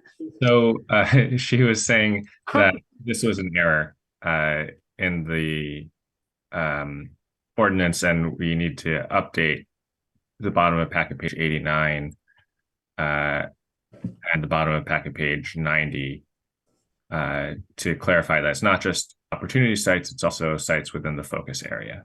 okay, that's great. I totally take my comment back. Okay, thank you. And I No, hopefully thank you just for fixed bringing my that up and microphone. clarifying it.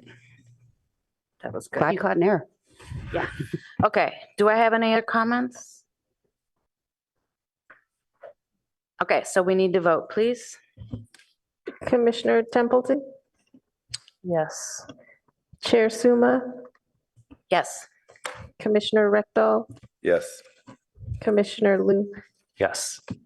Commissioner Heckman, Yes. Vice Chair Chang, Yes. Commissioner Aiken, Yes. motion carries 7-0. Thank you very much. Okay. All right. I'm sorry, I didn't hear you. Can you recap on what's left? Yes, I believe what's left is, let me check.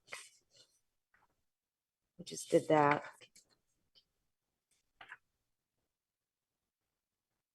This is all we have left, I think.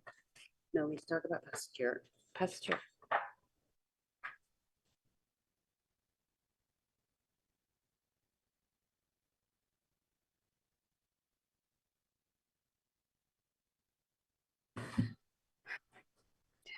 Okay.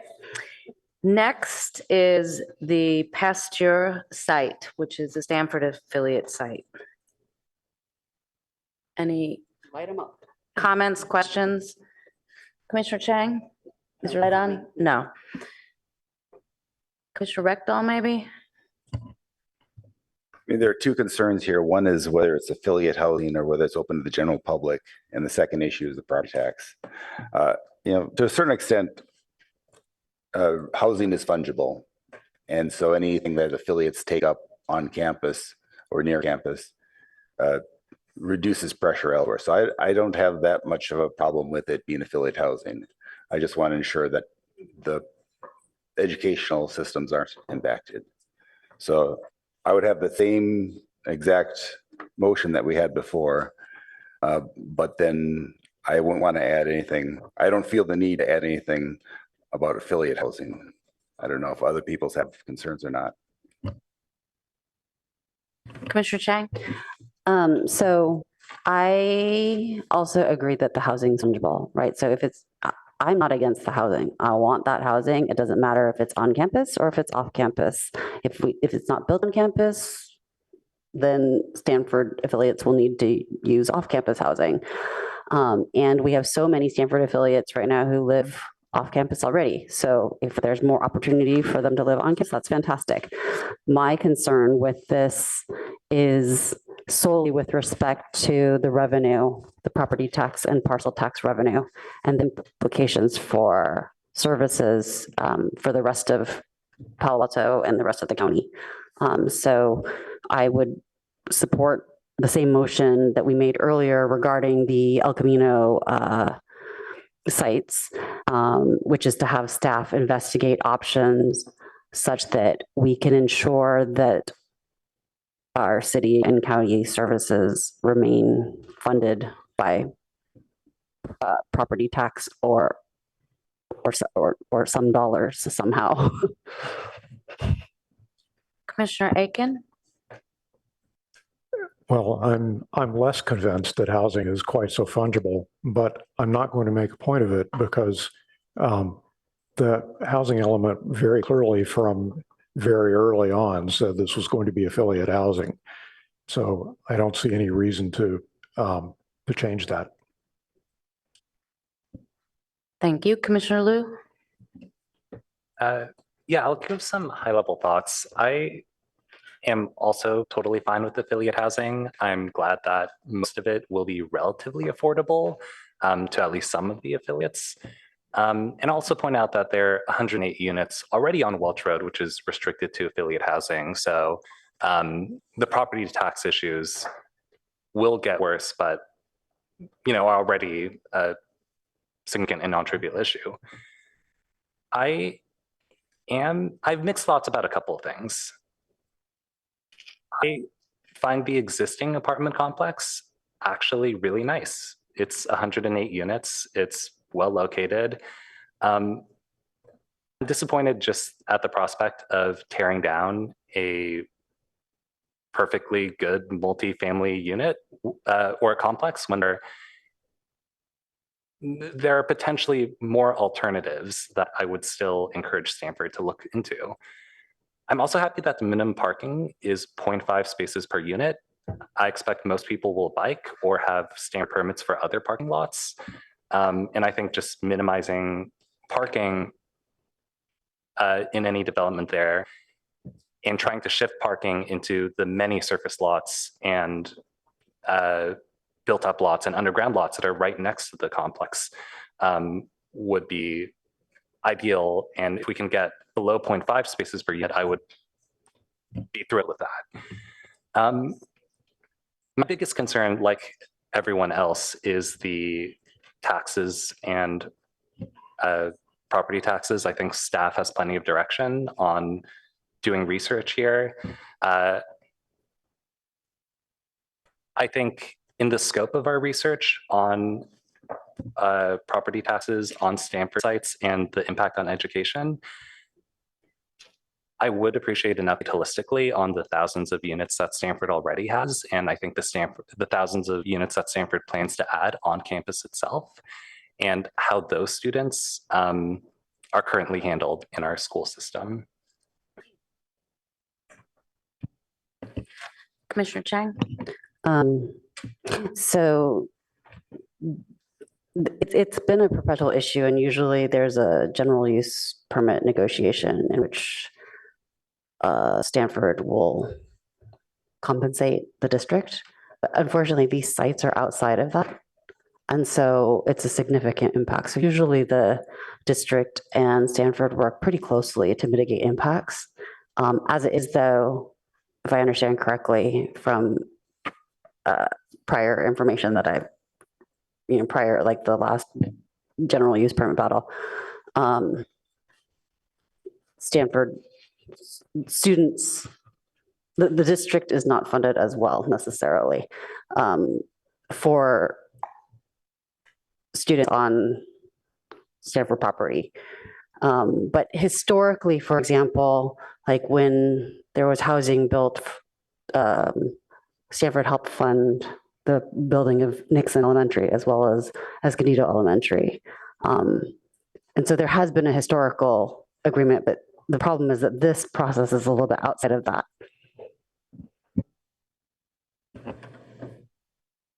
Okay. Any more discussion? Commissioner Heckman? I'm sorry, has there been a motion yet? I know Keith announces in my intention. Your intention. Okay. But what I want to clarify is if other people had heartburn about the affiliate housing or not, then that would change the motion.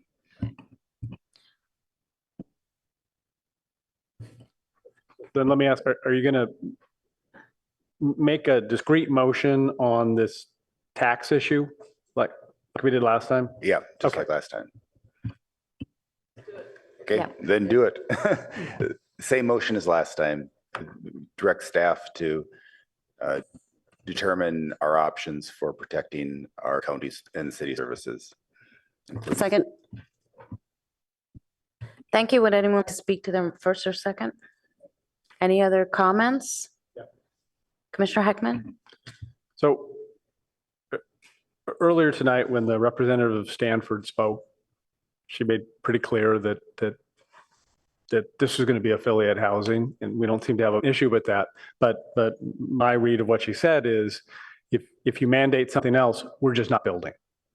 And so I'm wondering if in that scenario, if they declare they're not building, is that still an opportunity site?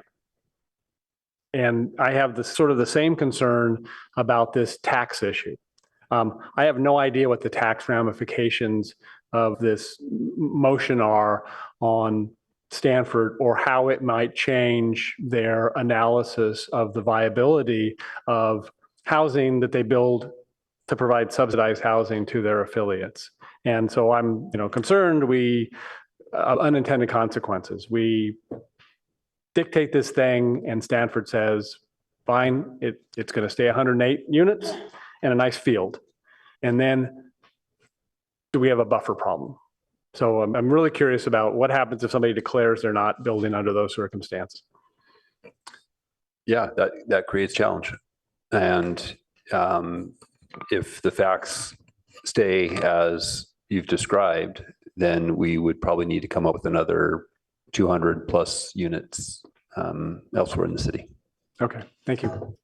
Can we just clarify that the motion doesn't dictate anything? The motion asks staff to look into what would work. So if your objection is we're dictating something that won't work, don't worry. We're not going to do anything that doesn't work. Now, my understanding of the motion is what can we legally do, not what's okay with Stanford. And those are two different questions. Well, that's what we're supposed to do. We're protecting the city. That's my, I'm not directed at you, but that's my. That's what I'm doing too. Yeah. I'm protecting the city against, I'm trying to find out if we need to protect the city against the possibility that we're going to take an action here, not intending to drop us below the threshold, but doing that. If I may, and I appreciate both points of view, but if I may, I think that's why Commissioner Reckdahl made the motion the way he did, because we realized this was brought up by council. The community is concerned about it, whether they understand it fully or not, but they understand it fully from the point of view of protecting the school system for our children. So I think what we're saying to the staff, look at this because the council is concerned, we're concerned, the community is concerned, but we can't evaluate the trade-off right now tonight. And so we're counting on staff. We're throwing it back to staff, and with the understanding they will come up with a very thoughtful recommendation, council. Commissioner Templeton? That's also my understanding of this motion. My only thought here is we once again said protect in the motion. I think we just say fund. Yep, same as last time. Okay. That being said, are we ready to vote? Okay. Ms. Dow? Commissioner Liu? Yes. Commissioner Reckdahl? Yes. Chair Suma? Yes. Commissioner Templeton? Yes. Commissioner Aiken? Yes. Vice Chair Chang? Yes. Commissioner Heckman? No. Motion carries 6-1. Thank you very much. I think we have one item left, which is GM ROLM focus area. So who would like to start us off? Comments? I can start. Go ahead. I don't know if I'm just telling you how I feel about the whole thing or if there's a specific part you want me to address.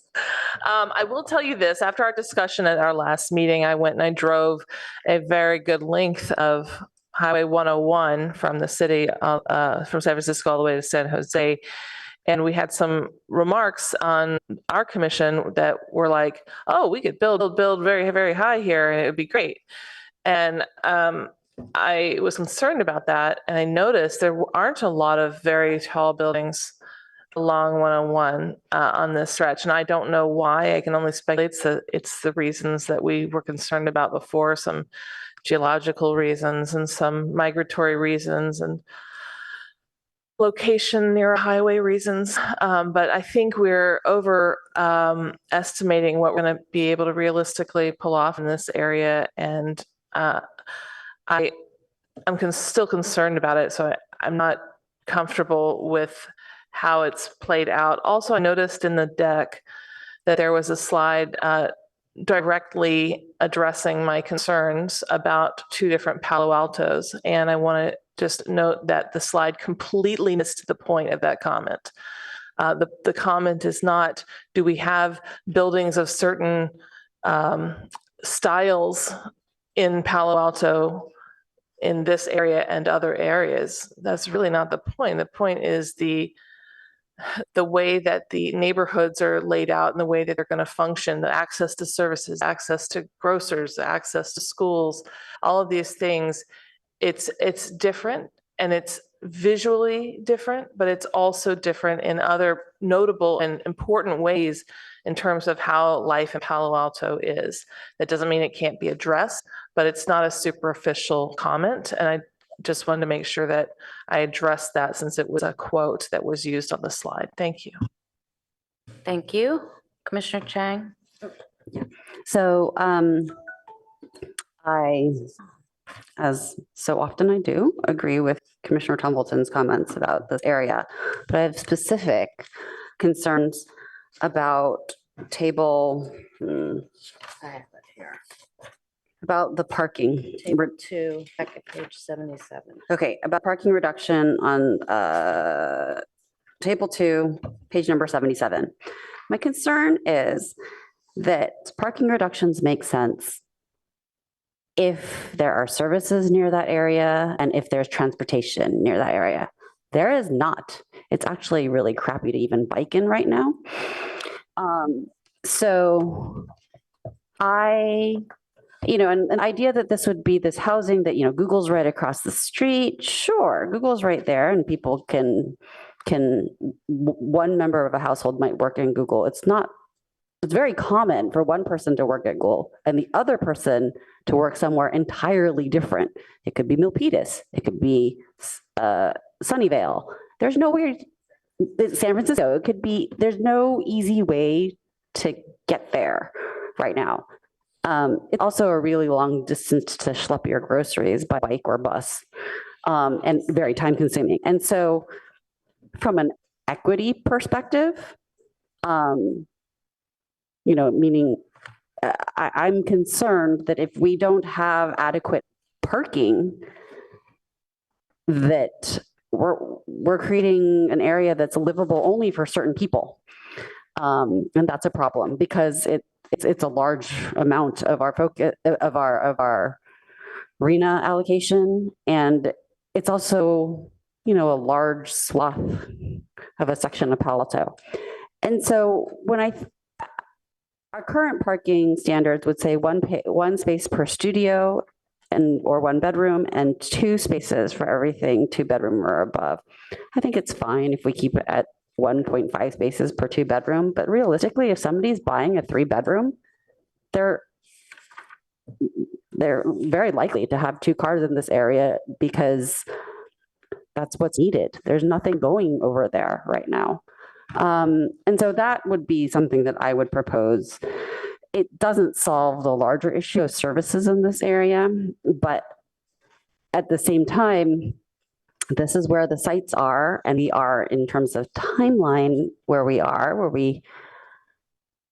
don't have a plan for, more schools, more bike lanes, more everything there, more retail. And so I don't love it, but I think we're caught between a rock and a hard place, and I would support it. And I'm trying to figure out, how to make this a little bit more palatable for myself. I'm glad to hear about bird safe glass. I'm not really glad to hear that there could be very high buildings there, because I'm thinking about the marina and liquefaction. I have no idea what the geology is there. Maybe staff can address that concern. So those are my thoughts. I don't see, I think we need those. I think we need those many hundreds, 1,000 plus units though. Thank you. Commissioner Aiken? Speaking to that, I'm a little less worried than you are because developers know when parking is needed and they tend to provide it. And a good example is what Sobrato is doing with the townhomes over on Portage. Those get 2 spaces per townhome because they recognize that for that configuration, they need it for it to be economically viable. And I think that's likely to happen in GM ROLM as well for the larger units. The smaller ones, we'll stick to 1 space per unit. But before I forget, there is one other factor, and that is whether there's a safety valve that allows the developers to push the burden of parking onto an adjacent area. And so we need to make sure that that's covered. Thank you. Commissioner Templeton, is your light on? Did you want to go first? Or is it okay? Or do you want to go first? Oh, I was going to say the only remark talking to Commissioner Rankin is that first one out of the gate may use up all the street parking in the neighborhood, and then we get stuck, and then the subsequent developments don't have as much option. So they're not all may build simultaneously. So I'm a little worried that the first one may hug up all the spots. Yeah, that's why I was suggesting to Director Late earlier that you have to be proactive about this. So you need to have residential parking protection lined up. And my understanding from previous discussions is that the state will not allow you to arbitrarily draw districts when housing already exists. So this is something you have to plan out up front. Thank you. So just to address some comments, and I'm paraphrasing here, but this is not where the sites for housing are. This is where these sites for housing are, but there are many sites for housing in this city that aren't this set. So there's no need to put all 1,900 that are being claimed can be built in this area. They don't have to go here. There are other places that they can go. However, I doubt, based on things we have not heard, speculation that hasn't been addressed or disproved, I doubt that we can get 1,900 homes in this space because why, if people can build 9-story buildings along 101 in this sandy area, why aren't they doing it? We don't have this example up and down the highway. There's nothing this tall. And I'm concerned that even from an equity perspective, is it a good idea to put all of this type of housing right by the highway? Is it safe? Are we creating another problem? Not to mention all the wonderful points that Vice Chair Chang brought up. I also just want to reemphasize the migratory area, and it's not a bird safe glass issue, folks. It might be part of the solution, but I don't think that's going to get us to 9 stories or whatever has been proposed to meet this goals. So just throwing that out there, I'm concerned that this is an unrealistic site, and I don't want us to move forward with it in the current configuration. That said, I understand we have a deadline, and I'm not sure, once again, that I'm compelled to approve things that don't make sense based on a deadline provided by another agency. Thank you. yeah. Well, I'll weigh in. I have never liked this idea for many of the reasons already stated. I don't know where people would park in this area, and I worry about convenience and safety when you can't park near your site. But I also appreciate that developers sort of ask for the parking that they want, although that they think they need.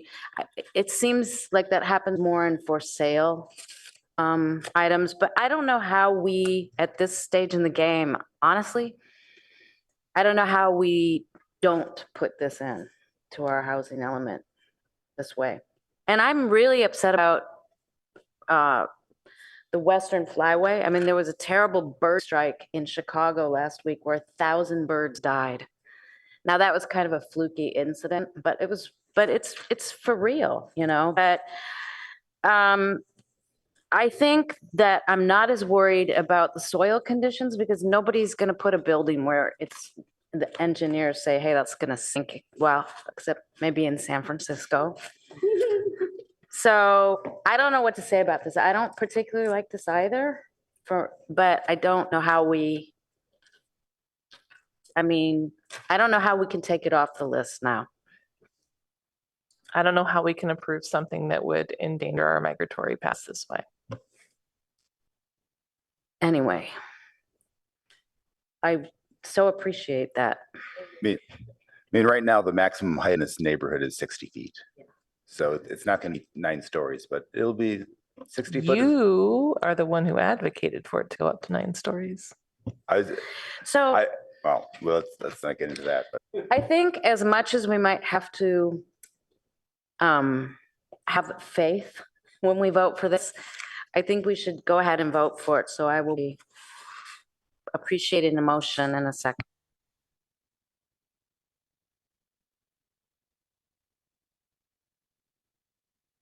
Well, I would vote for it if we can slightly modify the parking ratios. I mean, my hope is that there are a bunch of rentals in this area, and I'm very concerned about it being underparked and with lack of services. If you even go to, there's a section, you know, of East Palo Alto right by Newell, there is 0 parking there.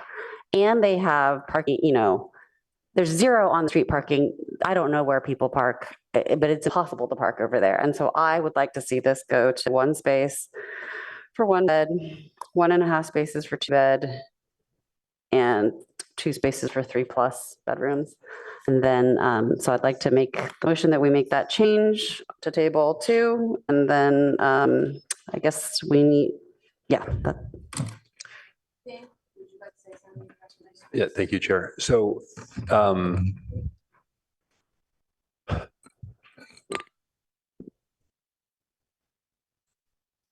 to achieve the densities that the housing element prescribes for this area, we need to eliminate constraints in our zoning code that would preclude us from achieving those densities. Parking is one of those constraints. So if you want to provide parking at a higher ratio, there are other development standards that may need to give in order to make it feasible to develop at these densities, or we lower the densities. But lowering the densities has an impact on our housing site inventory. And I appreciate that. I just don't think it's livable. That's my concern. So, and I can't legislate like busing over there. So, but I understand your point directly. We're caught between a rock and a hard place. I'll even note. So, what were the trade-offs? You said that other things would have to give if you had more parking. So right. What could you compensate to make the parking work? Probably height, but Ms. Eisberg, if you want to get queued up for that. I also want to note, I mean, I appreciate there's some comments about revisiting the appropriateness of housing at this location, but we also heard from appointed and elected officials who supported this that, zoning was somewhat, off limits. Like we can go high, we can go without parking, and those, that direction influenced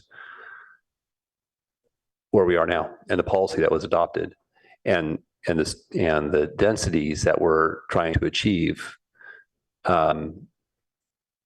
were endorsed and part of the housing element.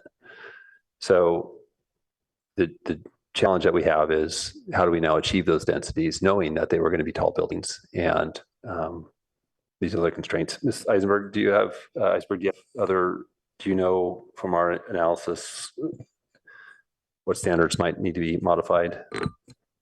Sure. So as directly indicated, the housing element talks about specific changes for this area: height increase, lot coverage, FAR, landscape requirement and parking. I think, these developments tend not to have that many 3+ bedrooms. So in terms of parking, the housing element says 1 space per studio, 1 bed, 1.25 to 1.5 spaces per 2-bedroom. So there may be a little bit of adjustment that can be made on the 3 bedrooms, which tend to be, 10-15% of a development, and still be okay. But yes, basically the issue is on these sites, if you need another level of parking, you could end up 2 levels of parking or even 3 levels of parking, and that's what pushes the height limit up. So it may be that you need, is it another story of development that would be feasible if you ended up adding a layer of parking? Well, so what I heard was that it was possible for the 3 bedrooms to have 2. And so that was the only change to this. And so I would stand by that, because I do want family housing out there, right? I did, and that's like 3 bedrooms. So it sounds like it's possible without negative ramifications, because the 3 bedrooms would be not that many units anyway. Commissioner Templeton. Thank you.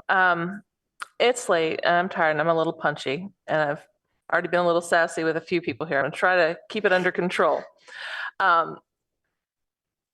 I acknowledge that council has been presented with our intention and our recommendation from staff with the idea that 1,900 homes can be put in this area. I simply don't think that that's true. And I don't think that's true based on the research I did, and I haven't seen refuting evidence. And that's okay for us to disagree. Council has the authority. We're only a recommending body, and I only can control how I vote. But it's important to me to reiterate our objections. I know we had registered several objections with staff. I don't know, based on the presentation, how they were presented to council and if they were adequately addressed. That's not for us to decide. That's between you and council. But it's all right for me to have this opinion and this concern and to raise it again. And I feel it's my duty and obligation to do so. I also understand the council has to make decisions under the threat of this timeline, and that sometimes they might come to a decision that we don't agree with, or that isn't optimal. The perfect is the enemy of the good, as my colleague here said. But I also have to live with my recommendations and have to go by what I think is best. And we're a recommending body, and I think we should recommend according to our conscience. Thank you. Okay, so I am looking, I do not believe, you have a motion? Can you, okay. I made it. Can you, do you have a second? Unless I don't think you have a second, so maybe you repeat it and look for a second, and then we'll vote my on this. motion is to modify table 2 on page 77 for the minimum residential parking ratios column, and change it where it says, or add to 1 space per studio for 1 bedroom, 1.5 spaces per 2 bedroom, remove the plus and say 2 spaces for 3 bedrooms. 3+, yes, 3+ bedrooms. Thank you. Okay. I'll second that. Okay. Any discussion, or Commissioner Heckman? Yeah, I understand the intent of the motion. Do you have any concern that if the council should approve that the ultimate result would be discouraging 3-bedroom units because you have to provide another parking space? Not worried about that? Well, I'm sorry, you go from 1.5 to 2. Is that what you said? Okay. Okay.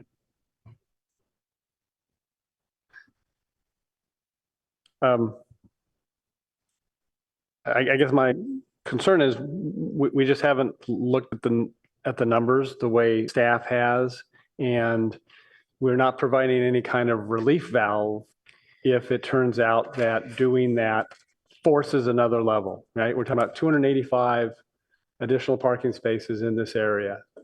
And so I'd be comfortable supporting the motion if we were giving staff the flexibility to make some counterbalance alteration if necessary, to keep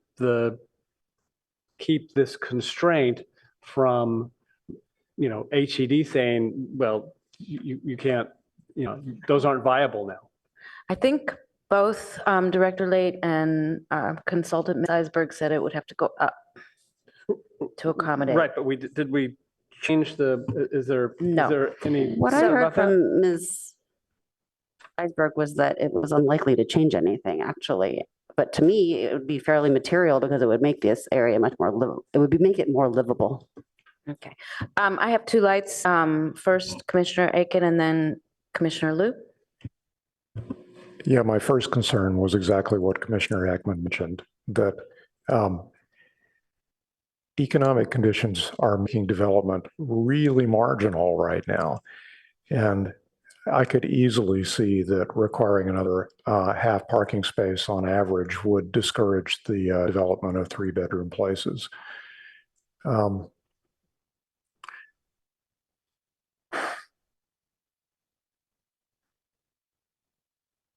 The housing advocates have been pretty vocal about wanting to see taller buildings here anyway. And I think there's going to be significant pressure on council to permit that. Some of that may be out of our control if the state density bonus law is applied, and we've already given 60 feet as baseline zoning for this area. So we may see some of those tall buildings regardless. So I don't think this is a poison pill, but I think it's probably not as well considered as it should be.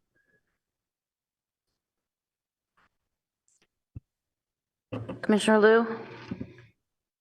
I am unsure how much of a practical difference that extra 0.5 space will truly make. I think many developers would include 2 spaces anyways. But I think on principle, I would not agree with the motion. I think an extra 0.5 space kind of deeded or assigned to the unit does add several tens of thousands of dollars to the actual final cost of that unit. And bundled parking in general is not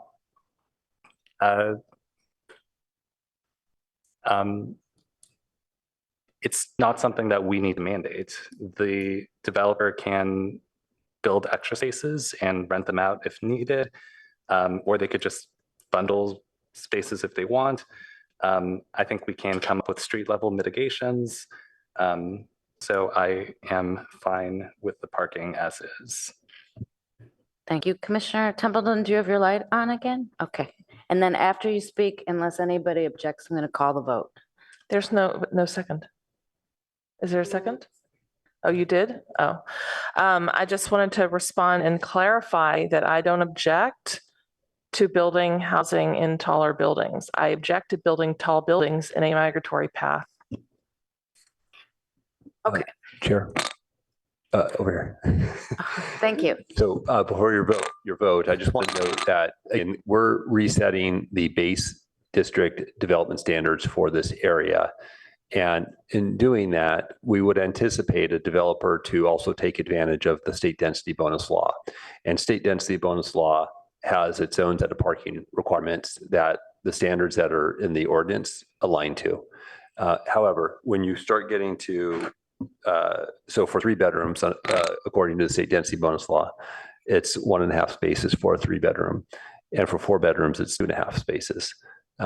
So that's state density bonus law. And anybody, whether they're providing a density bonus, could take advantage of those reduced numbers.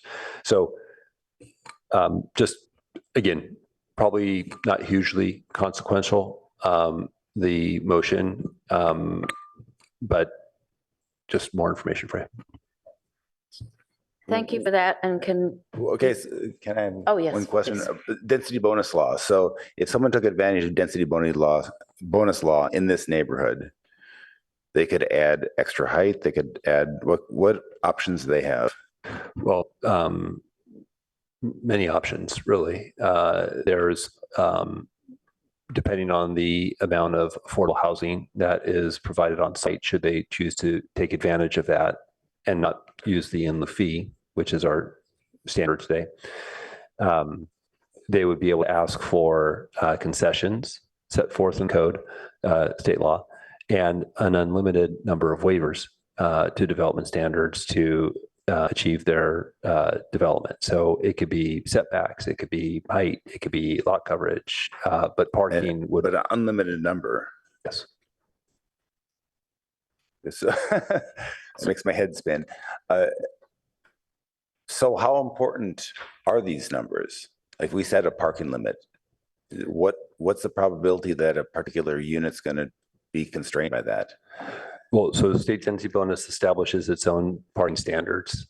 And it's close to what we're proposing. So that, I guess I'm not understanding your question. They could take advantage of the parking standards set forth by the state. So, No, Albert. Attorney Yang. Yeah, just to reiterate what Director Late was saying, density bonus is going to be available to anyone who provides on-site affordable units. And for a rental project, they don't need to provide on-site units in the city. So if we change the parking standards here, it would be effective for a rental project that pays the in lieu fee. But for an ownership project or a rental project that decides to provide some on-site units, they'll be able to use density bonus law to lower the parking requirements.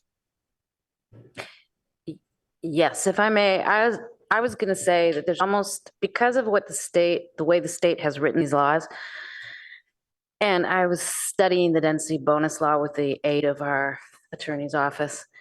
It almost doesn't matter except for one thing. We can't count potential density bonus laws to meet our housing element numbers. So regardless of what, I hate to say this, and I think I'm right, Director Late will laugh at me if I'm wrong, but regardless of what we do here, they can come in with a density bonus law and do whatever they want, regardless of the birds and how that we care about, elderly people walking for miles with their groceries. But since we have no control over that, we might as well control the fact that if we do it this way, we get to count the units for our housing element. I know that sounds defeatist, perhaps, and cynical, especially for me, but I actually just think it's reality, sadly. So I would really like to say one last time before we vote that that's what the state has done. It's not what we've done, and it's not what we're doing to our city or our residents or our future residents, what the state has done. Are we ready to vote? What bothers me is that our evidence that we have is the parking study, which wasn't perfect, but it was, they put a lot of effort into that. That showed a demand that's higher than this. And this is nowhere near any mass transit, which means that more people are going to have cars. So that's why I want to bump up, but I also don't want to make anything infeasible. So I think this is a small bump up. I think it's reasonable. Could we call the vote, please? Commissioner Templeton, No. Chair Suma, No. Commissioner Rectal, Yes. Commissioner Liu, No. Commissioner Heckman, No. Vice Chair Chang, Yes. Commissioner Aiken. No. Motion fails 2-5.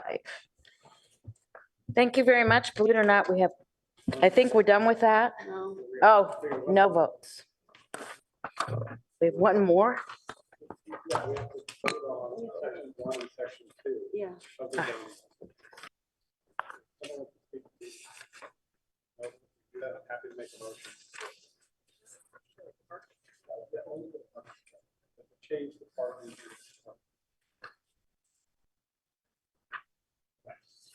Okay. I won't take it personal. I'll make a motion. Okay. Right.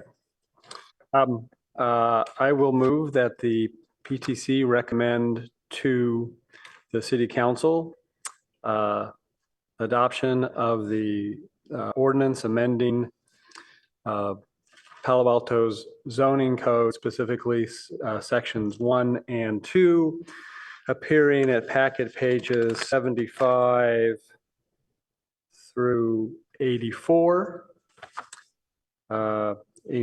including a few language changes to those pages earlier mentioned, and providing that staff investigate adjusting the minimum densities contained in tables 1 and 2 in an effort to discourage development of townhomes on these opportunity sites. Commissioner Aiken, you have your light on? Yeah, I do. I apologize. I intended to get this in before the motion was made. But on page 76, for mixed-use developments, so this is in B3, you'll notice that there's a minimum of 50% of residential floor area. And I just wanted to observe that as a rule of thumb, it takes about 3 times as much floor area to house a person as it does to employ one, which means that a 50-50 split is actually making the jobs housing imbalance worse. So an appropriate number depends on how much you decide you want to use as representative office space. The last study that I have from before the pandemic said Silicon Valley requires about 150 square feet per person. A studio is 450, so 3 to 1 is a plausible ratio. That would work out to, it needs to be 75% residential floor area. If you want to compromise, you can go for 2/3 or 65%. And that's justifiable if you believe that it takes 250 square feet to employ a person. But this is a small change, but it does require discussion. So if anyone wants to entertain it, I would suggest that we change this to 65%. Can you tell us the section again? Oh, Back to page 76. back at page 76, this is 18.14.020 B3.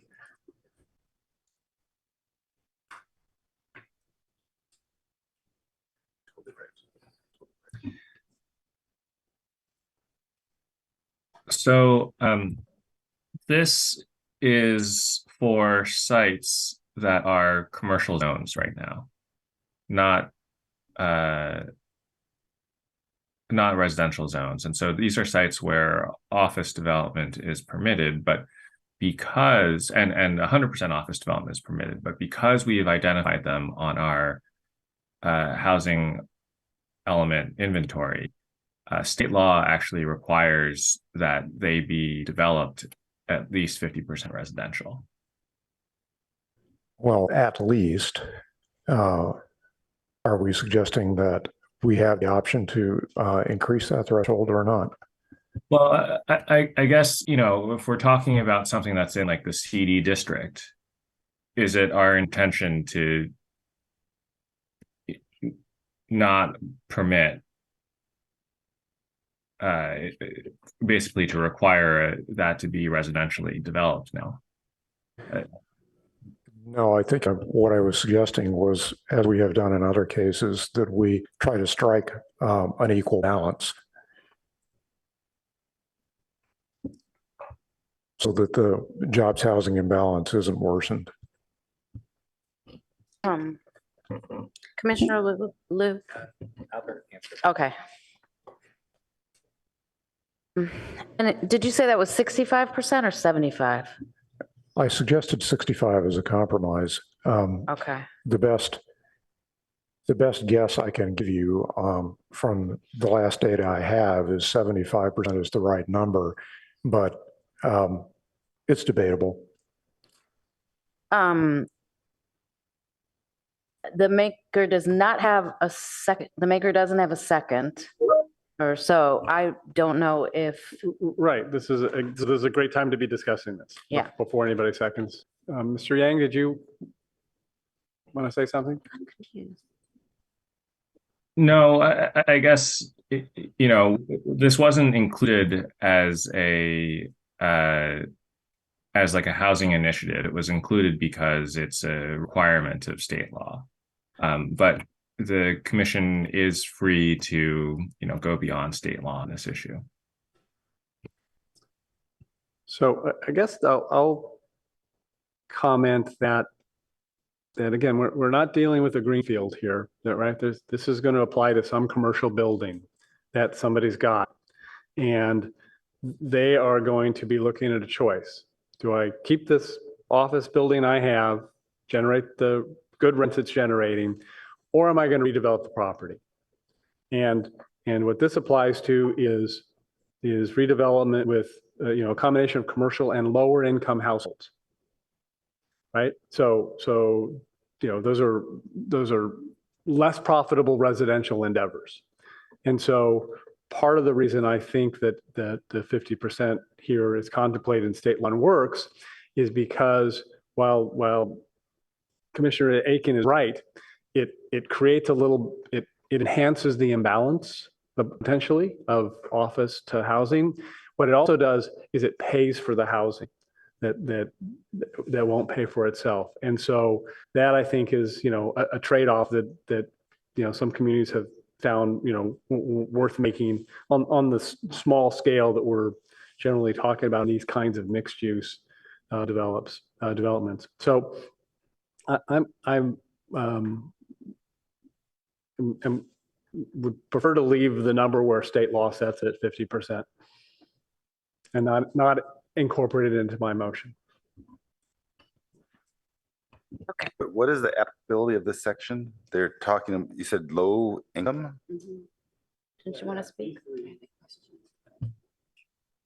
So this section is saying that if you have a site that is identified in our housing element as being suitable for low income housing, so we've projected that, you know, you could have low income housing on this site, then you must develop at least 50% residential, but it doesn't have to be low income, that development.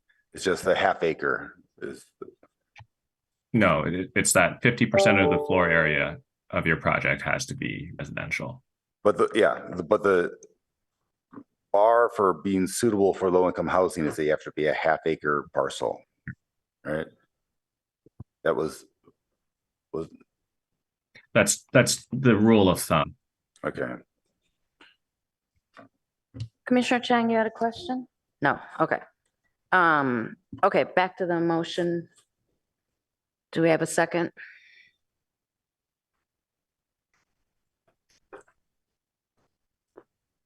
I will second it for the purpose of discussion and see if anyone wants to make a amendment, offer an amendment.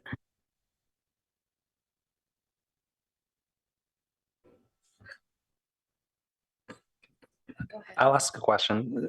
So actually, just to double check here, the 50% applies to commercially zoned housing opportunity sites. So that would include downtown, El Camino. I mean, I guess Research Park is a moot point. RLM, GM is a moot point. So it mainly just apply to like the CD, CS, et cetera, districts, right? Not exclusively, no. I think it would also apply to the GM and the ROLM area. Yeah, the 50% applies to all zone districts, but it's just for residential districts, you're already required to do 100% residential or, you know, almost 100% residential. So it's really only going to have an impact on the commercial districts.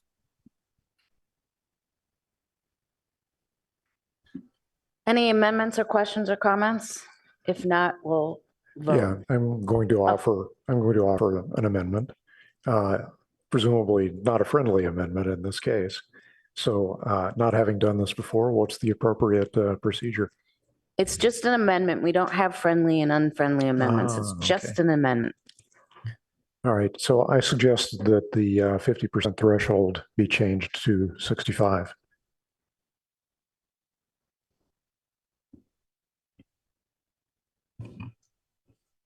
So as the maker of the motion, I'll decline that, but I think, isn't there a process where he can make a separate motion? Well, they just put this one down and he tries. If So right now, he's proposed an amendment and that needs to be seconded. And then Okay, I'll second that. Yeah, so I Second, think it's really a motion since I don't voluntarily agree to it, it becomes a motion which Commissioner Rectal is. We don't have substitute motions. I don't think it is. It's just not an amendment. Right.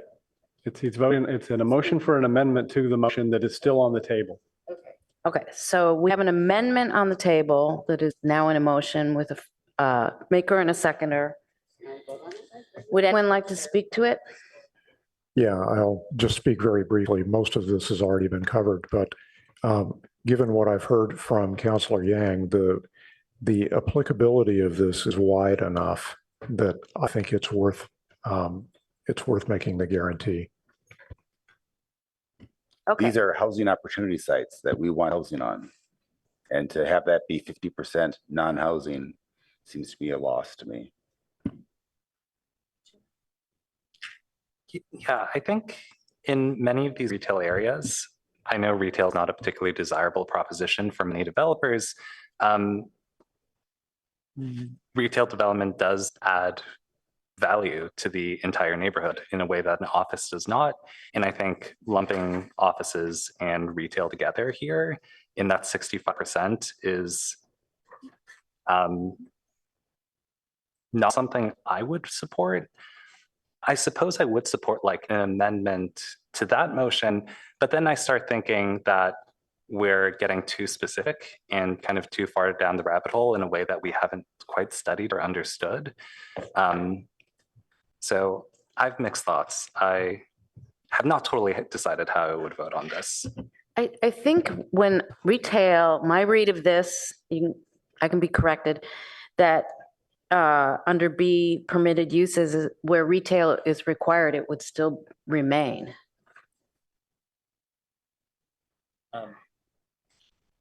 Yes, but if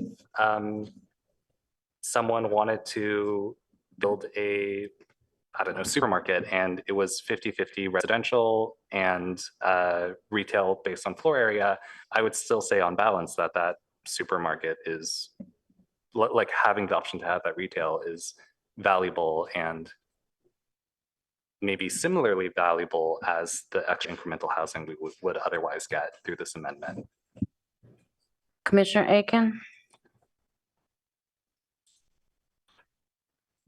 No, I didn't have my light on. I had my light purpose. on. Oh, Commissioner Templeton? Thank you. I just wanted to agree with the chair that we don't normally do this, and even if it's technically allowed, it's against our norms. And so I won't be supporting this just on form. If you have want to make your own motion after this one's defeated, that's fine, but I won't be supporting the amendment.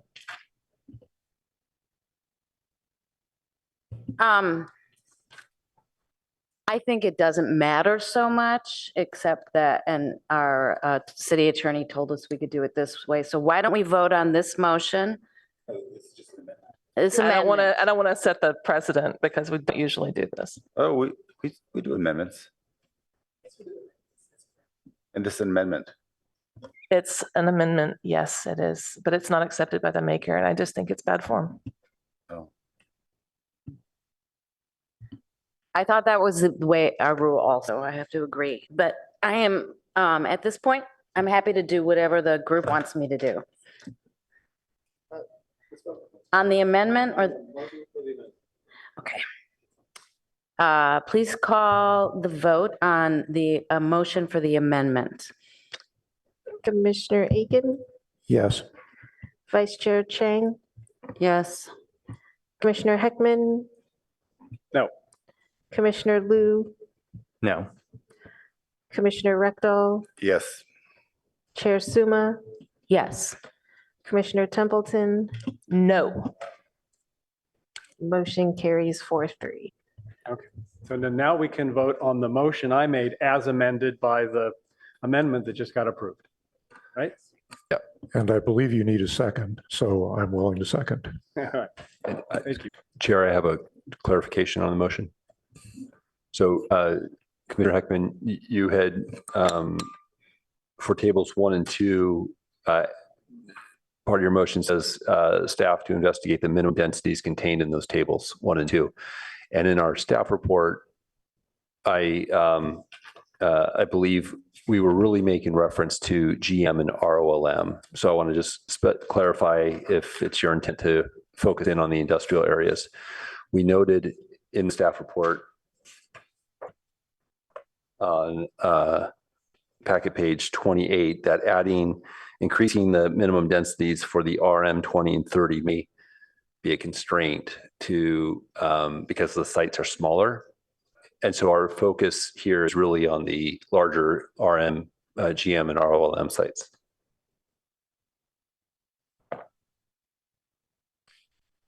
It was 20 dwelling units per acre when you saw this at the study session. We raised it to 25 in the ordinance, and I guess there's a question as to whether we should go higher still. And if you look at PHZ, we're getting 80, 90. So I would think that bumping that up to 40 or so would be certainly be reasonable, but.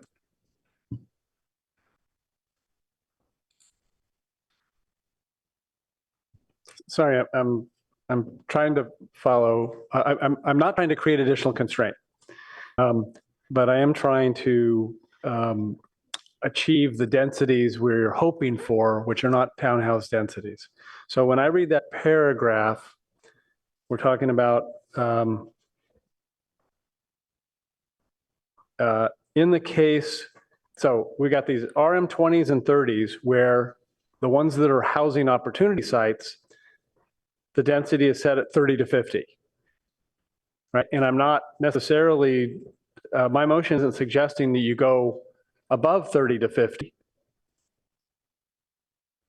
If they're already there in the housing opportunity sites, but when I look at tables 1 and 2, which are both,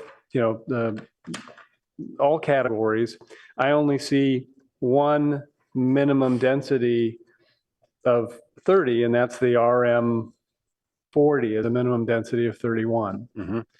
So I tried to state the motion generally to just give staff direction to look at increasing the densities to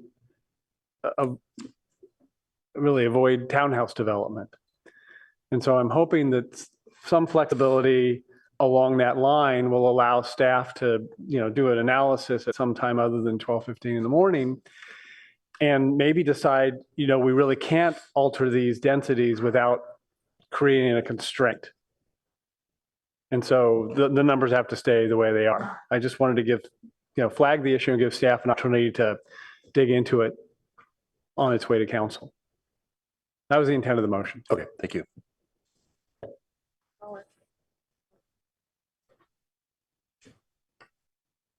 Can we call it, Chair? Pardon me? Yeah. Let's vote. Chair Suma, Chair Suma. We're voting on. My Commissioner motion Heckman. as amended by By the amendment Alan. that got approved. No. Vice Chair Chang, Yes. Commissioner Eakin, Yes. Commissioner Heckman, Yes. Commissioner Liu, No. Commissioner Rectal, Yes. Commissioner Templeton, No. motion carries 4-3. I believe we have, are we speaking to no vote? Yeah, can I Please speak to speak that? to your no vote. I'd like to go first. I really object to how this area has been laid out. I've said it before, I won't go into more detail there, but I do think in general, if you have banked 33% of your upcoming housing plans in one neighborhood that doesn't have any homes in it at all yet, that's concerning. And I think this is a huge mistake. Clarification. So when you say this area, you mean the GMROLM, because there's a whole bunch of stuff in You're this motion. absolutely right. Thank you. It is late and I did not add that detail. Thank you for helping with that. Any other comments? Okay.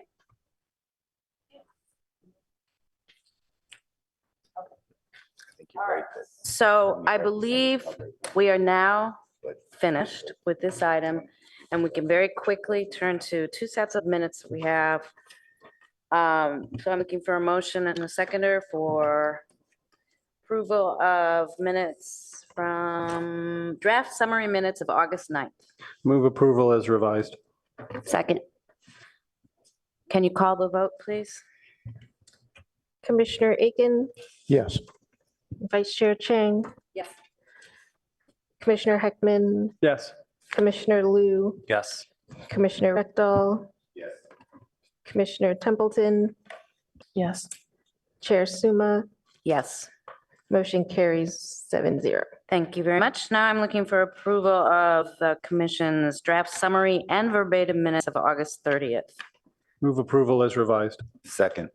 Okay, could you call the vote, please? Commissioner Templeton, Yes. Chair Suma, Yes. Commissioner Rectal, Yes. Commissioner Liu, Yes. Commissioner Heckman, Yes. Vice Chair Chang, Yes. Commissioner Aiken, Yes. motion carries 7-0. Thank you very much. Do I have any comments, questions, or announcements from commissioners?